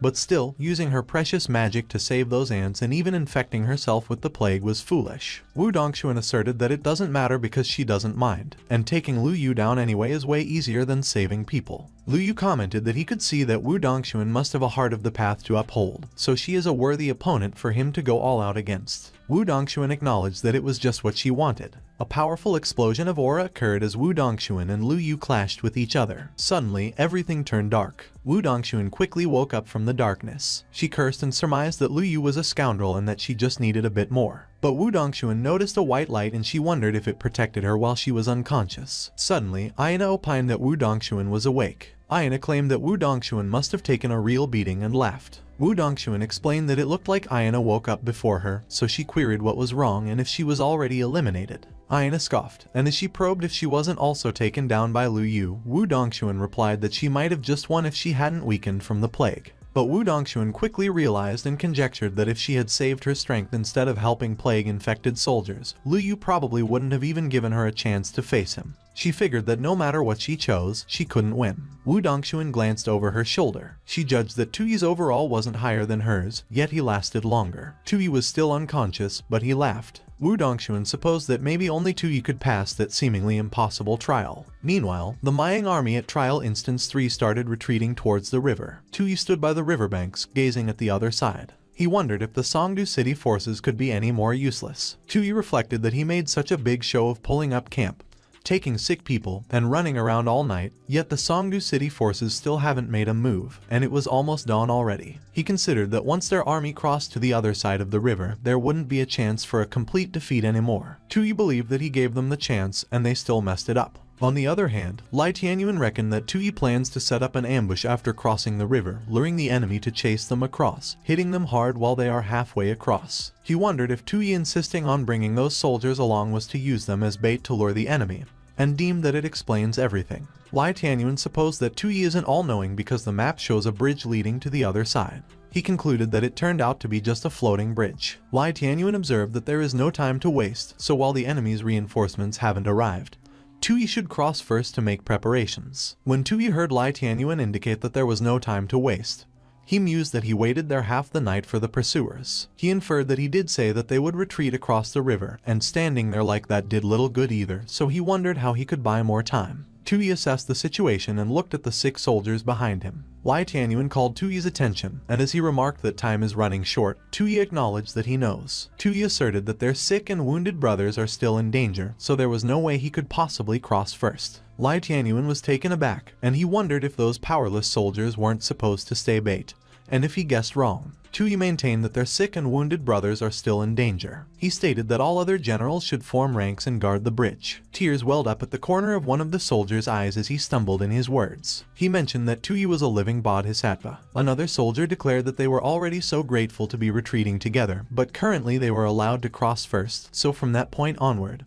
his life belongs to Tuyi. One of the soldiers commented that even if he gets sick, he won't be abandoned. Another soldier added that Tuyi is different as he actually treats them like people. Tuyi pondered that he could understand Lai Tianyuan, but he wondered what those NPCs without even names were imagining there when he was trying to lose the battle. But Tuyi could not utter a word as he saw the determination in the soldier's eyes, so he opined that he should just forget it and they should do whatever they wanted. One of the generals directed that everyone should form up and get ready to cross the river. Suddenly, the sound of galloping horses reached the river. Tuyi quickly turned to see where the sound came from. He affirmed that finally, the Songdu city soldiers had arrived. Lai Tianyuan indicated that there was no time. He conveyed that the situation has changed and pleaded for Tuyi to cross the river first. But Tuyi noted that he explained before that they should let the wounded cross first. Lai Tianyuan fell silent, and his expression turned dark. He avowed that it was time to show the Mayang army's loyalty. The soldiers apologized to Tuyi. Tuyi was enraged by what they all did. One of the soldiers stated that they should protect Tuyi while Tuyi called for Lord Xiao and Zhu Sha. Tuyi inquired where they were. Meanwhile, Lord Xiao and Zhu Sha lay in wait above a canyon. The two of them hid in the trees along with some Mayang army soldiers. Zhu Sha queried if that ambush plan of hers is reliable. Lord Xiao remarked that she has followed Tuyi long enough to know his tactics, and he loves using baiting techniques to mess with his opponent's minds, and that time is no different. Zhu Sha agreed and noted that it was like when Lord Xiao got baited, and Lord Xiao observed that at that time, Tuyi deliberately made a big show of retreating with the plague-infected soldiers, hoping to lure the Songdu forces into a pursuit and ambush them. Zhu Sha wondered why they lay in wait if Tuyi planned to ambush the Songdu forces. Lord Xiao mentioned that Tuyi's chosen ambush point will definitely be further ahead, where he could fit more soldiers, so their role is to act as a surprise force there, coordinating with Tuyi's ambush. She stated that they will let the forces pass through that narrow mountain path, launch a sneak attack from behind. Lord Xiao declared that in their rush, they will run into Tuyi's ambush ahead. She observed that surrounded front and back, the Songdu forces will fall apart immediately. Lord Xiao asserted that they could unleash on them and surely create a great victory for Qian. Suddenly, Zhu Sha's bird origami informed back to her. Lord Xiao queried what was wrong. Zhu Sha commented that earlier, a large number of Songdu cavalry sped down a road about a mile from there, heading towards the riverbank. She explained that it meant that they chose the wrong ambush spot. On the other hand, the cavalry of the Songdu forces charged towards the riverbank. Lai Tianyuan considered that it was bad and there was not enough time, so at that rate, most of them won't make it across the river. One of the Mayang army soldiers observed that they should cover Tuyi's retreat, and another asserted that Tuyi had done more than enough for them. Tuyi maintained that they were just a bunch of NPCs anyway. He queried if they couldn't hear his orders. Tu proclaimed that they should cross the river immediately. He probed if they were disobeying a military command, but one of the soldiers requested that Tu go first. Meanwhile, the soldiers charged forward with all their might, ready to sacrifice their lives. Tu was horrified when he saw the scene unfolding in front of him. He responded that fine. Lai Tianyuan believed that Tu should retreat in peace while he would hold off the enemy, but he was astonished when Tu suddenly pulled out his sword. Tu raised his sword and swung it in the air. He cut the ropes and destroyed the hanging bridge. Lai Tianyuan and the soldiers were stunned when they saw what Tu did, and Lai Tianyuan wondered what Tu did. On the other hand, Tu reflected that at first, he just wanted to complete the mission to lose the kingdom. He realized that slowly, something changed. Tu deemed that even though they were just NPCs and once he returned to the present, they would mean nothing to him. He couldn't treat lives as just the cost of completing a mission. Lai Tianyuan was in awe as he watched Tu. Tu expressed that since none of the soldiers wished to live in shame, he posed if they would join him in facing death to find life. The orders given to the Songdu army are to seize the moment of the enemy's retreat and low morale to annihilate them completely. The Songdu army charged ahead like they were ordered, but they were unaware that what lay before them was the spear formation led by Tu.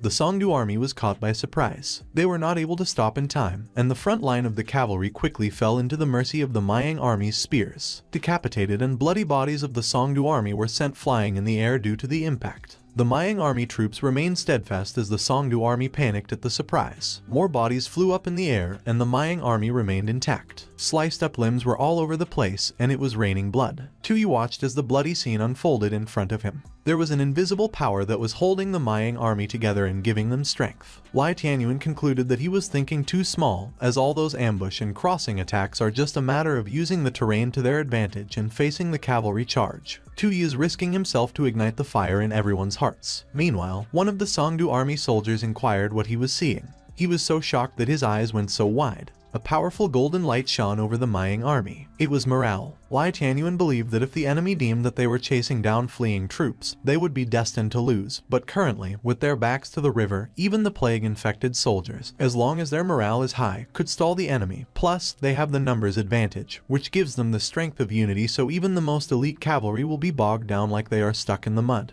He felt that those plague-infected soldiers knew that they were facing death, yet Tu had used that desperate situation to stir their fighting spirit, so he wondered if it was the depth of an emperor's will. Meanwhile, Tu stood on top of a rock, and he raised his sword to boost the Mayang army. He wondered what he was doing. Tu recognized that he clearly didn't want to win, but he perceived that somehow, at that time, he felt a strange sense of hope. Suddenly, Lord Xiao, Zhu Sha, and the soldier with them arrived on their horses. They saw the fight that was happening in front of them. Lord Xiao noticed Lu Yu. She saw that Lu Yu and his remaining troops were just below them. Lord Xiao observed that it was the perfect moment, but Zhu Sha remarked that she should wait. Lord Xiao stated that Tu hasn't gone for the ambush like expected, and in that head-on battlefield, their side won't hold for long, so they must push forward and disrupt their main formation quickly. But Zhu Sha declared that the enemy's main troops have the strong mage, and he has far more troops around him than they do, so charging in at that moment would be suicide. Lord Xiao queried if she was scared. Zhu Sha responded no, and that Lord Xiao should just look at the current battlefield ahead. She noted that the troops under Tu aren't that weak, and she believes in him. Lord Xiao realized it and deduced that she didn't expect someone as carefree as Tu to come up with such a strategy, so at that moment, all she could do was cooperate with him fully. She confirmed that Zhu Sha was right. Lord Xiao expressed that what they needed to do at that moment was wait. She mentioned that when Lu Yu couldn't hold back any longer and threw his remaining forces into the battle, it was when they would have their chance. The Songdu army believed that the Mayang army were sick ghosts. They considered that the Mayang army should get lost. They surmised that the Mayang army should get out of their way. The Songdu army opined that the Mayang army should stop clinging onto them. More and more Songdu army soldiers perished as they felt the pressure of the Mayang army soldiers. The Songdu army commander declared that they should retreat. He remarked that they should fall back for the meantime and make space for a second charge. But as they were about to retreat, they saw the Mayang army that was lined up properly on their side. The leader reckoned that the Mayang army had flanked them. One of the Mayang army suddenly stated that even their infected brothers are fighting to death, and they can't let them steal their thunder. They asserted that they should attack and kill every last one of those scoundrels. The leader of the Songdu army wondered how it was possible and what was going on there, and as he concluded that the Mayang army was supposed to be a dying army, he wondered how they became so resilient. He wondered if the leader of the Mayan army was hiding in the back, the one who was using them all as cannon fodder. But to his surprise, Tui suddenly appeared beside him. Tui quickly swung his sword and decapitated the Songdo army leader. With his combat power at 95, Tui noted that he should forget about any trials and about winning or losing because that day, he just wanted to fight to his heart's content. Tui added that the Mayan army should follow him. He ordered that they should charge. Tui was leading the Mayan army to charge towards Lu Yu and his troops. Lu Yu was astonished when he saw that Tui and the Mayan army were fiercely coming at them. Lord Xiao proclaimed that it was time, so they should go. Lu Yu was in a daze, and he didn't make any move. He mentioned that the Mayan army actually forced him to use his last elite troops. Lu Yu observed that it was impressive, but he claimed that it was the end of the line. Lu Yu commented that Tui was still too young, and to actually let himself get worked up and lead the charge personally, he would never do something so foolish. He commanded his elite troops to charge forward. Lu Yu deemed that even in the worst case of a frontline collapse, with his abilities, he could safely retreat to Songdo City and continue holding the line. But he was astonished when he started hearing the sound of galloping horses from behind. Lu Yu turned and saw the Mayan army troops that were being led by Lord Xiao charging at them. Lord Xiao exclaimed that it was their chance. She suggested that they should go support Tu Yi, and Jude Shaw acknowledged that she got it. Lu Yu was surprised, and he couldn't believe that there was another force coming up from behind. On the other hand, Tui figured that Lord Xiao was a traitor. Tui believed that he should kill. To fight to his heart's content was his only idea at the moment. He was surprised when he noticed the Songdo army coming towards him. Their full force charged fiercely toward him. Lai Tianyuan felt that it wasn't good, and as he wondered if it was the Songdo army's trump card, he was worried that Tui would get injured. The flag of the Songdo army waved high up in the air, but suddenly, it got shredded into pieces. Jude Shaw attacked the Songdo army with her fireball spell while carrying the flag of the Mayan army. Lai Tianyuan was stunned by what he witnessed. One of the soldiers of the Songdo army tried to run away, but he was quickly surrounded by the Mayan army. They declared that the main general of the Songdo army has been killed.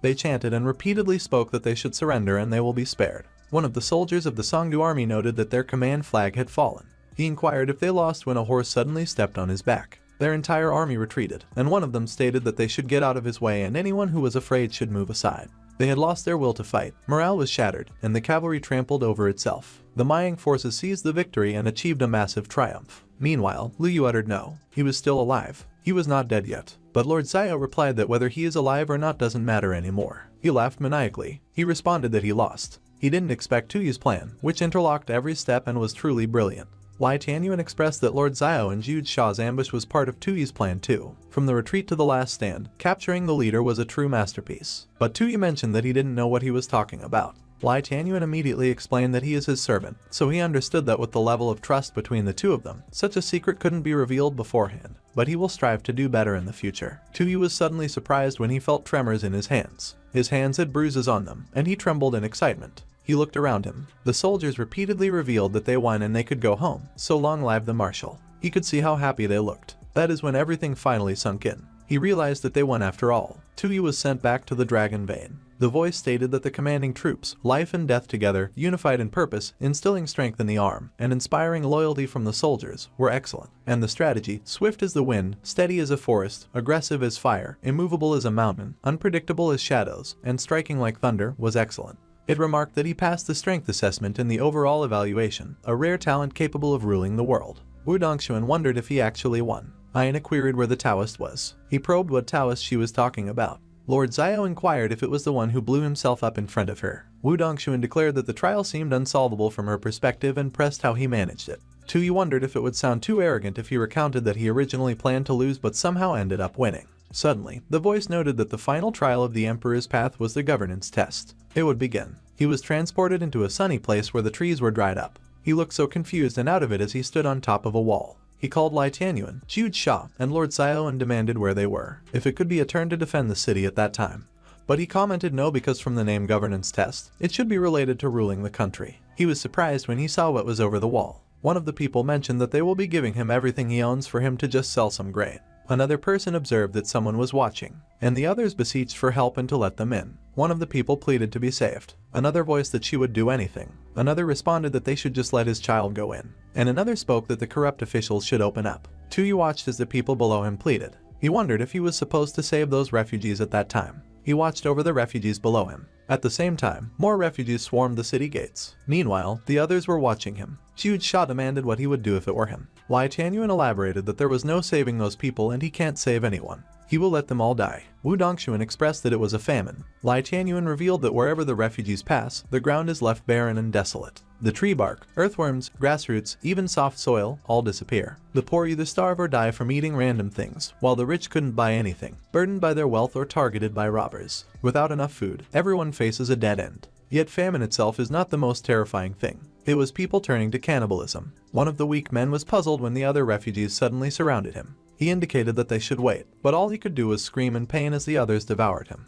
They turned to cannibalism and were chomping on the bloody meat without a care in the world. The scene made Lai Tianyuan want to vomit, and Zhu Xia got worried for him. Lai Tianyuan remarked that thousands of refugees gathering together is like a raging flood, and to a dynasty, it is practically the end. Wu Dongxuan declared that it was right. However, the trial is probably far from simple. Lord Xiao stated that compared to the last trial, the current one is just as challenging, if not more. Lai Tianyuan commented that she was right. He mentioned that they shouldn't forget the Taoist named Lu Yu from the last trial, and though he didn't appear at first, he was the toughest part to overcome. Wu Dongxuan observed that in that trial, there should be a similar figure. She looked so worried as she mentioned the figure. She noted that it will be even more terrifying than the famine in front of them. On the other hand, Tu Yu was at his residence inside the trial. He was an official and smiled fakely at Jia Ru, who summoned him. Jia Ru explained that there was a famine in Lianling County at that time and the refugees gathered, so the court sent them to provide relief, so he inquired if he had any brilliant ideas. Tu Yu responded that he dares not, as he has no great insight, so he will just follow his instructions. Jia Ru indicated that he is just a eunuch from the imperial harem, trusted by the Empress Dowager in that relief mission, and he is hardly worthy of being called official. Addressing him as Lord Jia, Tu Yu replied that he is too humble. But he corrected that his name is Jia Ru. They both looked at each other in awkward silence. Jia Ru cleared his throat and added that the Empress Dowager has always been compassionate and couldn't bear to see people suffer. If the Empress Dowager's 60th birthday weren't next month, they would naturally have to help her ease her worries as her loyal servants. Tu Yu wondered who called themselves a servant and if he insulted himself. He should leave him out of it, but he wondered if he was hinting at the trial's goal. They needed to resolve the famine within a month, which is a big challenge. But Jia Ru insisted that he must be joking and queried where they would settle all those refugees to resolve the famine and how much manpower and resources it would take because the treasury isn't exactly overflowing. Tu Yu considered that it was not about resolving the famine then. Jia Ru maintained that as long as the refugees stay alive, the court has many more considerations. They just needed to make sure that on the Empress Dowager's birthday, the refugees didn't cause any trouble, and was all. Tu Yu was taken aback. He wondered if they could actually get away with that and reckoned that he was even more of a tyrant than he was. Jia Ru affirmed that the Empress Dowager did allocate some relief funds, so they should use them to buy grain from the city's merchants, along with some reserve grain from the government sparehouse, distributed sparingly, and it will be enough for those refugees outside the city to last a month. The refugees will be grateful to the Empress Dowager by then, and she will be pleased and promote them. There was no need to waste all the relief funds on those refugees. They could make a little extra on the side, and he pressed for his opinion. Tu Yu posed what would happen about the refugees. Jia Ru conveyed that they just take the money and go because whether those refugees live or die has nothing to do with them. If things go wrong later, someone else could take the fall because, after all, they are acting on the Empress Dowager's orders, and they are her people. Tu Yu imagined the horrifying looks of the starved refugees while he laughed hysterically. His expression turned dark. He expressed that he was done with it. Jia Ru was baffled when Tu Yu remarked he was really done with that. He is really done with things because that world is truly a piece of crap, and it has never changed. He had actually been lying to himself that whole time, thinking that missing out on soda, games, and funny videos was the worst part. It was painful, but it was not the real reason why he hated that place. It was a savage, primitive society, full of jungle rules, schemes, and deceit, and every leader is a schemer, and commoners are just cannon fodder. He couldn't stand life anymore, and if he kept playing Emperor, he was afraid he would go insane, so he was going to sabotage that trial, which made Jia Ru ask him if he was feeling unwell. He was startled when Tu Yu suddenly turned to look at him.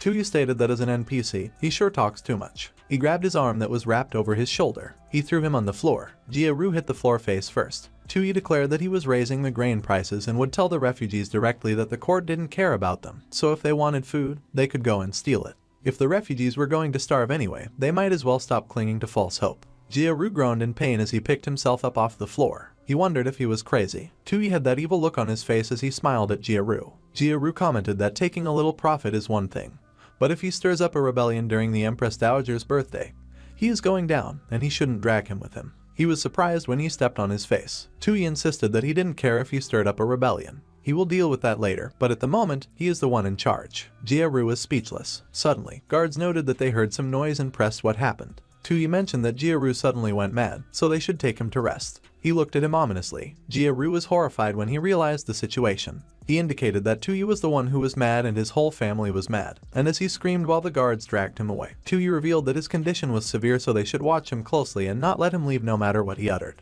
Time passed and evening came. Meanwhile, Wu Dongshuan observed that Jia may be despicable, but his approach at least guarantees the refugees a month's supply of food. Tuyi, on the other hand, ignores the refugees' lives just to spite him, which is truly irresponsible. But Lai Tianyuan added that his strategic thinking was there because whenever he makes a seemingly irrational move, it is a sign of a masterstroke about to unfold. Wu Dongshuan was concerned and in disbelief. Lai Tianyuan expressed that Tuyi should bring it on and let him see what was next. On the other hand, the refugees have already set up camp for the night. One of the refugees pointed out that the Leiling officials raised the grain prices by 50%, buying as much as they could, and no one could sell privately, so all the merchants are sending their grain to the officials and wouldn't dare sell to the refugees. Another refugee affirmed that people who escaped with little money were hoping to buy some food in Leiling City, but currently they were doomed. Another refugee voiced that the imperial envoy wasn't giving them any way to survive, while another refugee argued that if he ran into that scoundrel, he would kill the scoundrel himself. Meanwhile, at the local grain merchants, one of the merchants shared that he originally believed that the imperial envoy would seize their grain for relief, and he was even planning on hiding some, but he didn't expect such a thing to happen. Another merchant conveyed that it looked like the official was reasonable because by raising prices and buying up the grain, he clearly wanted them to profit together, while another merchant claimed that he would probably mark it up even more to sell to the refugees, and it is rare to see an official who is so blatantly willing to be the bad guy. One of the merchants reasoned that no one cares because it was a golden opportunity, and he will start importing grain from nearby countries right away. But one of the merchants inquired what would happen if the shipment gets robbed along the way. Another merchant queried what there was to be afraid of when those sickly refugees are almost dead, and he imparted that the refugees won't be able to rob anything, so they should just spend a bit more to hire guards, and the profits will be massive. Tuyi was talking to himself, and he remarked that he shouldn't be soft-hearted, as he just wanted to return to reality. Those refugees were all NPCs and are all fake, so he hasn't harmed anyone. He should end the trial, and world will disappear, which is the best outcome. Suddenly, he heard some noise. One of the guards called him and informed that Jia had escaped outside the city. He wondered what would happen if Jia informed the Empress Dowager ahead of time. They should hurry and chase after him. A few moments later, the refugees could hear the city gates opening. Tuyi and the guards charged outside the gate on horseback. Guilt was evident on his face as he looked around. He saw skinny men sitting on the ground. Some of them were already lying on the ground beside a dead horse. The camp reeked of death, and the attention of everyone in the camp was on them. One of the guards inquired if they should go back. Because of his decision, those people had fallen into deeper despair, and Tuyi wondered if he really did not do anything wrong. No, he didn't do anything wrong because they are just NPCs. He feels no guilt and has no regrets. He was surprised when two young men blocked their path. One of the guards queried who they were and stated that they should step aside quickly. Xiao Wu expressed that they shouldn't be nervous because they mean no harm. Dao Wu speculated if they just came out of the city and if they had some food on them. Tuyi inquired who they were. Xiao Wu mentioned that he forgot to introduce himself and he is Xiao Wu while the other guy was his older brother, Dao Wu. Food prices have gone up, and they wanted to buy some, but they don't have much money. Dao Wu noted that there are children in their group, so if they run out of food, they will all die. Tuyi was horrified and was consumed by guilt. He declared that the guards should give them all the dry rations they brought. The guard was puzzled and skeptical, but he still followed his instruction. Xiao Wu observed that the ration could save several lives. Dao Wu handed over the money and commented that it was all they had.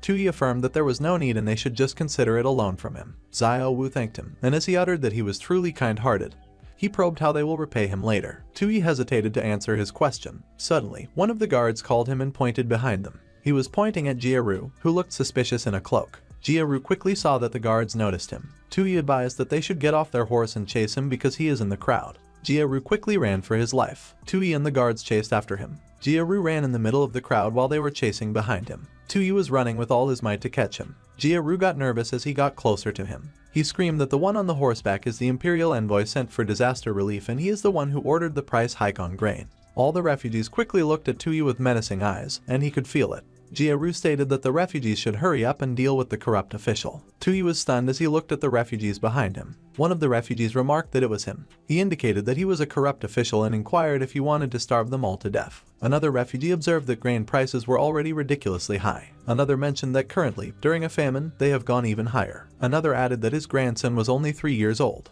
And another insisted that if Tuyi won't let them live, he doesn't deserve to live either, so they should kill him. They declared that they should eat him. But as Tuyi was ready to accept his fate, Dao Wu exclaimed that the refugees should stop. He knew everyone was starving, but they should listen to him for a moment. One of the refugees queried if Dawu was helping the enemy and pressed him for daring to defend the corrupt official. Dawu wondered what kind of corrupt official would willingly run into a crowd of refugees and if that wouldn't be asking for death. Tuyi laughed in his mind, as he is the kind of person who enjoys courting death. The refugees muttered amongst themselves. One of the refugees suddenly proclaimed that Dawu should move aside. If he won't, he will chop him up along with Tuyi and throw them into the pot. Dawu warned that they shouldn't do that because everyone is already starving. If anyone gets hurt, it will only make things worse. The refugees were immediately intimidated by the two huge men guarding him from behind. One of them clicked his tongue. He noted that even during a famine, Dawu is stronger than livestock. Tuyi was baffled by what just happened. Suddenly, a little girl thanked him for the food. Dawu pointed out that everyone should look because Tuyi gave them all his food. He probed if someone like him could really be a corrupt official. The sneaky, high-pitched guy who just ran past, if he is not a weakling. He is probably a eunuch, and he is more likely to be the corrupt one. Tuyi was surprised when Dawu suddenly wrapped his arm around his shoulder. Dawu expressed that in his opinion, he must be a hero who chased the corrupt official out of the city. His reasoning made no sense at all, and he wondered what kind of hero chases a court official all the way out of the city. Besides, his motives at the moment are anything but heroic. He lowered his head and was quiet for a moment. The little girl commented that Dawu is great at reading people, so whatever he says, everyone listens. But Tuyi revealed that he was actually the one who ordered the price hike on grain because the disaster relief funds couldn't save many people. Dawu is horrified. The little girl was also stunned. She slowly let go of Tuyi's hand. Dawu demanded if he just decided that no one should have any food. Another refugee inquired why he was wasting time talking to Tuyi, and as he was about to suggest something, he stopped talking. He heard the sound of carriages. The noise of the wheels echoed through the entire camp. All the refugees quickly turned their attention to where the noise was coming from. They shouted that it was grain. One of the refugees affirmed that it was food. Another refugee uttered that they shouldn't just stare at it because that grain isn't for them and it was there because of the market demand. He challenged if he could afford the grain or if he would dare to risk his life for a single meal. The refugee fell silent. Everyone solemnly watched as multiple carriages of grain passed by. Suddenly, one of Tuyi's guards tried to ask for help, but Tuyi covered his mouth. Tuyi stated that the guard shouldn't make a sound because he will handle things, and the guard wondered if Tuyi had an idea. All the refugees watched as the carriages filled with grains entered the city. Suddenly, all their attention, which was filled with hate, was turned to Tuyi. Tuyi remarked that everyone could see that at that moment, more and more grain merchants were bringing grain into the city, so the city was no longer in a state of shortage. One of the refugees inquired what the use was and mentioned that they can't afford it, so he should hand over his life. He declared that he deserved to die because he raised grain prices to force them into taking drastic actions to get food because disaster relief funds alone can't save them. But earlier, he just pondered a better solution. And it's not guaranteed, but it might give everyone a full meal. The refugees were quiet, but they were all giving him a menacing stare. He commented that it was just that he needed to return to Liancheng and he needed the refugees' cooperation. Everyone fell silent for a moment. One of the refugees probed if he reflected they were idiots and noted that they shouldn't waste time with him, to which another refugee observed that they should kill him and another explained that they should get rid of the corrupt official. He stayed quiet, and he was ready to accept his fate. But Dawu, who was also enraged, approached Tuyi. He challenged why they should trust him, why they should believe what he was saying. What qualifications did he have to make promises to them, the disaster victims, when he is someone who decides the life and death of thousands with one order, and what reason does he have to keep his word to them? The other refugees were stunned when they saw his reaction. Tuyi was silent for a moment as he stared at him. He affirmed that he had no guarantees and all he could give them were two choices. They could take him hostage and force the guards to open the city gates. 10,000s of refugees could storm the city, raid his mansion, and take everything, becoming a mob. And even if they do that, he won't blame them. The second choice was that they could trust him to save every one of them and believe that he genuinely wanted to help them. Dawu was stunned. Suddenly, the little girl spoke up. She asserted that she thinks Tuyi is not lying to them. Dawu let out a sigh. He interrogated for their opinion and if they will trust Tuyi that once, or if they would simply become a mob of murderers and thieves. One of the refugees replied that he doesn't have the strength to kill and rob, and another responded that there is no other option anyway, so they should trust him at that time. Tuyi was relieved. Dawu recounted that he believes in him too, but not because of what he insisted. It was because of the look in his eyes that he would take a gamble on him. Xiao Wu chimed that his quiet big brother, who barely says a word, just maintains so much, so he will trust him too then. The little girl specified that she believes in him too. One of the refugees reasoned that he will listen to Dawu, and another conveyed that no one is allowed to touch Tuyi or they will be his enemy. Another refugee voiced that if there is no grain, they will eat Tuyi, and they laughed. Another confessed that he is tired of rice and flour, so we should get him more wine and meat. And another acknowledged that he shouldn't make him wait too long because he has already gnawed the bark off all the trees nearby. He revealed that he understands and he definitely won't let them down. He returned to the city under the protection of the two brothers, and along the way, the three of them discussed their plan, and the brothers agreed to fully cooperate. He was frantically recalling the knowledge from his elementary school textbooks, preparing to use modern economics to fight against that corrupt world. He He informed that the weather was getting colder, so it was time to bankrupt the grain merchants. Over the next 2 days, Tui continued raising grain prices, and most of the disaster relief funds were used up. But the high-priced grain purchases showed no signs of slowing down. He smiled evilly. He took the opportunity to raise tariffs, yet grain merchants from all over still flocked to sell grain. However, the merchants, hoping to make a big profit, were met with bad news. A notice stated that the granaries were full and grain collection had been suspended. Tui laughed as he watched the merchants read the notice. A few moments later, one of the merchants inquired how he could go back on his word. If he didn't promise he would buy as much as they brought. Another complained that he had invested a lot of money in that business,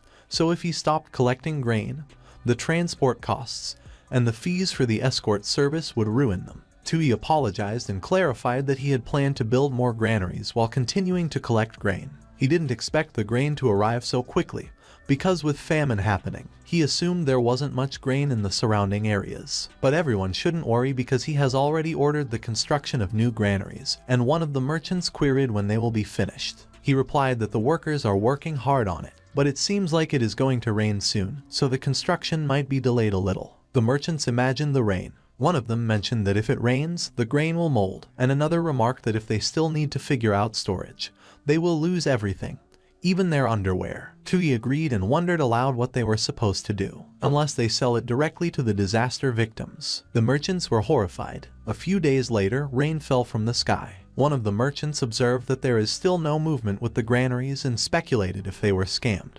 And the other merchant asserted that there was no way because Tui has a lot of grain in his hands too. But the other merchant mentioned that he heard that someone is secretly selling grain and the price is only 30% of the market price. The other merchant added that he heard that too, and they remarked that the price might even drop further. One of the merchants demanded who the hell was going against them. A few moments later, Tui confirmed that they were right. That would be him, selling grain at lower prices. One of the merchants questioned him why he was doing it. He retorted that he didn't know what he was talking about and if an official needed to report his actions to him. He remarked that it was as if he had wronged them somehow, so he will explain. The rain also caused his grain to mold, so he decided to sell some of it off early.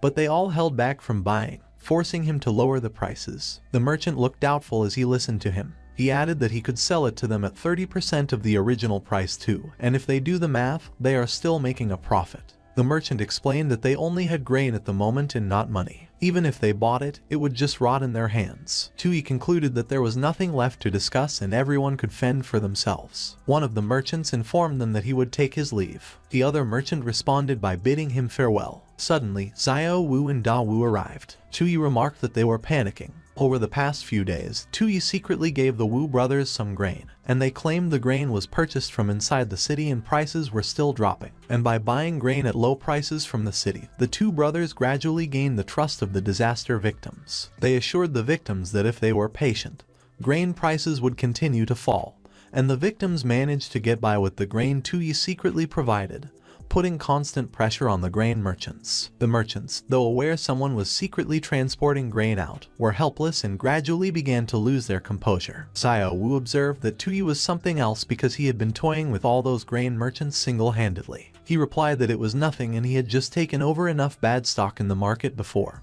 which confused Xiao Wu. Da Wu inquired what the next step was. He replied that they should wait until those merchants could not hold on anymore, until the chain of suspicion choked them, forcing them to sell at a loss to recover their funds. Once someone opened the floodgates, the merchants would spiral into panic selling, and by then, grain prices would not just drop below 30%, they might fall to 20%, and that was when the court's disaster relief funds could step in for a full-scale buyout. In the following days, some merchants could not withstand the pressure and began selling off grain, which triggered a continuous decline in grain prices. Tui initiated large-scale grain purchases and set up porridge kitchens to provide relief, and by that time, the merchants realized his true intentions. The refugees all looked happy as the food was being distributed to them. The merchants were furious as they realized what happened. Tui proudly stood with Xiao Wu and Da Wu. On the other hand, Lai Tianyuan admitted that he finally saw that first. Tui did the opposite, intentionally raising grain prices to lure the merchants with their own greed.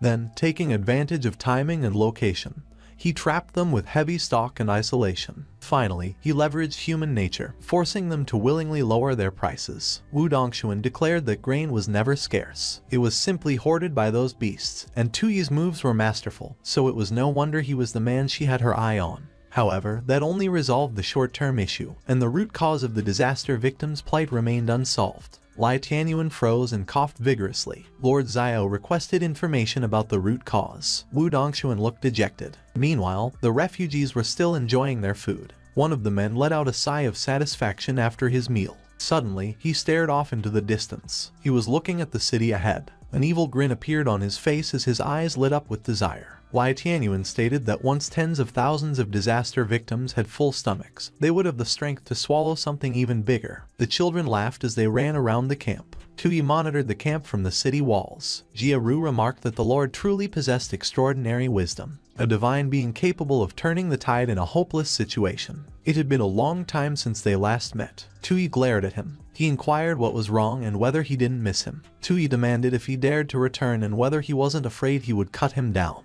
Jia Ru countered what kind of talk that was and whether their goals really conflicted, and he added that although he drove him away, his brilliant plans still earned his admiration, so the Empress Dowager would surely reward him upon learning that. And he was benefiting from his brilliance. According to tradition, the Empress Dowager's birthday required building ancestral halls across the regions, and she would also bestow blessings on the disaster victims. But since the victims already had full bellies, they felt no gratitude toward her, which could lead to trouble. Tuyi urged him to just spit it out. Jia Ru proposed that the disaster victims should be made to work for the court because those fools were like livestock and wouldn't even need wages. They could spend a little money hiring some whip wielders, and the work would be done in less than half a month. Meanwhile, they would make a fortune. Tuyi stayed silent. He acknowledged that Jia Ru was the one with unparalleled wisdom, and Jia Ru brushed off the praise. Tuyi noted that his mind brimmed with endless schemes, a truly vile soul in one body. Jia Ru challenged him for daring to insult him and told him to let go. Tuyi declared that he was exhausted, so they should chain him up tightly to prevent his escape, and he could rest all the way until the Empress Dowager's birthday. Jia Ru demanded if he even realized how many people wanted to skin him alive at the moment and whether he assumed feeding the disaster victims was the end of it when thousands of victims now had full bellies and nothing to do. If they stirred up trouble, he would be in deep water. Tuyi said nothing and remained by the wall. But he realized that what Jia Ru expressed carried some logic. Such a large gathering of people truly posed an unstable factor, and those grain merchants were entrenched local powers, some possibly backed by influential figures in the court. He suddenly froze. He recognized something. A few moments later, he thanked the merchants for coming and apologized for the sudden gathering. He informed them that he had good news to share, a chance to make money. But the merchants dismissed it as nonsense. He explained that all details were self-explanatory as he handed out the pamphlets. One of the merchants read its contents. He was so astonished that he cursed and inquired if they were building an ancestral hall for the Empress Dowager, and he exclaimed that it was such a massive project. Another merchant observed that if they secured that job, the profit could last them a lifetime. One of the merchants speculated that for Tuyi to obtain such a task, his connections must be incredible. But he wondered why it was printed on paper. Tuyi clarified that although it was a chance to earn money, everyone there was a person of great talent, and distributing that fairly might prove difficult. Therefore, he resolved to use a bidding system to decide who would get the project. Everyone reacted with surprise. They questioned if they needed to compete. Tuyi stated that building a hall for the Empress Dowager was a tremendous honor. The hall was divided into 3 courtyards, so there were only 3 slots. If interested, they were to return home and prepare a blank sheet of paper where they would write their estimated construction time and costs within their means. But there was no rush. One of the merchants proposed that they should find some paper, while another warned that they shouldn't fight him for it and shouldn't force him to get rough. Tuyi reminded them that the court wasn't short on money, so they shouldn't undercut themselves too much. As long as the requirements were met, they were told to feel free to give it a shot, and the worst case would be 9 generations wiped out. They acknowledged that they understood and remarked that making money was secondary because even if unpaid, it was an honor that would shine on their ancestors for 8 generations. They considered that working on a royal project was a golden opportunity, and even if they lost money, they would make up for it elsewhere, not to mention the Empress Dowager's rewards, and perhaps they would even secure an official position. With the idea of taking on a royal project at a loss, they clashed fiercely, driving their bids to the lowest levels. Assigning the project to 3 merchants would at least improve relations with 3 major families, and they would also start competing for workers, so the disaster victims' wages would only increase. Kai expressed his gratitude to Tuyi and admitted that he never expected someone like him would ever get the chance to serve the Empress Dowager, to which he chuckled and replied that it was no problem. Kai then mentioned that if there was another opportunity like that, he wanted Tuyi to keep him in mind, to which he grinned and replied that next time for sure. A few moments later, the refugees counted as they worked. They joined forces to raise a tree trunk. Construction began, and the framework of the hall already took shape. Some of the refugees focused on cutting the logs with their saw. Another transported the log from point to point. So, the merchant's resentment, the construction of the ancestral hall, and the disaster victims' jobs were all resolved at once. All that remained was to wait for the trial to end. A few days later, the higher floors of the hall already stood. A few more days passed, and another floor and a few details were added. After some time, the hall finally reached completion. Tuyi and the Wu brothers clunked their cups together. They raised a toast. Xiao Wu expressed his thanks to Tuyi and shared that it had been so long since he last had a drink, and it was all thanks to him. But Xiao Yu suddenly pinched his ear. She scolded him for being too rude. Tuyi remarked that things were wrapping up there, and he inquired what their plans were. Xiao Wu responded that he planned to work hard, save some money, and return to his hometown, where he intended to raise a huge flock of chickens, ducks, and geese, while Da Wu added that he would stay with Xiao Wu, and once it was all over, they would find a place to start fresh. Tuyi realized that he succeeded. He made the terrible world a little better. The next day, Da Wu called out to see if anyone was inside and stated that they were there to collect their wages. He called out again, asking where everyone was. Suddenly, Jia Ru accused the refugees of showing no gratitude for royal grace. He condemned them for trespassing in a government compound. He declared that they were harboring malicious intent. He ordered that they should be executed without mercy. Arrows soared into the air. Da Wu shrieked as those arrows rained down on them. Jia Ru let out a wicked laugh. He tried to cover his mouth, but he failed to suppress his evil laughter. Xiao Wu inquired how it came to that and screamed. Tuyi was taken aback. Xiao Wu mourned over Da Wu. He demanded how that could happen. With his last breath, Da Wu revealed that someone shot arrows at them while collecting wages. It was a trap. He stared at Tuyi. He insisted that he wouldn't betray them. Xiao Wu called Da Wu when he fell silent. He cried in agony. Meanwhile, the other refugees glared at Tuyi. Xiao Wu demanded what was really happening there and what was going on. On the other hand, Jia Ru proposed that they should dispose of those corpses and deploy the troops to exterminate the rebels. One of the soldiers wondered why he just let one of the rebels go. He reasoned that the officials were still pretending to soothe the people, so letting one person go would allow them to report back, giving them some time to react. He probed what he assumed the envoy would do, and the soldier realized it. He confirmed that exactly afterward, in front of the Empress Dowager, it would naturally be blamed on the envoy for mishandling disaster relief, sparking the rebellion, and being killed by the rebels. Meanwhile, he who quelled the chaos would be credited with success and blameless. The soldier warned that the rebels had large numbers, so forcing them into rebellion like that might be dangerous. He retorted that it was because he didn't understand refugees and the ones they killed were their leaders. Their deaths would certainly incite anger among the people. But after they killed the envoy, most of that anger would be vented, and what remained would be fear of murdering an imperial official. Refugees like those, no matter how many, were nothing but stray dogs waiting to be slaughtered. They just needed to pacify one group and exterminate another, and they wouldn't cause any significant waves. One of the soldiers remarked that Jia Ru truly had masterful hands because that intricate plan manipulated both the envoy and the refugees perfectly, repairing the shrine, suppressing the rebellion, and eliminating a political rival in one move. It was truly killing 3 birds with 1 stone. Meanwhile, everyone watched as he stated that it was about time and he was wondering how the envoy's corpse was doing. Wu Dongshuan confirmed that Lai Tianyuan's assumption was correct. The greatest obstacle in that trial was indeed Jia Ru. Aina remarked that the scumbag looked like he was clearly waiting to backstab at the most critical moment. It was a talent and was just her type. Lai Tianyuan explained that on the surface, it was about saving the people, but in reality, it was the way of governance, and compared to an open battle, it was even more dangerous. Wu Dongshuan muttered that they should forget being an emperor since she wouldn't even want to be a minor official because all those twists and schemes were only suitable for cunning folks like them. Lai Tianyuan pondered what Tuyi planned to do next. On the other hand, Tuyi examined Da Wu's body. Suddenly, he stifled a laugh. He chuckled as he realized that it was how it was. The game was never meant to be played like that. One of the refugees grew alarmed when Tui snatched away his torch. They claimed that he had gone mad, but one of them argued that he was pretending to be foolish to escape, so they should quickly chase him. Meanwhile, Xiao Wu realized what direction Tui ran to. Tui declared that it was the first time he had actually succeeded at something, letting people no longer go hungry or live in poverty. So he really did his best, and it was beyond his usual ability. But adding a little luck, it was the peak of his life after transmigrating. But it didn't matter because all that talk of dragon veins and system, playing by their rules meant leaving his own fate in someone else's hands. He wondered how he could possibly win.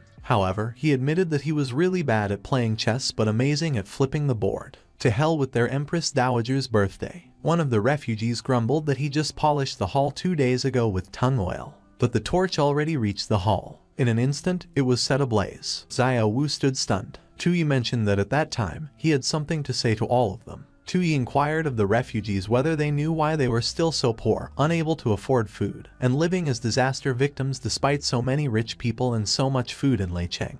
At that point, the fire already grew so much, and it consumed the hall. Tui declared that it was because they only dared to beg them to spare their leftover food and exchange their endless wealth for their hard labor. After all that, they still needed to be grateful because if they showed the slightest dissatisfaction, they would be labeled as rebels by them. The reason they dared to treat them like that was precisely because they were sure that they wouldn't dare to flip the table. Because flipping the table meant risking their lives. But he questioned them about what they had left to lose at that time. He inquired what else they had aside from their lives and warned that if they continued to stay silent, that would be the last thing they lost. A bright golden light emerged from his body. Wu Dongxuan speculated what it was and whether it was the aura of emperors. Tui urged that they should go and fight and pick up their weapons. The refugees' eyes reflected determination and malice. He proclaimed that they should go and fight. They should resist. They should defend their dignity as humans. They must take back what was rightfully theirs. One of the pillars of the hall finally collapsed due to the fire. He insisted that they should take back what belonged to them and they should go because the barefooted didn't fear the shot.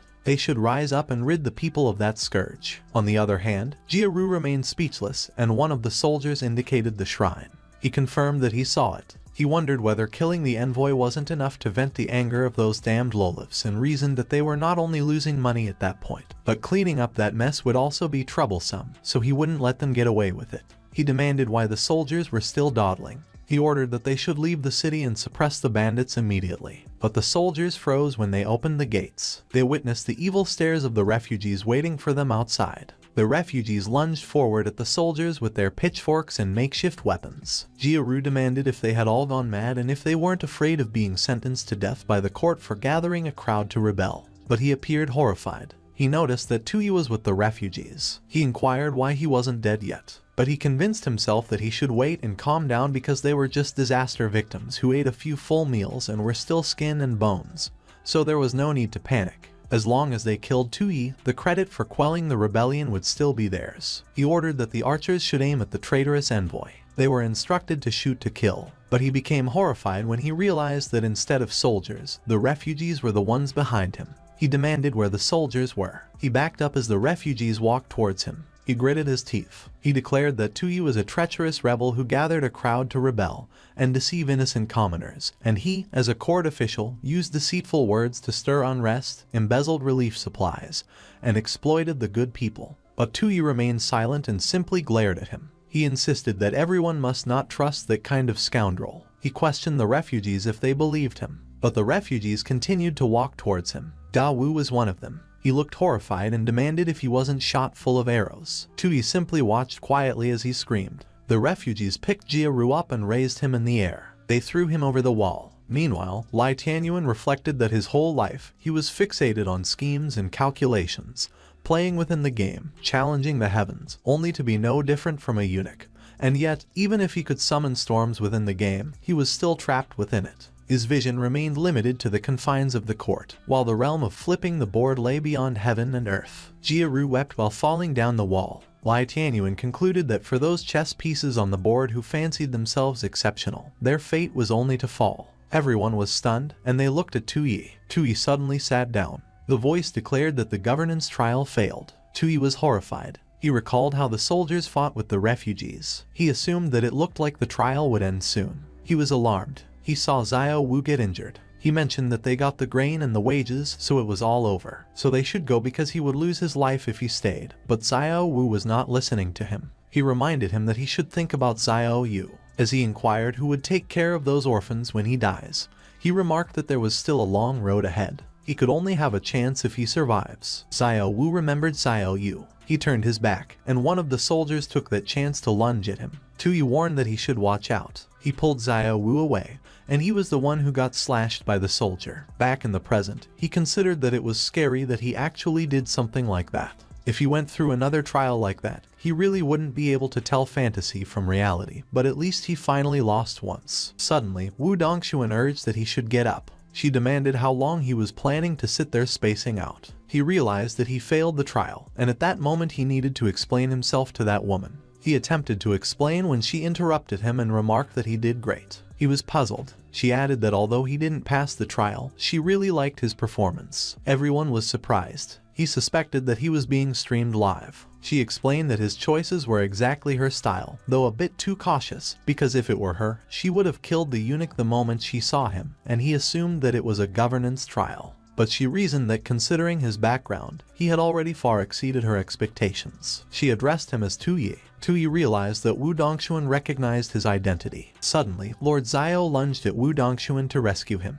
But Wu Dongxuan easily grabbed her arms and stopped her. She told Lord Xiao to calm down because if she intended to kill them, she would have done it already. On the other hand, Jude Shaw was ready to fight with her talisman. Tuyi inquired how she figured it out and wondered if it was because she finally noticed how his youthful handsomeness didn't match his position. Wu Dongxuan remarked that the story he invented at the start was so abreast that it actually convinced her. After all, stories follow logic, but reality often doesn't. However, the notion that Tu Qianjun would lose all hope just because his son betrayed him seemed suspicious. Lai Tianyuan clicked his tongue and concluded that he overdid it. Wu Dongxuan explained that she investigated all the key officials of the Qian kingdom, and during the trial earlier, Lai Tianyuan's reaction to the refugees exposed his identity. At the very least, Tu Qianjun wouldn't have shown such an expression. Destroying the Qian kingdom is indeed her wish, but if true peace could be achieved, that would be a win for everyone.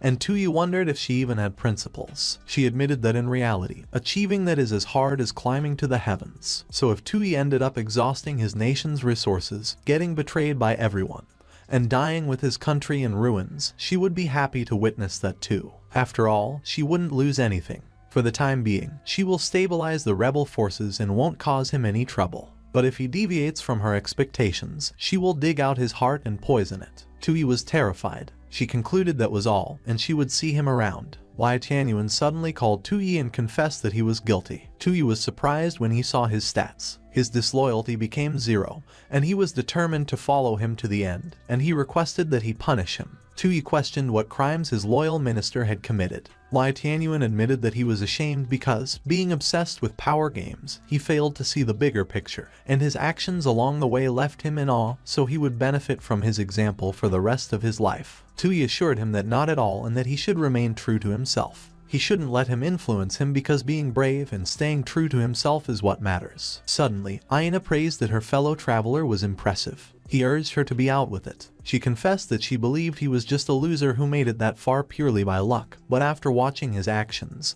she didn't expect him to have some real skills. He challenged her if she was mocking him. She clicked her tongue and retorted that if he played out the standard ending, that is when she would really look down on him. It is when he breaks the rules that she is interested. As she pondered if it was the only fun they reincarnators have, he responded that she could think what she wanted. She insisted that he should wait because she was not done talking. She pressed him if he didn't get the dragon vein and reminded him that going back empty-handed wouldn't be great, so she suggested taking her with him. He snapped that she should get lost because he hates wicked women the most, but she urged him to come on, as she is just like him, a reincarnator. She prompted him if he ever considered that if there are 2 reincarnators, there will be a 3rd and a 4th, and they are all grasshoppers on the same rope. She challenged him what would happen if other reincarnators were his enemies, and if he didn't believe that in a battle against them, an ally from his world would be more valuable than those ancient people. Tuyi stared at Ayana. She urged that he should seriously think it over, but she was surprised when she was pulled.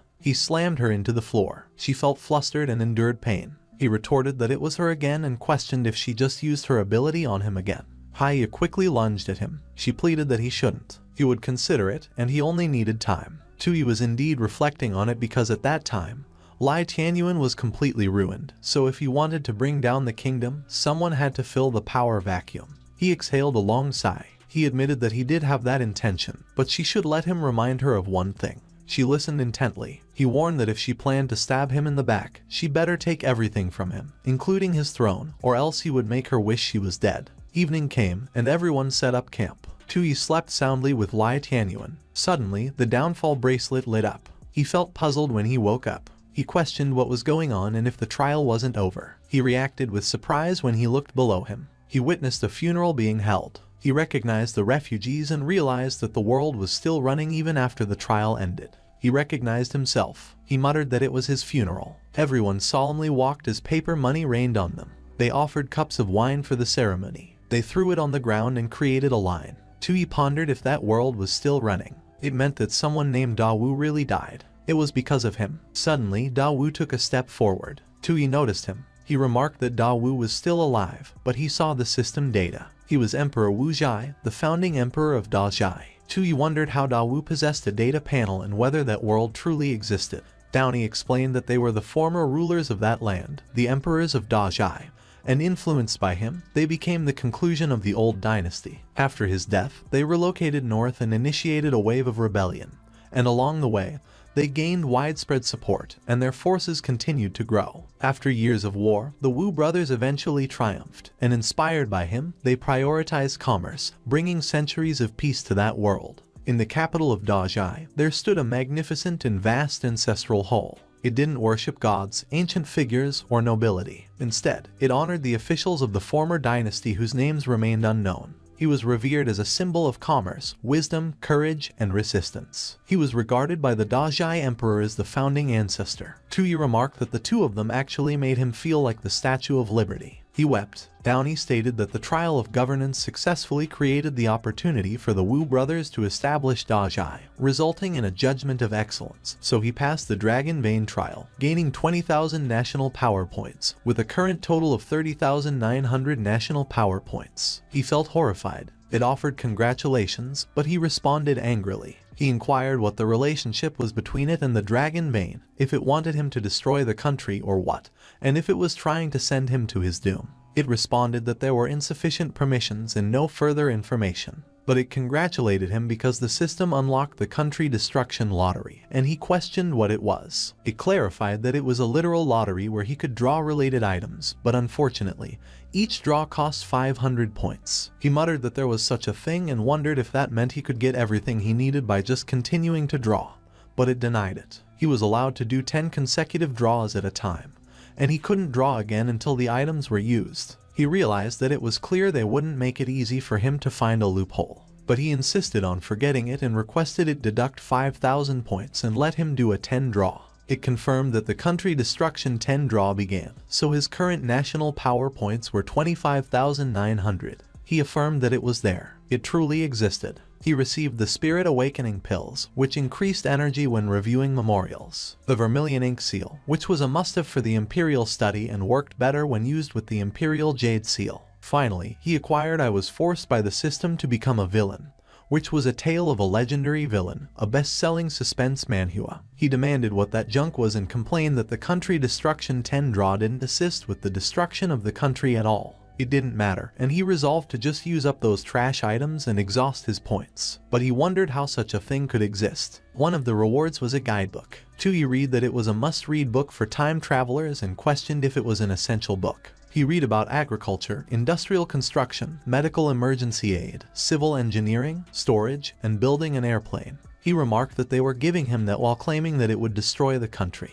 They should watch him tear that up and use it as toilet paper, but he muttered if he couldn't tear it. Suddenly, he woke up as Lai Tianyuan repeatedly called him. He inquired why he was so restless in his dreams. Tui responded that there was no reason. Lai Tianyuan was surprised when he saw the book. He commented that the way the paper was arranged in his hands was quite unique and requested if he might take a look. Tui responded that he was telling him he might not understand. Lai Tianyuan remarked that there was actually such a magical book in that world. He believed everything in the world was controlled by political strategies, but he didn't expect such trivial knowledge to have such a stunning side, and Tui questioned if he understood it. He admitted that he didn't understand most of it, which made Tui chuckle, and he teased that he didn't understand but was acting so grand. It was good that he didn't understand, or his points might increase. Jude Shaw suddenly requested if she could take a look. She observed that the thing called electricity is interesting if combined with mystical arts. Tui questioned if she understood it. She answered that some parts she sort of understands, but if he gives her more time, combining it with mystical arts might make it possible. Lai Tianyuan wondered if it was real and praised that it was as expected of his adopted daughter. Tui laughed and remarked that the contents of that book require a lot of scientific knowledge upfront, so her skill tree is totally off track. She asked if she could have the book, and he agreed, saying she could take it. He chuckled, but he went quiet as he observed Jude Shaw. He saw how excited and enthusiastic she was. He reflected on what he would feel if he were to make Qian country cease to exist. Lai Tianyuan was taken aback. He noted that there is no such thing as an eternal country in the world, so whether it's Qian country or Jing country, in the end, all that remains are just a few thin pages in history books. Tui acknowledged that he really took it well, but Lai Tianyuan asserted that he firmly believes that no matter what happens to Qian country in the end, he will still accomplish something that will shock the world. Unlike any other emperor, he will be lucky to witness that moment. He has no doubt that he will witness the peak moment of Qian country, and Tui pondered if he was always that passionate. But it does give him some confidence. He was always misled by the points system, thinking about destroying and ruining the country. But if he pushed the development forward and gradually abolished the imperial system, he speculated if that would be just as good as destroying Qian country. Although that path is many times harder, if it could prevent those things from happening in the future, it would be fine. He declared that they should gather everyone. They are going back to Qian country. A paper crane flew in the forest. It flew towards Jude Shaw. She explained that it was a letter from Fan Taoju, and she inquired if something occurred. Tui questioned what she mentioned in the letter. Jude Shaw replied that the letter stated the Southern Jing army invaded Qian country, and Tu-Si led troops to fight but fell into an ambush. His fate was unknown. Tui was astonished. On the other hand, at the battlefield, the crows circled around the smoke of battle. One of the Qian soldiers was pierced in the chest and perished. It was in Fufeng of the Qian nation, and the enemies succeeded in climbing up the city wall. Pan Fengxian also reached the top of the wall. He appeared so huge, and the Qian soldiers felt intimidated. Although they were struck with fear, they still raised their swords and charged forward. Pan Fengxian pulled his weapon from his mouth. He swung it and hurled multiple soldiers away in one fell swoop. He declared that he was the Great Jing's top general. He claimed he had come to take Tu Su's head. He was baffled when he saw Tu Su. Tu Su inquired if that was his name. He commented that it sounded like some nameless clown and challenged whether he believed he was worthy of taking his head. Pan Fengxian grinned sinisterly. He warned that he should prepare to die, but Tu Su effortlessly blocked his attack. He swung his weapon aggressively and bombarded Tu Su with attacks, but Tu Su dodged all of them. He was surprised when Tu Su vanished in front of him. He was stunned. Tu Su remarked that with that level of skill, he was not good enough. In an instant, Pan Fengxian collapsed on the floor with a hole in his chest. The Jing army ordered that they should retreat, sound the withdrawal signal, and fall back. Some of them fell off the wall in the rush to retreat. One of the Qian soldiers cheered that they held them off and the Jing scums should die, while another provoked that they should come on because their grandpa hadn't killed enough yet. Meanwhile, Tu Su looked so serious. He stared at the ominous aura that the camp emitted in the distance. 5 days ago, Tu Su, who was stationed in Qianjing, abruptly received a war report, and it conveyed that Southern Jing learned of Tui leaving the capital and dispatched a small force to infiltrate Qian territory and assassinate him. So Tu Su led 1,000 elite cavalry to intercept the Jing army, but he encountered an ambush and retreated to a small town near Qianjing, Fufeng. Soon after, tens of thousands of Jing troops surrounded Fufeng, while the remaining forces marched straight for Qianjing. Meanwhile, the trapped Tu Su struggled to hold the town with fewer than 10,000 remaining soldiers, including his battered troops and the local garrison. Though they repelled multiple attacks, their soldiers and supplies dwindled steadily. Wang Zhan reported that the messengers who tried to leave the city for reinforcements failed, and at that rate, they wouldn't last much longer. They didn't expect to fall into a trap and get stuck in that tiny city, and it wouldn't have happened if not for Tu Yi. Tu Su glared at him with a deathly stare. He immediately admitted that he spoke out of turn and pleaded for punishment. Tu Su instructed him to get up. It was his fault for acting recklessly without consulting everyone. Jing country's military strength was weaker than the barbarians of the plains, but they were far more cunning and treacherous, and at that time, they even managed to track Tuyi's movements and use him as bait. 10 years ago, the late emperor led a southern campaign against them, but because of a single strategist from southern Jing,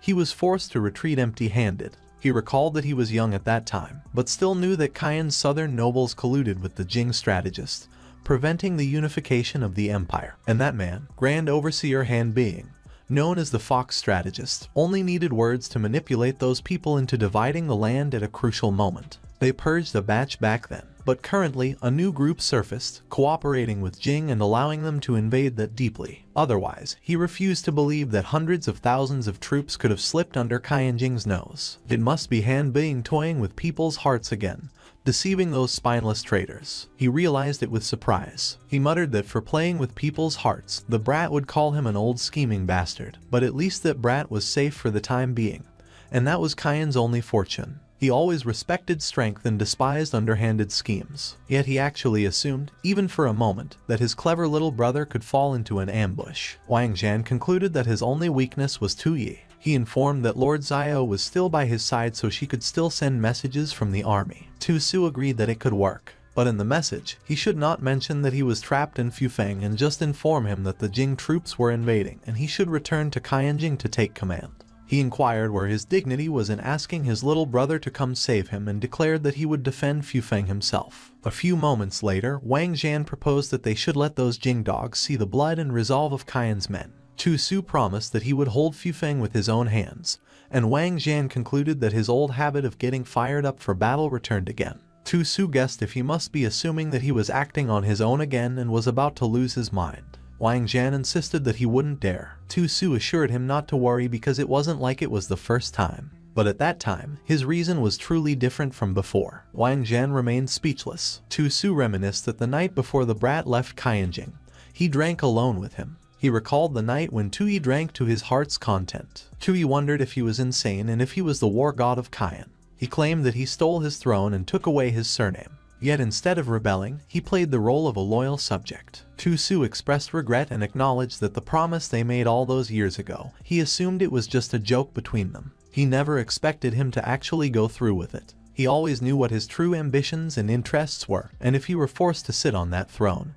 he would have lost his mind sooner or later. Tuyi confirmed that he did know how unbearable that position was. He asked if he had any idea how exhausting his life was in that world. Tu Su questioned if he meant being trapped in endless schemes and betrayals. Tuyi mentioned Zhao Shu, Zhao Zhuo, Lai Tianyuan, Zhu Xia, Fan Taozhu, and even Lord Xiao. He explained that every single one of them acted on their own, and they all overanalyzed his words, thinking they understood him. Only with an idiot like him could he let his guard down and drink without worry. Tu Su was intrigued that he was called an idiot. Yet he was willing to take that burning hot throne in his place, and so he wondered who was really the idiot between the two of them. Tu Su gently tucked Tuyi in his bed. Tuyi was sleeping so soundly. Tu Su remarked that he should just accept his fate and guard the foundation their father built. His big brother was only good at fighting, so there was only one thing he could do. It was to kill every last one of their enemies. Back in the present, Tu Su recalled that a month ago, he claimed he would kill all the enemies. But a month later, he ended up trapped in a tiny city, and he wondered if he didn't find that embarrassing. Wang Zhan assumed that he underestimated the bond between him and Tuyi. Tu Su insisted that it was just a joke, but in all seriousness, Qianjing was far more important than their situation there. Wang Zhan replied that with their current forces, they could hold Fufeng for months without a problem. But Qianjing, on the surface, had plenty of troops, but they were divided into the Northern Garrison Army and the Longsang Army, and while both were strong, the tension between them was a major weakness. The highest-ranking general left in Qianjing was Yuan Tianshu, and while he was talented, he could not command the Northern Garrison Army, and that lack of coordination between the two armies would be a critical flaw. Tu Su observed that the military discord was one issue, but the greater problem lay in the imperial court. Wang Zhan explained that when Tuyi left, he entrusted Zhao Shu with overseeing the government while Fan Taozhu managed the treasury, controlling the city's money and supplies. Tu Su declared that he didn't trust either of those women, so only if Tuyi returned to take charge personally could Qianjing's stability be restored. Wang Zhan admitted that returning to Qianjing would be filled with danger, but Tu Su chuckled and expressed that he had faith in him. When it came to strategy, that brat had Lai Tianyuan, while in battle, he had Lord Xiao and Zhu Sha. And with that team, returning to Qianjing would be effortless. Wang Jian confirmed that he understood and his plan was clear to him. Then he should allow him to help him defend Fufeng. On the other hand, the messenger bird flew through the sky. Suddenly, a chain pierced through the clouds below it. It was caught. It disappeared into the clouds. The Jing's shadow camp commander, Xing Wushuang, reviewed the letter for Tuyi that stated the southern Jing's forces surrounded Qianjing, so he should come back quickly to stabilize the situation, as he knew he could do it. He chuckled and noted that everything was going exactly as expected. One of his men inquired if they should send a false message. He replied that there was no need for unnecessary tricks because their master wanted Tuyi to be caught in that dilemma. He placed the letter back into the bird. He wondered if Tuyi would save Qianjing or rescue Tu Su. Their master believed he would choose to return to Qianjing, but he hoped he came back to save Tu Su, because he still didn't taste the emperor's eyeballs. His manic laughter echoed through the entire forest. At the present moment, Tuyi and the others examined Fan Taoju's message. Lord Xiao mentioned whether Tu Su's fate was unknown. She appeared horrified. She inquired to confirm if that letter originated from Fan Taoju,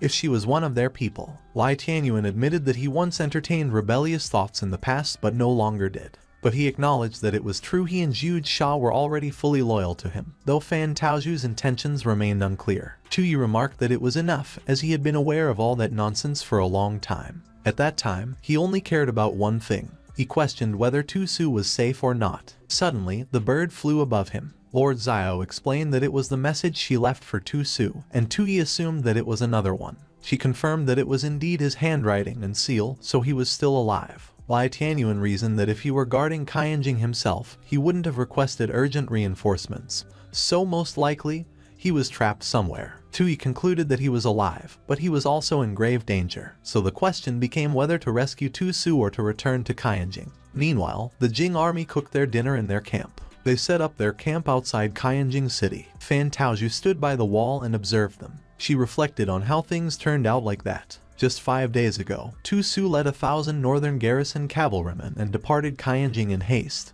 and shortly after, large numbers of southern Jing troops flooded the outskirts of Qianjing. The southern Jing army sealed off all roads leading in and out of the city, but they didn't rush to attack. Instead, they launched countless message-laden arrows into the city, which claimed that Tuyi was captured by Jing's forces and Tu Su was ambushed and killed while leading a rescue mission. Panic spread throughout Qianjing, and a cloud of fear enveloped both the court and the common people. In the imperial court, officials maintained their own agendas, with many scheming to maximize their own gains amid the chaos. In that turmoil, Fan Taoju, the one managing the treasury and overseeing Qianjing's supplies, found herself trapped in a difficult dilemma, and she pondered what she should do as she recalled Lai Tianyuan. She recalled that for years, he always claimed that they must seize the two families' power and bring about Qian's downfall, and after enduring for so long, they finally outlasted Tu Qianjun. One more step and they would have achieved their goal, so she questioned why Lai Tianyuan and Zhu Sha changed and she was the only one left. Suddenly, Zhao Shu inquired what her dear sister was doing there, so lost in thought. Fan Taoju questioned why she suddenly appeared there, as she remarked that with the southern Jing army besieging the city and cutting off their supply routes, she came up there to observe the situation because she was worried about their future. With her responsibilities, she should be too busy in the palace to leave, so she inquired why she was there. Zhao Shu paused for a moment. She replied that she also came to observe the southern Jing forces. The crescent moon shone over the camp that teemed with the presence of life. Zhao Shu wondered if she believed what the southern Jing army inscribed on those arrows, that Tuyi was captured. Fan Taoju wondered whether Zhao Shu intended to test her and concluded that such shallow words were hardly convincing, so she rejected the idea. Everyone had seen what Tuyi accomplished over the past few months. He was meticulous and impossible to predict, and even Zhao Zhuo fell into his hands. No matter how much power he held or how ruthless he appeared, he was someone favored by the heavens. Zhao Shu expressed interest upon hearing that he was someone favored by the heavens. Fan Taoju explained that besides, Lai Tianyuan and Zhu Sha, one skilled in strategy and the other in combat, were always by his side, not to mention Lord Xiao, who excelled at gathering intelligence,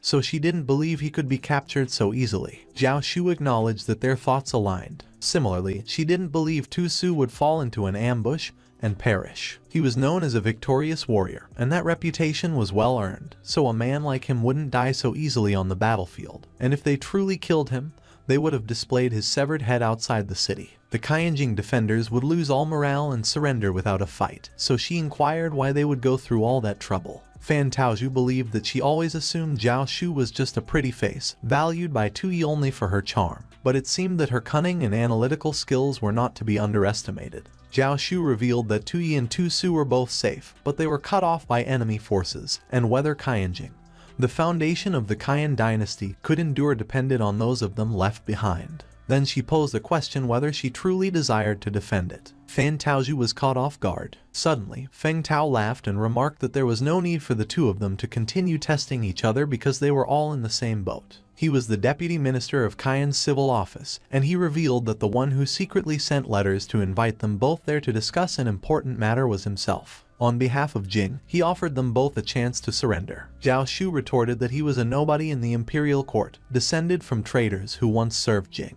And she reminded if he forgot the empire's kindness and rushed to return to his roots since Qian was in trouble. Feng Tao proposed they get straight to the point and declared that his identity didn't matter because what mattered was that he represented Jing, and he could offer them both an opportunity. He inquired whether she didn't wish for revenge for her Fan clan and to restore its former glory. He questioned whether she didn't desire a fresh start. She demanded what he meant by a fresh start. He explained that she was once one of Zhao Zhuo's people, and many in the court knew that. Even Tui was probably somewhat aware of her past. For the time being, he trusted her and had placed her as the regent, but her past remained a thorn in his heart. Only by making him disappear forever would that thorn be removed. She challenged if he wanted them to hand Qianjing over to the forces outside the city. He assured that once it was done, no one would remember her past. But before he could finish his sentence, she slashed his throat. He was caught by surprise. He accused her of being insane. He demanded what reason she had to reject the great rewards of Jing. She declared that it was because all of them had fundamentally misunderstood one thing.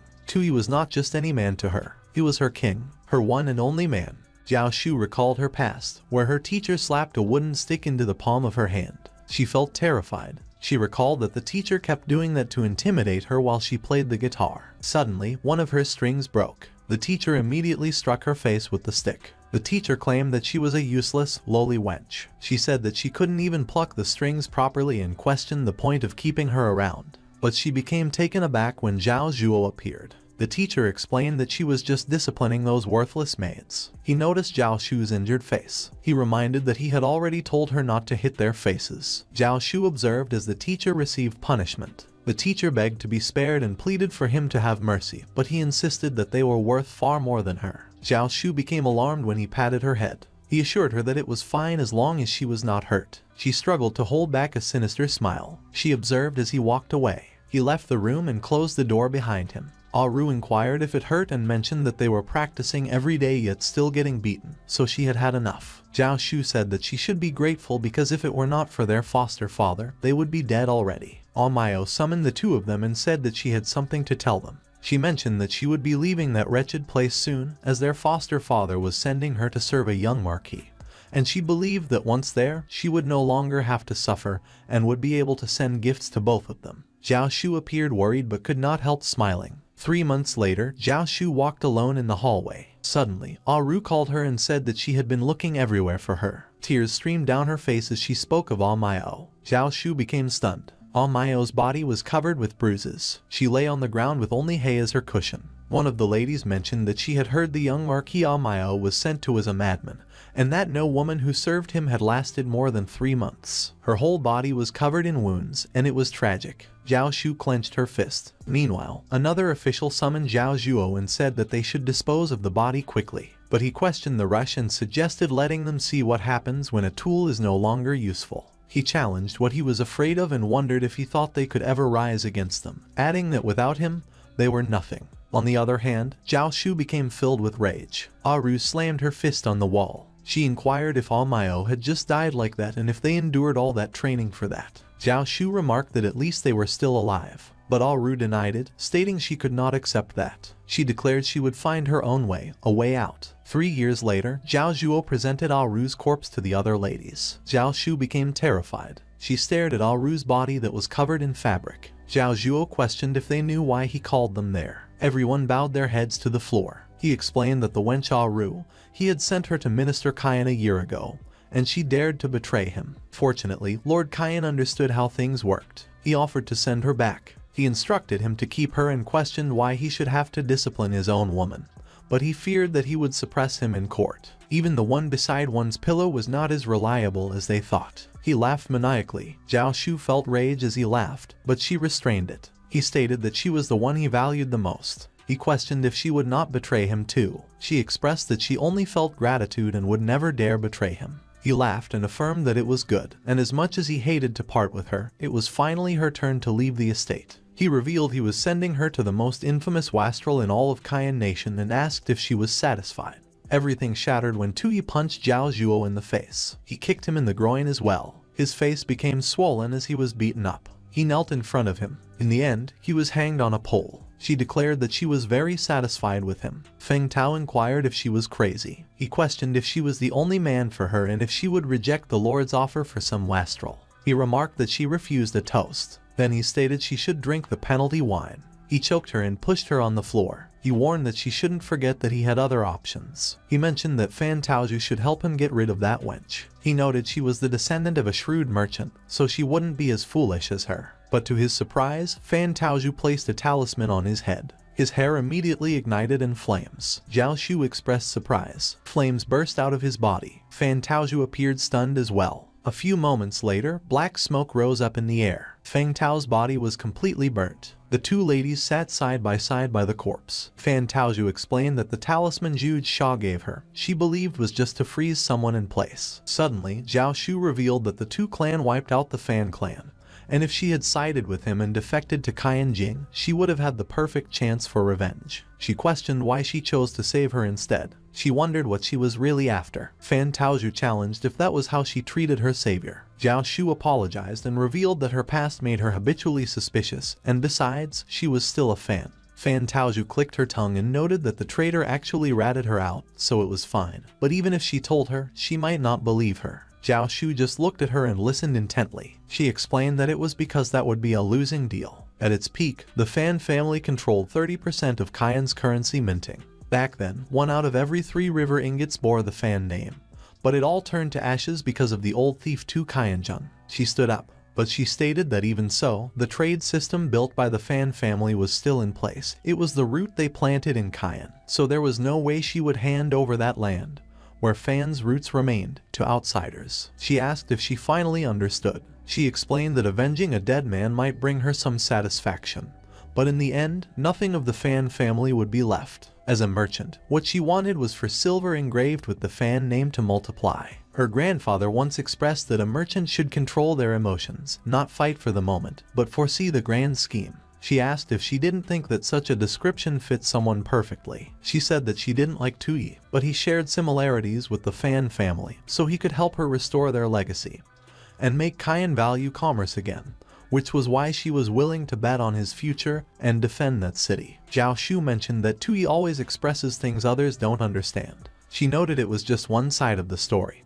but she had no one else she could trust more, and just to be safe, she would spread the word that she killed Feng Tao so that Jing would be wary of her. Fan Taoju attempted to protest, but she agreed. Zhao Shu explained that when she returned, she would hand that silver ingot to him, but at that moment, she was stabilizing the court while managing resources, and with Yuan Tianchu's help, they should be able to hold on until he returned. However, even then, they would only barely hold the situation together, and before long, more people like Feng Tao would emerge. Only with Tuyi's intelligence and Tu Su's military strength could they break the siege of Qianjing. Otherwise, even if they risked their lives, it was only a matter of time before the city fell. Fan Taoju reflected on this. She explained that Jing Nation invaded Qian Nation, and Tu Su led troops into battle, fell into an ambush, and his fate was unknown. It was how she and Zhu Sha stayed in contact, and if she could reach her, she could reach Tuyi. Zhao Shu accused her of downplaying Qianjing's crisis, and questioned whether she did not want to distract him. Fan Taoju revealed that her plan was to have Tuyi find Tu Su first. Zhao Shu warned that if that happened, Qianjing would have an even harder time holding out, and Fan Taoju inquired if she was scared. She denied any fear, because they would hold on until he returned.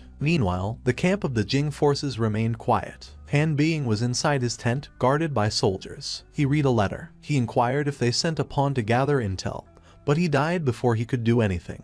The soldiers reporting it appeared terrified. He observed that at least they already knew their enemies were those two women, and everything was still going according to plan, so they only needed to wait for Tuyi to make his choice. The letter was immediately consumed by the fire. On the other hand, Tuyi paced back and forth, questioning if he would return to Qianjing or find Tu Su. Suddenly, he stopped. He declared that Jing's dog stole his high ground and questioned why he should not steal theirs in return. Lai Tianyuan questioned what he meant by stealing high ground. Meanwhile, Aina wondered if he was insane and if that was what he meant. Tuyi admitted she was right, as he had no troops or supplies, so going back would not change much. That was why he would cross the river straight into Jing. Tuyi mentioned that they should cross the river south and head straight for Jingzhou. Suddenly, they heard rustling in the bushes. Wu Dongshuan remarked that it was a bold move, as expected of the one she set her sights on. He recognized her and inquired why she followed him. She explained that while dealing with that traitor, she happened to pick up some information and intended to let him know along the way. But it appeared that he already knew that Jing was attacking Qianjing. However, before that, she questioned if she was correct that she had known everything yet had not informed him of anything. She threw Chen Siming's head at her. Aina questioned if it was true that it was not a big deal to him that he hadn't said before that she could betray him, and remarked that he shouldn't claim he couldn't take it. Tuyi remained dazed. Wu Dongshuan abruptly asked if she was done and noted that the adults had real business to discuss. Crossing the river would not be easy, as the key route was already occupied by Jing. Lu City, a crucial town in southern Qian, sat along the Milong River and had stood strong on the border for 10 years. Even during the Southern Rebellion and Emperor Qianyuan's campaign, it ensured his safe retreat. Tuyi asked if such an important place was already in Jing's hands. Wu Dongshuan stated that he owed her another favor and should repay it if he survived. Everyone was speechless as she left. Lai Tianyuan noted that General Wen, who guarded Lu City, was not only cautious but fiercely loyal to Qian, so with him holding the river crossing, Lu City should be impenetrable. But Lord Xiao disagreed and stated it was possible because he was old and his son was nothing but a wastrel. Wen Bijin once traveled to South Jing under the guise of seeking teachers, and after years there, gained no real skills but became obsessed with their culture. He had often called Qian ruthless and barbaric in private, and even General Wen could not control him. Lai Tianyuan revealed that, according to her intel, Wen Bijin might be the weak point of Lu City. With Qianjing under siege, Tu Su trapped, and Lu City lost, Qian might be finished this time. But Tuyi insisted that it was enough. The plan to cross the river remained, as all they had to do was deal with the wastrel in Lu City, and he knew all about wastrels. It was his specialty. Aina wished good luck and stated that she would head back to Qianjing and wait for him. But to her surprise, he grabbed her by her head. He explained that they could not do that without her, and she questioned why. He revealed that it was because he might just make use of her. She became terrified. It was evening, and the waters near Lu City churned turbulently. But inside, the dungeon remained eerily quiet. General Wen was chained to the wall. Wen Bijin expressed that many days had passed, and as he inquired why he remained angry, he mentioned that Han Bing had already promised him that once they took Qianjing, the entire southern region would be theirs, and until then, he must endure it. General Wen declared that he was a fool and questioned whether he truly believed the fox's words. He insisted that he really was a useless wastrel. Wen Bijin grew furious when called a wastrel. He demanded if he truly looked down on him so much and what he received for his unwavering loyalty to the dead emperor. He noted that he guarded the richest land in Qian, yet the noble families there isolated him, and even his own son was scorned. He sighed. He was surprised when the food was thrown at him. He stated that he should at least eat something. Otherwise, his old bones would not hold up. Starving himself would not change anything. But he was startled to hear him chewing. General Wen aggressively seized a bun. Wen Bijin questioned if he was genuinely eating. General Wen revealed that he had a dream last night, in which Tuyi personally came to Lu City to finish what the late emperor left unfinished. Wen Bijin merely stared at him, bored beyond measure. General Wen declared that he would hold on to his life just to witness that day with his own eyes. Wen Bijin referred to Tuyi. He laughed hysterically. He called him the useless Tuyi and remarked that his father truly had a sense of humor. But General Wen challenged if he still considered him useless when he stabilized the court right after the immortal emperor's death, eliminated Zhao Zhuo, and won over Lai Tianyuan and Tu Su. He added that if he was foolish, it must be because he was raised poorly. Wen Bijin stated that he did not want to hear that nonsense again and indicated it seemed he needed to prove himself to him. That place had been locked down by Han Bing's forces, and nothing could enter, not even a fly. He would love for that brat to show up right then just so he could demonstrate what real uselessness looked like. He became alarmed when he heard footsteps. Tuyi emerged from the darkness of the dungeon. Wen Bijin glanced over his shoulder. He was so shocked to see Tui that his eyes bulged from their sockets. Tui inquired if someone had called for him. Tui stood in front of Wen Bijin. General Wen called him. Wen Bijin denied the possibility and inquired how he got in. Tui questioned if he meant that the outside was heavily guarded. He explained that with Aina around, no amount of guards mattered, and they were as useless as paper. But he noted that it looked like he overused her a bit. He inquired what he wanted from him. Wen Bijin remained speechless. He prepared to respond but was interrupted. A sword pierced through his chest from behind. Tui and the others were stunned. General Wen grew horrified. He called for his son. Wen Bijin questioned why. It was Duanyin, the Jing Nation's Dark Tide Camp vice commander, who attacked him. Lord Xiao and Zhu Sha immediately summoned Tui. But the hallway suddenly wrapped in shadows. They expressed surprise as soldiers emerged from those shadows. Seeing their emergence from the shadows, Lord Xiao immediately identified them as Jing Nation's Dark Tide Camp. She and Zhu Sha engaged in combat with the soldiers. Duanyin revealed that Han Bing predicted a 50% chance he would save Tu Su, a 40% chance he would return to Qianjing, and a 10% chance he would come there. He expressed disbelief at his luck, having actually obtained that 10%. Tui glanced behind and saw that Lord Xiao and Zhu Sha were busy fighting. He looked at Aina, who showed him her middle finger. He admitted that he never imagined someone could force him to take action personally. Duanyin urged him to stop bluffing because they all knew about him. No cultivation, completely useless, unable to kill a chicken. But Tui questioned if that was what he believed. He unleashed his overlord's aura. Duanyin showed surprise. He questioned if Tui was using light to illuminate the entire cell and block his shadow infiltration, guessing it from seeing it once. But he dismissed the notion that such a trivial trick would change the outcome and declared that Tui should die. However, a shot was fired. His sword flew and lodged into the wall. He grew confused seeing that his hand was obliterated. He wondered what was happening, whether it was spells, arrows, or hidden weapons. He demanded what the hell it was. Lai Tianyuan mentioned that Tui had impressive marksmanship, but he noted that it was still no match for a real gun because, after all, it was just crafted on the roads by Zhu Sha, and he was actually aiming for the head. Terror and confusion filled Duanyin's eyes. He considered that he should stay calm and not let Tui intimidate him. It didn't matter whether it was arrows or hidden weapons. Nothing was faster than his blade within 7 steps. Glory lay right in front of him. He intended to make his mark and rise to the top. But Tui fired another shot at him. He got hit in the chest and lost his life. He fell on the floor with a loud thud. Tui mentioned that Zhu Sha had done a great deed that time. She acknowledged that it was all thanks to his book, and she dared not take credit. One of the soldiers called for their captain. Lord Xiao ordered that they should leave him alive because they needed information. But she was surprised when he suddenly screamed in pain. She explained that he took poison and should spit it out. He stated that Han Bing wouldn't let them go. Tui and Lai Tianyuan were stunned when they saw the shadows emitted by the deceased soldiers. They expressed surprise when those shadows shot out of their bodies towards the ceiling. The shadows even passed through the roof and shot towards the sky. A few moments later, they removed General Wen's restraints. Lai Tianyuan expressed concern for him, seeing that Wen Bijin was lifeless on the ground.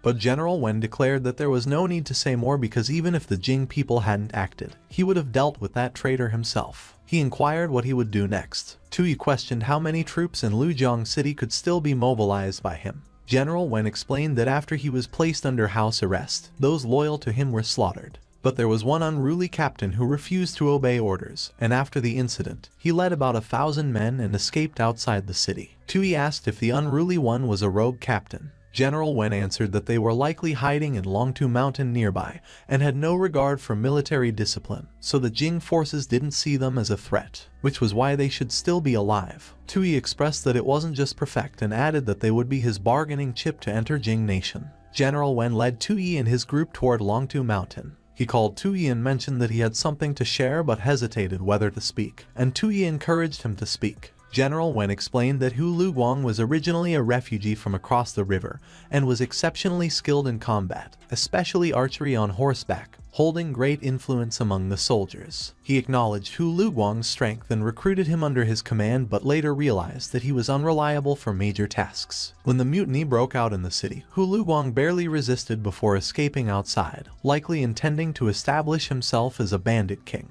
Tui considered that behavior as textbook mercenary conduct. General Wen remarked that Hu Luguang had no loyalty to the Qian nation at all and questioned whether he truly planned to rely on him to counterattack, to which Tui asked if there was any other choice. However, General Wen noted that during the Lujiang mutiny, Hu Luguang could have sided with the Jing nation yet remained neutral, and asked what they all thought of that. Lai Tianyuan suggested that Hu Luguang was probably waiting for the Qian nation or the Jing nation to make an offer because surrendering outright would mean giving himself away for free. Tui observed that human loyalty was the most unreliable thing. He cited that each of them had betrayed him before, yet at that moment, they stood together. He explained that he did not count on unconditional loyalty, and instead set a clear price so that everyone felt secure. Suddenly, General Wen called Tui and indicated that they were just ahead. They saw a watchtower in the distance. An arrow flew and struck the ground right in front of Tui's horse. Hu Luguang warned that if Tui took another step, the next arrow would pierce his skull. Tui remained speechless. Another soldier commented that Hu Luguang's archery was sharp and that he gave the Brat Emperor a real warning. And Hu Luguang mentioned hearing that the little emperor rescued General Wen with just 6 people, so he had some skills. However, he insisted that was still insufficient for him to pledge his life to him and suggested they look at the little emperor standing frozen in place by a single arrow from him. Hu Luguang noticed Tui's movement and inquired what he was doing with that iron rod. Tui fired his rifle. The bullet headed straight toward the watchtower. It passed through Hu Luguang. It grazed his cheek, and he showed astonishment. He questioned what kind of sorcery it was. Meanwhile, smoke emerged from the rifle's barrel. Tui explained that Jude Shaw's handcrafted sniper combined with his overlord aura effect was peak intimidation. He expressed pleasure. In an instant, Hu Luguang approached them on horseback. He quickly dismounted as soon as he arrived. He declared himself Tui's humble servant who had failed to recognize him and requested forgiveness for his offense. Hu Luguang became nervous when he heard Tui laugh. Tui mentioned that he actually preferred him when he was wild and untamed, but he was stunned and inquired if it was Da Wu. Hu Luguang questioned what he said. Tui explained that it was nothing and that he just recalled an old acquaintance. In short, he inquired if he knew why he was there. Hu Luguang explained that Lujiang City was stuck between the Jing nation and the rebels and that it was just a lone city, so he could not defend it even if he wanted to. Tui acknowledged that he knew he could not hold it and he did not need to bother with Lujiang anymore because the Jing nation needed to win over the people, so they probably would not make things difficult for the civilians. Hu Luguang questioned why he came looking for him and if he expected them, old, weak, and crippled men, to march north and break the siege of Qianjing. Tui mentioned that he heard that he used to be a refugee from the Jing nation before fleeing there, and it must have been some unavoidable hardship. Hu Luguang acknowledged that he sure did his homework, but he inquired what that had to do with their conversation at the moment. Tui inquired if he did not want to go back and see his homeland. Hu Luguang replied that he was crazy and questioned if he wanted him to lead troops and cross the river with him. Tui confirmed that it was right, and the two of them really think alike, their minds were connected. The Jing nation had sent out all its troops, leaving the country empty, so it was the perfect opportunity to take a gamble, a low-cost entry into the battlefield. Hu Luguang stated that even if the Jing nation was empty, with his small force, it was still too dangerous. Tui inquired if hiding in the mountains was not dangerous too, if he believed that shabby camp and broken city walls could keep him safe. He described that his soldiers were covered in dirt, dressed in tattered armor, and even their weapons looked like scrap metal. And he questioned if he was planning to make the enemy laugh to death if they came. He added that he should not tell him that he was short on provisions too because those men standing guard on his walls looked like they would be blown away by the wind. He questioned what resources he was planning to hold out with. Hu Luguang was lost for words. He claimed that he was born with great strength. He advised to ask General Wen if he did not believe him, as he knew how strong he was, and defending the mountain was nothing to him. But Tui explained that it meant nothing because running a stronghold required power and connection, so being strong alone was useless, and the reason he was still alive was not because he was amazing, it was because he was not a threat, and he had no value. He was a nobody. Hu Luguang felt taken aback by those words. He became demoralized as he claimed that he was no threat and had no value. But even so, he insisted that he would not cross the river with him because the less control over him, the better it was, and in the worst case, he would be a bandit and enjoy life while he could. Tui revealed that when he left Lujiang, he made a big scene. Almost everyone there knew he came to the mountains to find him, and he questioned what he believed those noble families would think. He stated that they would see him as a hidden danger that might side with him. When they started believing he had pledged allegiance to the foolish emperor, he better make sure he actually had. Hu Luguang accused him of setting him up. General Wen called him and explained that Tu Yi was both a brilliant strategist and a warrior, so following him would not waste his skills. Aina chimed in and mentioned that they brought plenty of weapons and supplies, and if they did not take them, she doubted they would all last even half a day. Hu Luguang was speechless and he became agitated. Suddenly, a scout returned on horseback. He called Hu Luguang and informed him that there was bad news, recognizing him as the scout he sent out. The scout reported that the Xiao family of Huichuan and the Deng family of Qianyang just sent troops to take over Lujiang, and currently, they were splitting up, and 3,000 men were marching straight towards them. Hu Luguang became horrified as he imagined the troops charging at them. Tu Yi observed that it looked like they were planning to use him to make a name for themselves with the Jing nation forces. If he wanted to live, he should defend that place for the Qian nation. The enemy troops repeatedly urged that they should kill. They charged with a huge sharpened log and destroyed the camp's defenses. They smiled triumphantly, but they immediately got slashed by Hu Luguang before they knew it. He swung his sword and eliminated the enemies. He considered that his carefree days were all ruined by the brat Tu Yi. Meanwhile, Tu Yi watched the attack from higher ground. He remarked that, as expected, war should be handled by professionals. Lord Xiao noted that on the battlefield, individual strength could hardly change the tide, so their defeat was only a matter of time. Tu Yi observed that after the trial of strength, she seemed to understand even more, which made her scoff, and she added that if that continues, he won't have much left to gamble with. He assured that she shouldn't worry because he knew what he was doing. Aina accused him of being a show-off and questioned if he believed he could take out the enemy commander with a single shot when they have so many people. But he ignored her and simply called Jude Sha. She replied yes. He fired his rifle, and a loud roaring sound came from it. The troops below wondered if it was thunder. Suddenly, their flags were falling down. Tu Yi realized that he was not aiming at a person. He was aiming at the flag. On the other hand, Jude Sha used her Zun escape. She activated her skill, Whispers of the Wind. She informed that the marshal was dead and everyone should retreat because they were being surrounded from behind. The troops were horrified. She announced that the command banner had fallen, so their brothers should retreat. The troops urged that they should fall back and retreat. Meanwhile, Hu Luguang and his companions questioned if they won. They cheered and declared that they won. Hu Luguang spotted where Tu Yi was. A few moments later, he knelt in front of him. He addressed him as His Majesty and vowed that he was sticking with him for life. On the other hand, Han Bing was reading the report under his candlelight. He remarked that Tu Yi's actions were truly unpredictable. With just 6 riders, he ignored Lujiang's defenses and entered the city's main hall as if no one was there. He used hidden weapons to kill Duanyin, saved Wenyuan, and disrupted the backup plan he had set in the city. Then, he emptied the treasury and abandoned the city. Their last known appearance was leading 1,000 deserters under Hu Luguang, defeating 3,000 elite troops of the Xiao and Deng families. He concluded that after that, those 1,000 men vanished without a trace. The soldier assured that he would immediately arrange for the Qian nobles' troops to search the Lujiang area because a mere 1,000 men won't be able to stir up much trouble.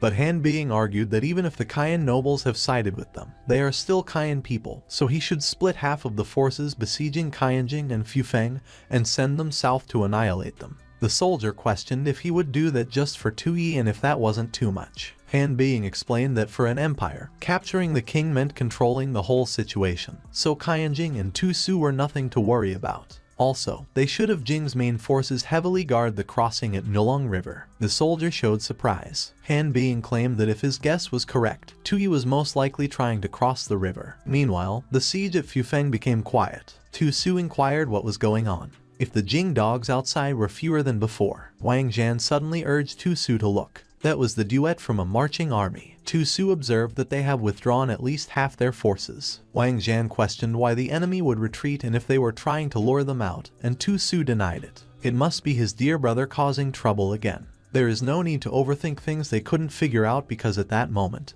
he only cares about one thing. He suspected if they actually dared to pull away half their troops in front of him, Tu Su, and remarked that it looked like he had stayed in the north too long and those Jing dogs had forgotten how terrifying he is. Wang Zhan acknowledged that he understood. Tu Su commanded that they should gather the entire army. They shall slaughter them all. On the other hand, Tu Yi and his group traveled in the forests. Hu Luguang's men were also with them. Hu Luguang mentioned that striking down those Jing rats was their duty, but he questioned what exactly they were doing sneaking around like that. Tu Yi claimed that he had guts and questioned if he didn't say that going in with so few men was suicide. Jude Sha revealed that she used her divine eye mirror to observe, and the crossing at Nulong River was already heavily guarded. Hu Luguang questioned what kind of mirror it was and if she could see across the river. She explained that she made it based on a divine book, the same with the fire from before. Tui stated that crossing head-on is impossible anyway, but they were not just going to sit there and do nothing. General Wenyuan has guarded that area for years, so he knows the terrain along the river like the back of his hand. General Wenyuan bowed down to him to confirm what he said. Tui declared that they should let them guard the crossing if they wanted because the Milong River is long, and he refused to believe that they could defend every inch of it. General Wenyuan agreed that he was right and that there was a shallow ford downstream so they could cross there and launch a surprise attack on their weak point. Tui ordered that everyone should follow him. They should stab the Jing nation right where it hurts. Tui and his troops arrived at the shallow ford downstream, but there was already a camp set up on the other side. Tui and his troops hid behind the bushes and observed from a distance. General Wenyuan admitted that it was his oversight and he didn't expect the Jing forces to notice that terrain and reinforce their defenses. Tui replied that it didn't matter anymore, and what he wanted to know was if they could fight. General Wenyuan and Hu Luguang exchanged looks. Hu Luguang observed that at a glance, there were over 3,000 troops below, and they were elite forces of the Jing nation. He noted they would be much tougher than the noble troops they faced before. General Wenyuan pointed out that unlike last time,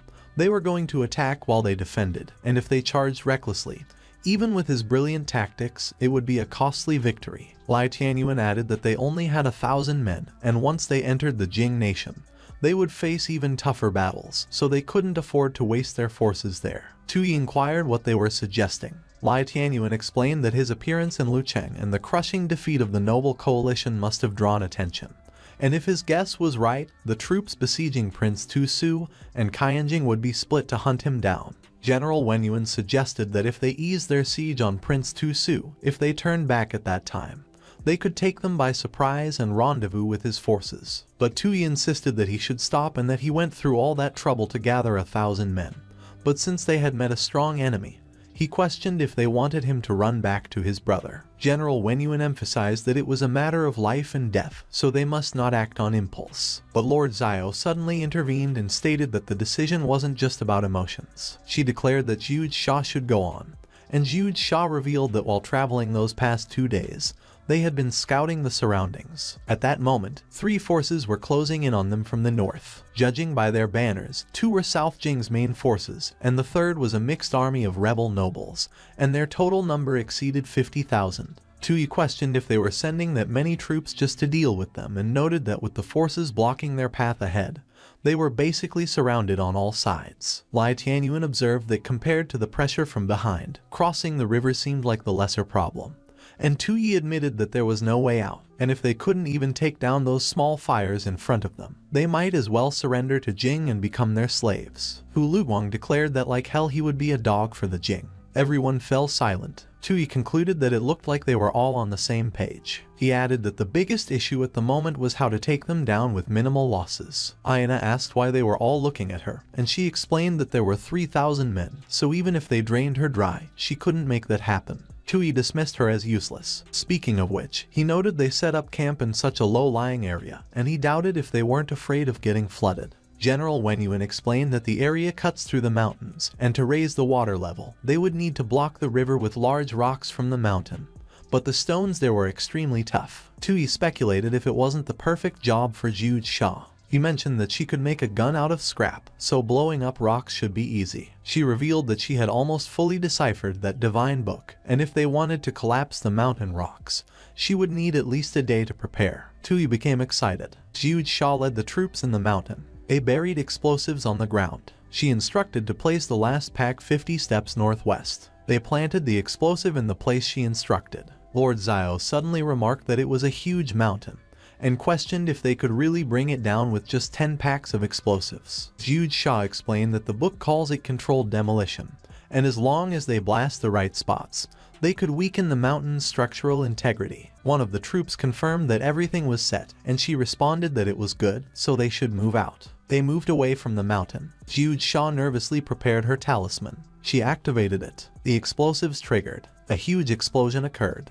Lord Xiao observed that it looked like it didn't work. Suddenly, Zhuge Xia pointed at the mountain, The base of it cracked. It toppled into the river. She exclaimed that it worked, and urged Lord Xiao to look because it worked. Lord Xiao agreed. Meanwhile, at the place where Tu and Hu Luguang waited, the water was still calm. Tu Yi stood on top of a raft. Hu Luguang explained that they built those bamboo rafts overnight, but they were surrounded by mountains, so there was no way to cross the river. Tu Yi replied that he would see soon enough. Suddenly, they heard a loud rumbling sound. The ground shook. The water surged from the mountain. The troops shouted that it was a flood. Hu Luguang was terrified, but Lai Tianyuan questioned what they were panicking for and claimed it was the power of their majesty. There would be many more miracles from him after that. Tu Yi ordered them to get on the rafts. They should ride the current, charge straight into the Jing nation camp. Lai Tianyuan was taken aback. He praised that it was their majesty's divine power, and they were invincible in battle. The troops chanted after him. They all rode their rafts and followed Tu Yi. Their chanting intensified as they rode the water's current. The camp at the narrow ford was peaceful. One of the soldiers inquired why they were leaving Jiangku military camp and what they were doing there. Another explained that it was a shallow crossing and the higher-ups worried that the Qian country might attack from there. The other soldier laughed and dismissed the idea, claiming that the Qian emperor is a useless fool,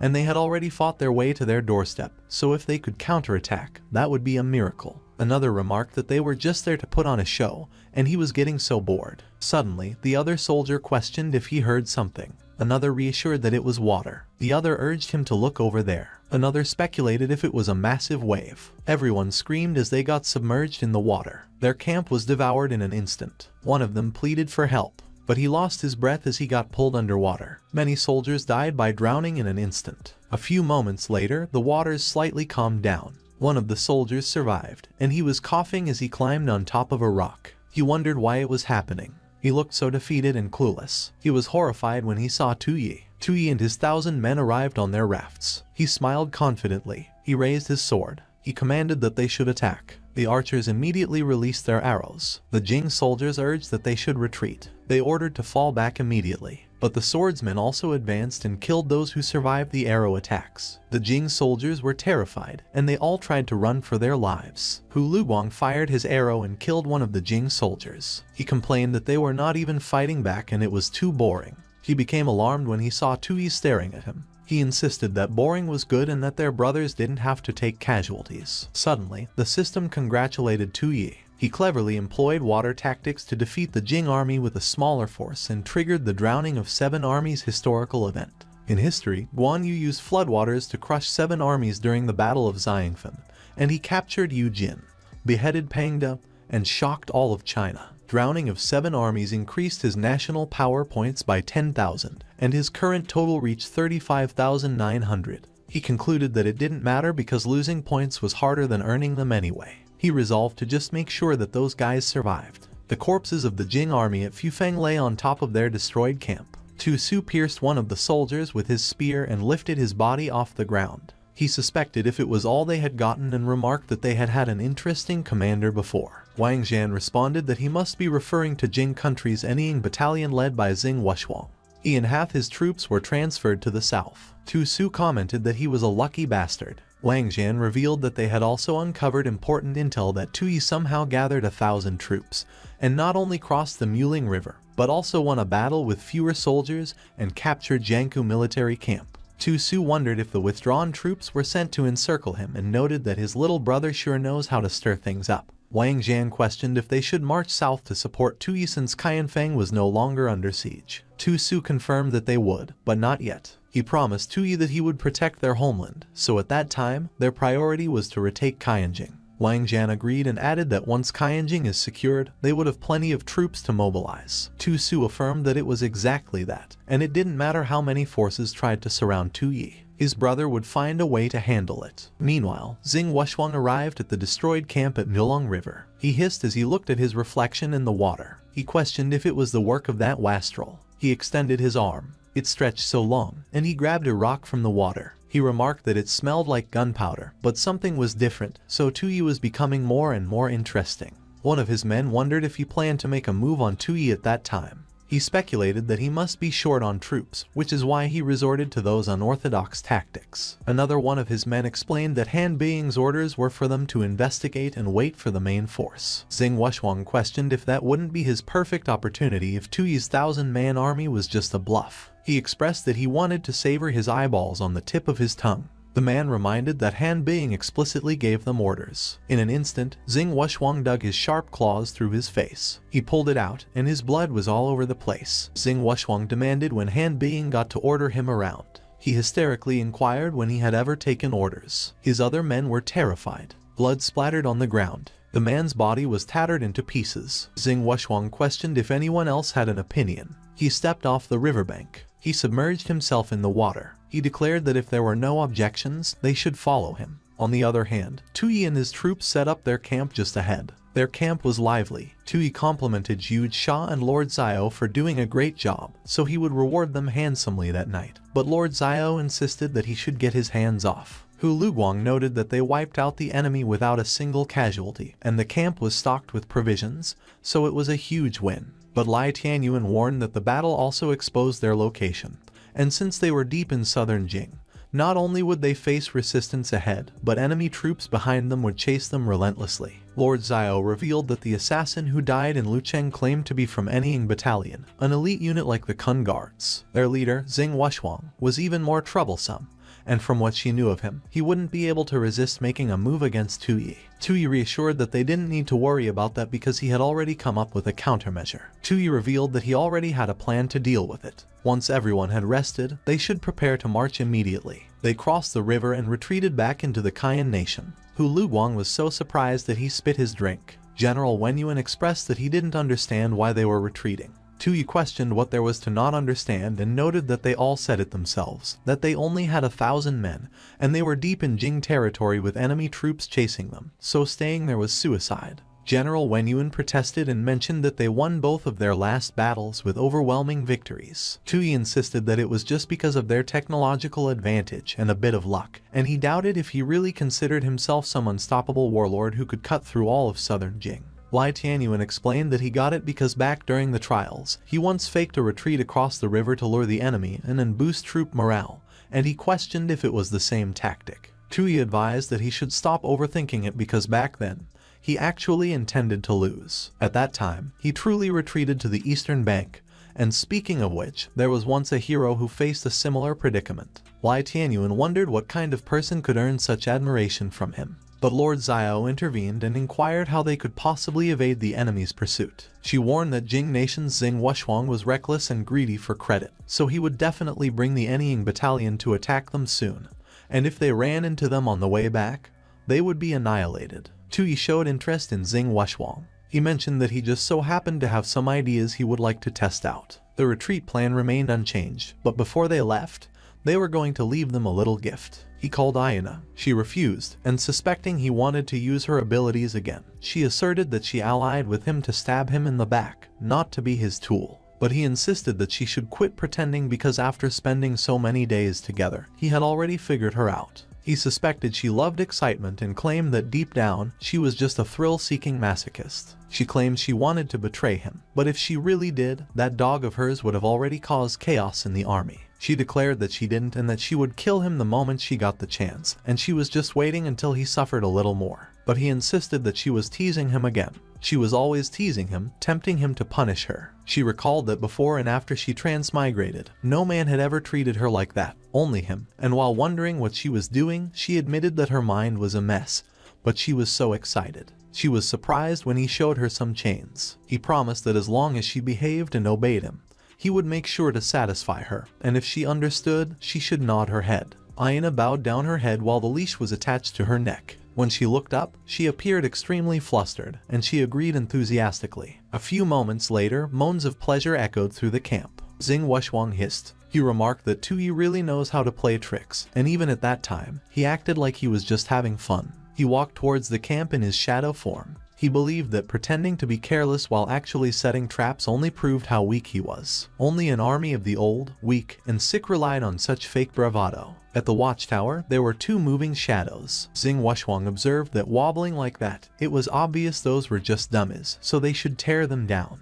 One of his soldiers went to the watchtower, but he was surprised when he noticed the talisman on the dummy. The talisman activated. He was taken aback when smoke suddenly burst out of it. He grabbed his throat as he had difficulty breathing. Xing Wuxuang just scoffed. He declared those traps were nothing more than a hunter's tricks. They should move in. destroy all the traps. Some of the men used their blades to destroy the bases of the watchtowers. Some used their fists. In an instant, the traps were in shambles. Tui and the others appeared surprised. Jiu Sha noted that her traps have been broken. He added that the fish had taken the bait. They should get to work. Xing Wuxuang and his men walked past the destroyed watchtowers. Everyone surrounded the camp. Xing Wuxuang hissed. He declared that there was not a single living soul outside and questioned if they were really that short on manpower. He claimed that they were abandoning the outer defenses and speculated if they were planning a desperate last stand inside. He remarked that they should have some fun. He vowed to kill Tui and devour his eyeballs. Meanwhile, Aina inquired why it stopped. Tui replied that if she wanted more, it would depend on how she behaved next. On the other hand, Xing Wuxuang and his troops moved towards the camp. Aina scoffed. She ordered that they should kill. One of Xing Wuxuang's men froze. The camp was shrouded in a dark aura, and Aina's voice echoed through the place. The Enying battalion repeatedly urged that they should kill. Suddenly, one of them was called Xing Wuxuang. He questioned if he often killed his own people, and as he claimed that he liked killing too, he wondered why no one had let them kill yet. He insisted that they should let him kill something, as he wanted to drink blood, while another questioned where the emperor of the Qian nation was. They stabbed each other. They were all being controlled by Aina. Xing Wuxuang was horrified. Suddenly, Aina wondered if he didn't like killing people. She stated that there was a crowd of lives right in front of him, and as she asked what he was waiting for, he realized that it was bad because the outer traps were never the real threat. That voice was the real trap. It amplified the desires buried deep in their minds to kill, so he needed his weapon as he needed to calm down. He dug his dagger into his leg. He urged that they should steady their minds and not let the demonic voice throw them into chaos. But what he declared was useless, and everyone was still fighting. He realized that as long as he rushed into the room, he could win. He quickly charged towards the camp. Aina's figures blocked his path. When he got in, he called Tui and admitted that he was quite capable, as he actually destroyed most of his Enying battalion. He stated that he was coming in, and he was a bastard who should die because at that range, even if he lost his mind, he could still kill him. He speculated if it was her power. He accused her of being a witch and claimed she could scream all she wanted because the louder she screamed, the more excited he got to kill. Xing Wuxuang brutally beheaded Aina, and her severed head spun wildly through the air. He immediately swung his hands with sharp precision and readied himself to strike again with his claws. He drove his claws straight into Tu Ye's chest with a vicious thrust. He grinned with raw triumph, savoring the moment. But then, he froze, horrified, as a chilling realization hit him. Tu Ye's voice came from the dummy, mocking him and calling him an idiot. He mocked further, betting Xing Wuxuang never saw that coming since he wasn't even in the camp. He pressed him, asking if he seriously believed he'd use his own voice at such close range. He taunted that Xing Wuxuang was painfully naive and revealed that this was only the warm-up to bait him closer. He admitted he wanted to see Xing Wuxuang's face at that moment, promising that he would kill him. He jabbed again, asking if Xing Wuxuang still thought he was so untouchable. He then broke into a manic, mocking laugh. He turned his words toward Aina, asking if he'd told her to stop, and commanding that she keep screaming until no one was left alive. Xing Wuxuang's gut twisted as alarm surged through him. He roared furiously and cleaved the dummy cleanly in half. But his shock deepened when Aina's dummy head repeatedly urged him to keep killing. Tu Ye's dummy and Lord Xiao's dummy echoed the same chilling command. Xing Wuxuang's fury spiked and the edges of his sanity frayed. He begged them to stop, sobbing in desperation.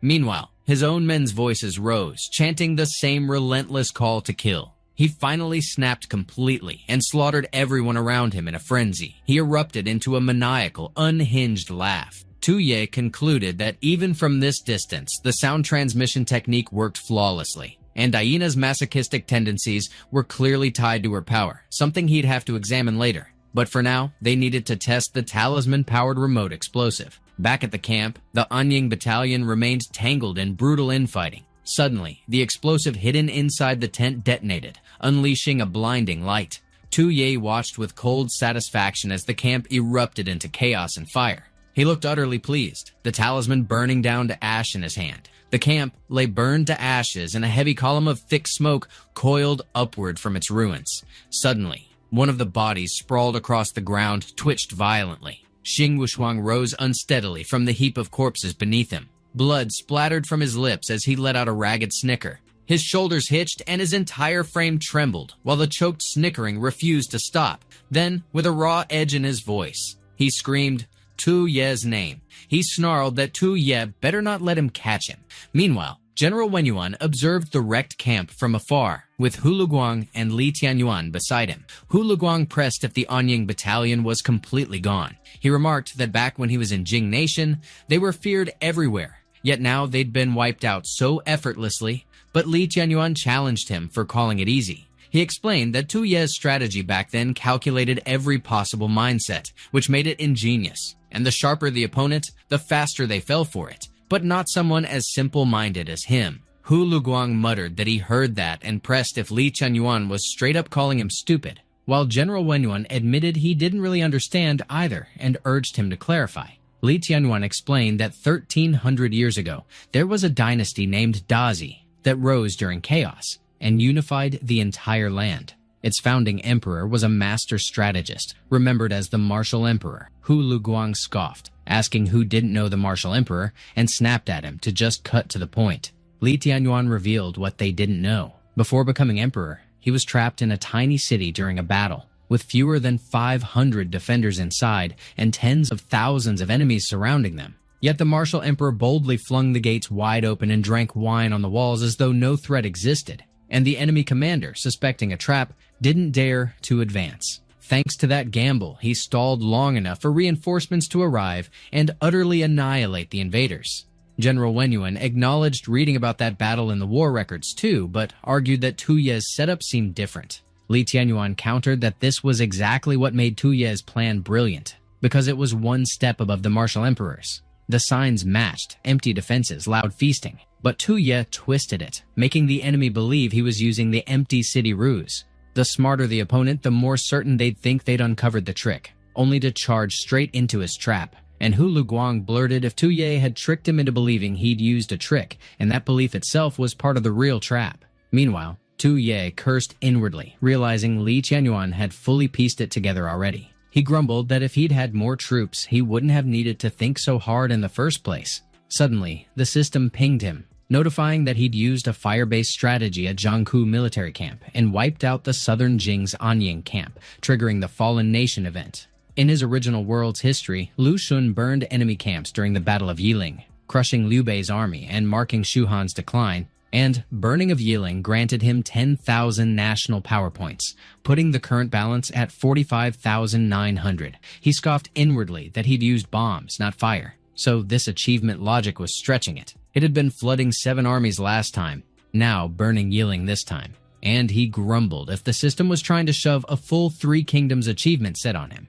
Then another notification popped up, saying it detected that he had consecutively triggered multiple 3 Kingdoms themed events. So it was granting him a special extra lottery draw, costing 20,000 points without clashing with his regular 10-pull rules. Tu Ye lit up and declared it awesome, immediately going for the draw. The system deducted 20,000 national power points, leaving him with 25,900. He scored the Peach Garden Oath wine, the legendary drink Lu Bi, Guan Yu, and Zhang Fei shared during their sworn brotherhood, and anyone who drank it with him would gain profound mutual understanding and potential growth, though drinking it alone or in a group too large would nullify the effect. He muttered that it was nice, then confirmed if whoever drank it would naturally sync with his thoughts and level up alongside him, grinning that he'd never need to worry about people misreading him again. But the thought hit him that he could only give it to one person, leaving him torn on who should receive it. He was staring straight at General Wenyuan,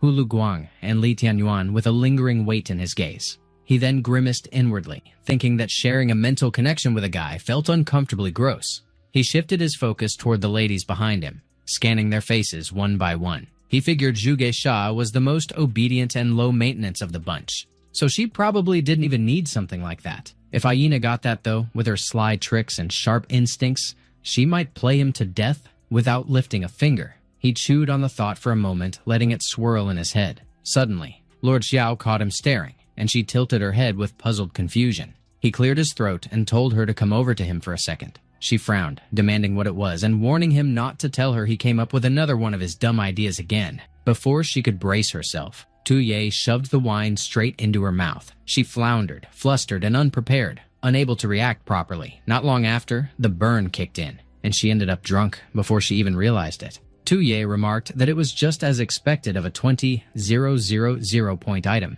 admitting it was the first time he had seen her in that state. He wasn't exactly sure what the effects of that heart-to-heart connection were, but he figured they could definitely have some fun experimenting with it later. Out of nowhere, Li Tianyuan stepped up behind him. He cleared his throat, and there was a dark, sinister gleam flickering in his eyes.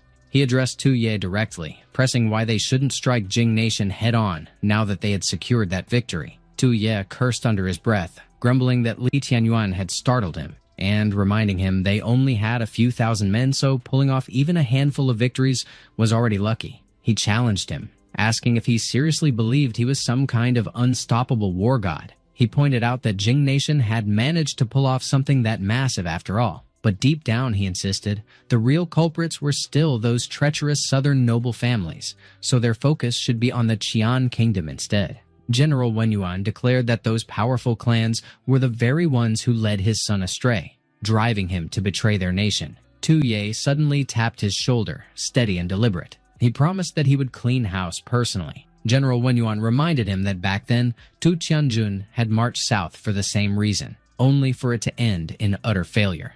Li Tianyuan looked stunned by that, wide-eyed and unsettled. He argued sharply that there was no way they would fail this time because things weren't nearly that simple anymore. Hu Luguang interjected, warning that those noble clans had been entrenched for centuries, like immovable local overlords, powerful and deeply rooted. And with their dwindling troops, they couldn't just rip them out by force.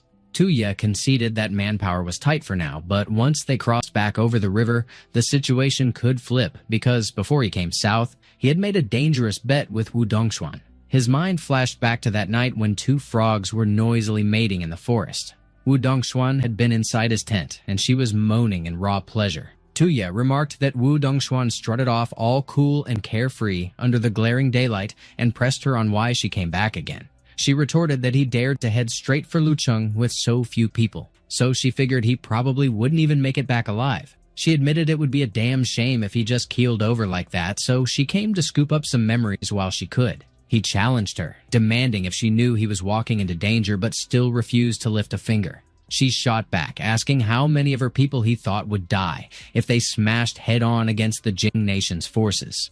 She clarified that personal ties stayed personal, but he wasn't worth her gambling her entire foundation on. He muttered that he understood, figuring just passing him intel was already her ceiling. But she had cooked up another plan. She teased that if he failed miserably and crawled back with his tail tucked tight, she wouldn't mind taking him in. He should ditch the emperor dream and just settle as her bandit husband instead. He balked, challenging if that meant living off a woman, then brushed off her offer with a sharp thanks, but he jabbed back, asking if it never crossed her mind that he might flip the whole game. He pressed if she truly never considered that he could actually crush the Jing Nation. She smirked and proposed a bet, declaring that if he managed to turn things around, even bag just one win, he could come back, find her, and she would grant him 3 wishes. Back in the present, Tu declared that it was finally time for that woman to cough up on her promise.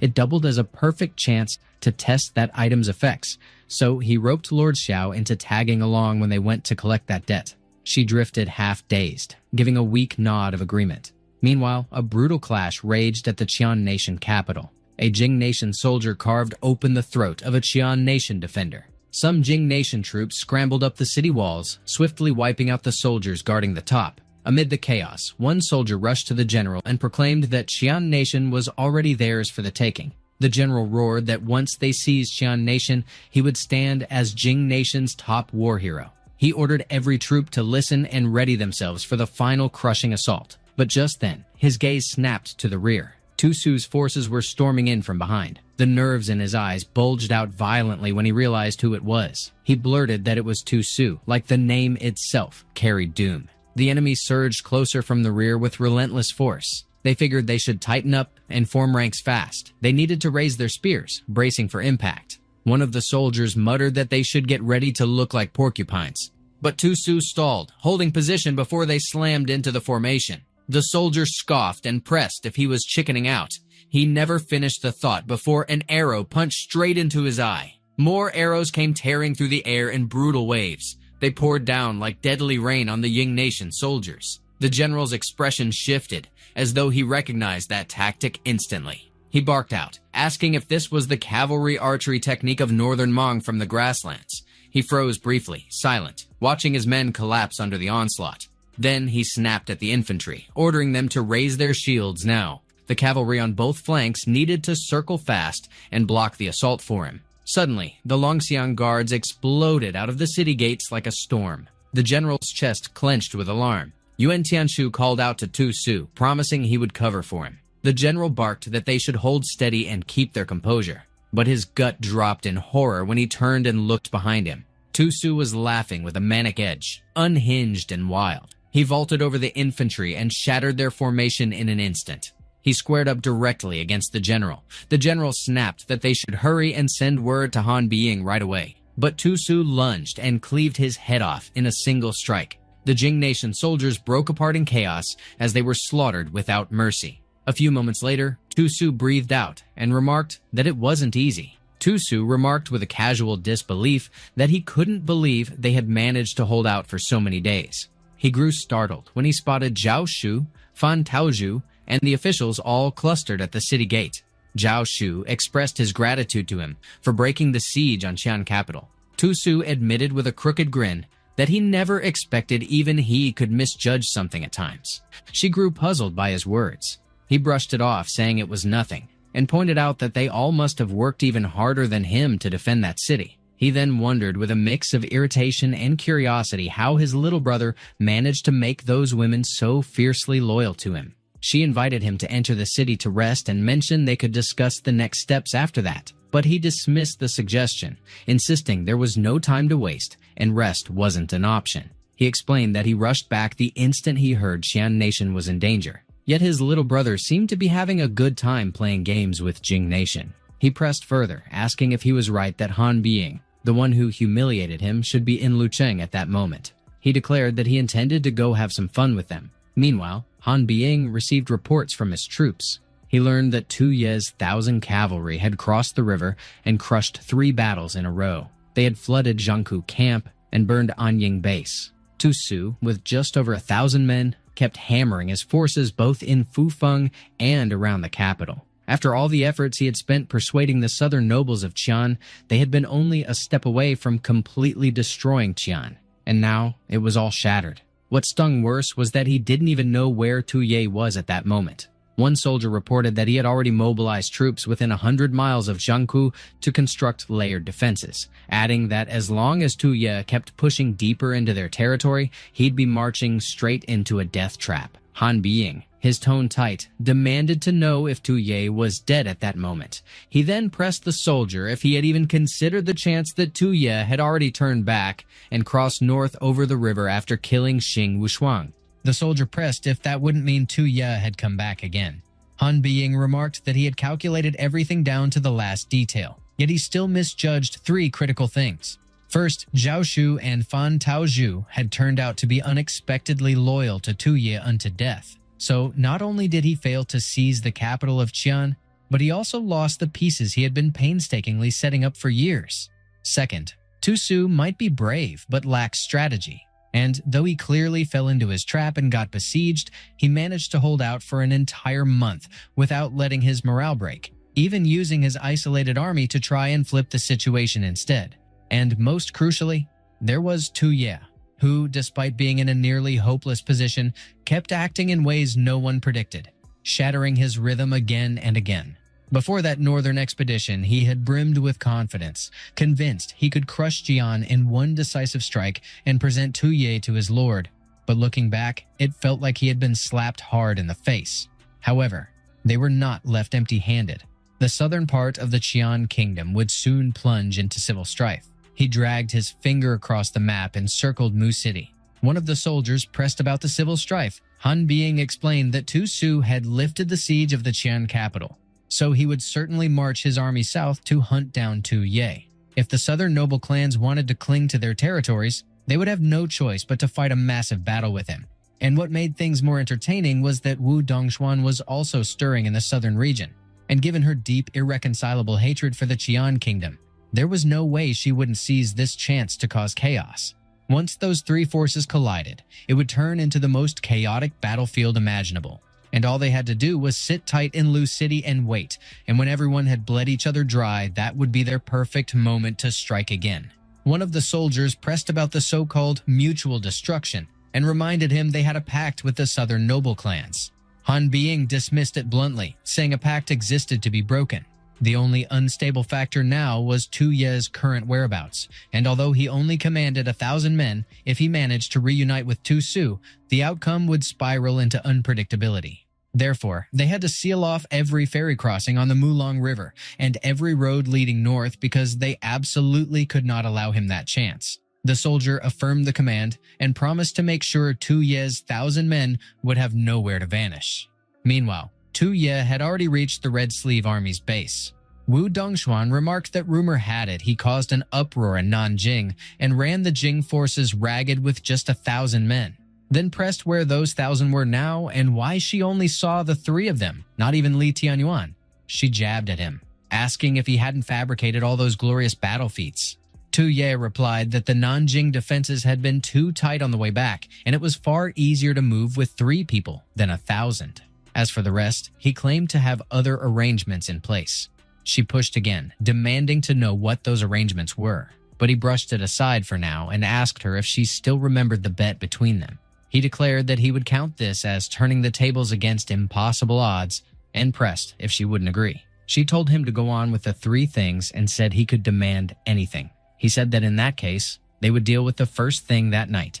Then he brought up the second one. He stated he wanted to give that land of Southern Qian to her. He challenged her directly, asking if she dared to take it. It was the detailed map showing the vast stretches under the sway of the Southern Qian magnates, drawn with the kind of precision that made one imagine dust and smoke rising off the ink. Among those many territories, Lu City sat right on the shimmering riverbank, its location hugging the ferry crossing that served as the artery to the capital, Tianjing. So it had been handed over to General Wang Yuan, the same general who pacified the south and whom Emperor Tu Tianjun had dispatched personally to stand guard there. The rest of the lands, though they wore the name of the Qian kingdom, were in reality ruled by old clans with roots so deep they might as well have grown into the soil itself. Those clans kept marrying among themselves, wrapping up the local offices, people's livelihoods, and entire economies in their grip, and all they needed to do to keep up appearances was bow toward Xianjing now and then and hand over their taxes.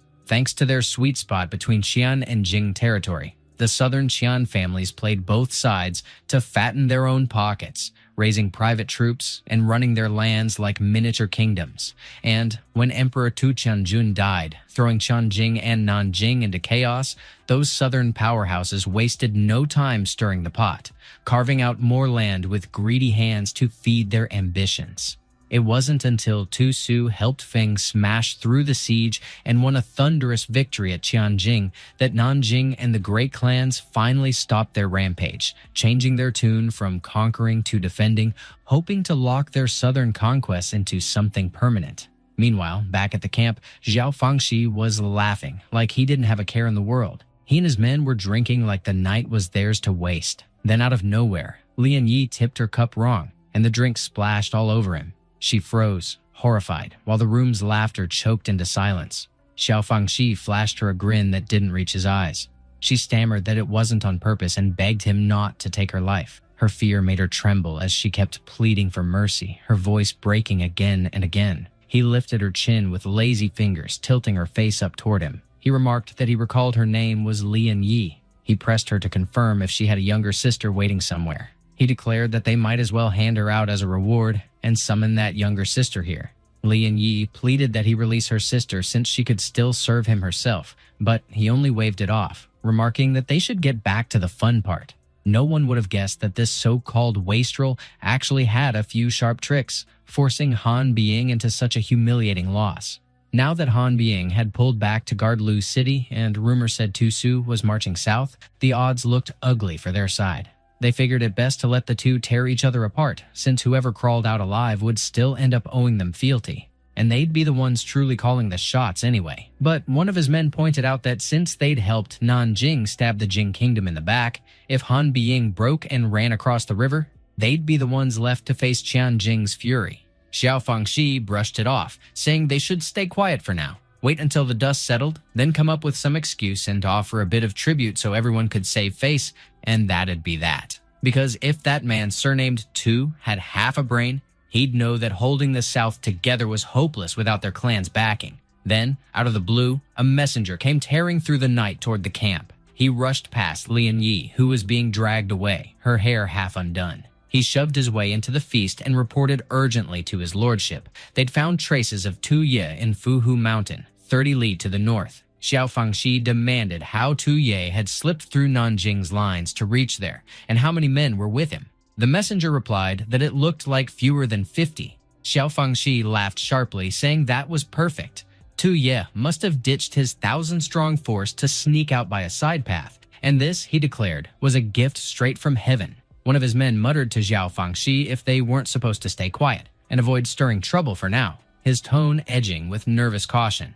Xiao Fangxhi shot him a look and retorted whoever claimed he was going to provoke anyone, adding that he merely planned to act like a gracious host and welcome his majesty as a guest of the Xiao family for a few days.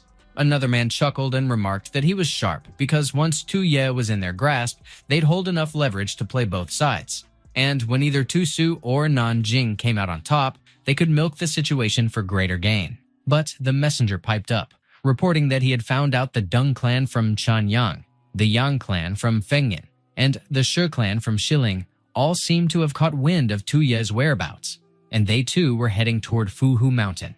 Xiao Fangxhi tensed at the news, his expression shifting. He snapped that they had to move immediately. Those old vultures always sprint faster than anyone when there's loot to grab, so they couldn't let them seize him first. Moments later, the rival families crossed paths at the foot of Fuhu Mountain, the air thick with restrained hostility. Yang Zhiwei coolly remarked that Fuhu Mountain was Yang territory, so the two others seemed a little out of place.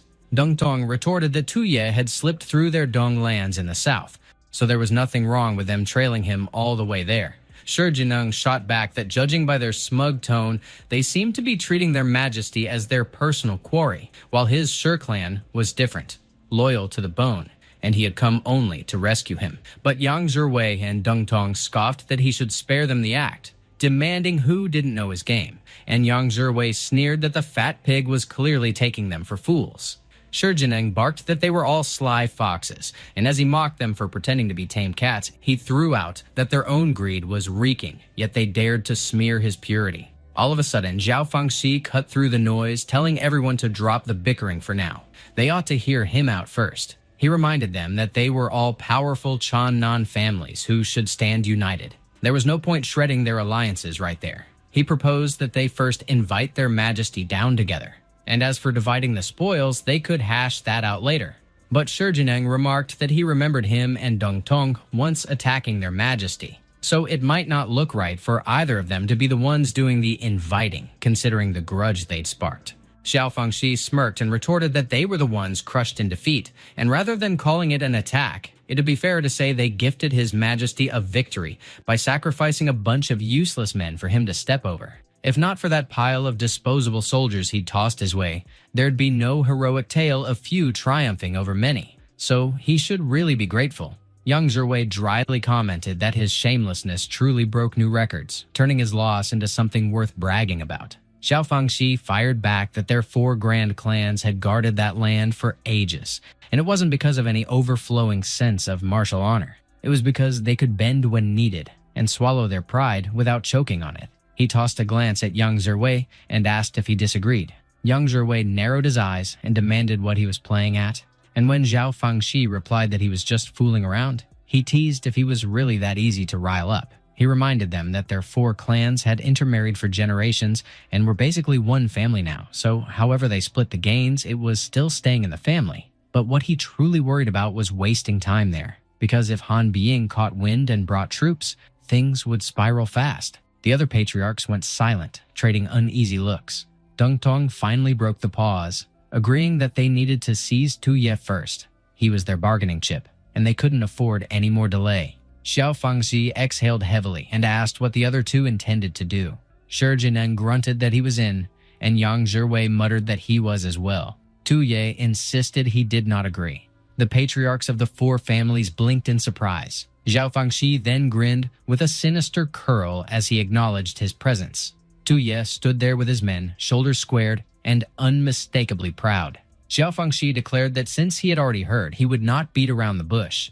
He pressed him on whether he would come with them willingly or if they should escort him themselves. Tu Ye shrugged that he was just worried Nanjing might receive news of his presence there, but he added there was really no need since that news could only have come from his 4 families. Xiao Fangxhi scoffed that he must be joking. Tu Ye challenged him on whether he did not believe it and urged that he should think about why they would all arrive there at almost the same time after getting the news. Xiao Fangxhi fell silent, words failing him. Suddenly, Wu Dongshuan stepped forward and revealed herself. She explained that the news had been deliberately spread to them by her Red Sleeve army. She then snapped her fingers. The soldiers dropped their flags. They all threw it on the ground in one coordinated motion. Yang Zhiwei flinched, alarmed by the display. Deng Tong and Shi Jineng registered the same cold realization. The soldiers closed in, surrounding the 4 patriarchs. Tu Ye proclaimed that the oppressed should rise up. The patriarchs sat on edge as ominous energy gathered above them. Deng Tong stiffened when Xiao Fangxhi suddenly laughed. He boasted that their 4 great clans had operated there for hundreds of years and wondered if they really thought they could trap them with those petty tricks and whether that was not a bit too naive. He then turned to the disciplinary squad. Tu Ye and Wu Dongshuan tensed when they saw a group of men marching toward them. They were heavily armored and clearly meant to intimidate. The soldiers froze, terror written across their faces. Xiao Fangxhi ordered that all who waver in resolve and all who plotted treason be killed. They should kill with no mercy. The soldiers stood motionless with fear.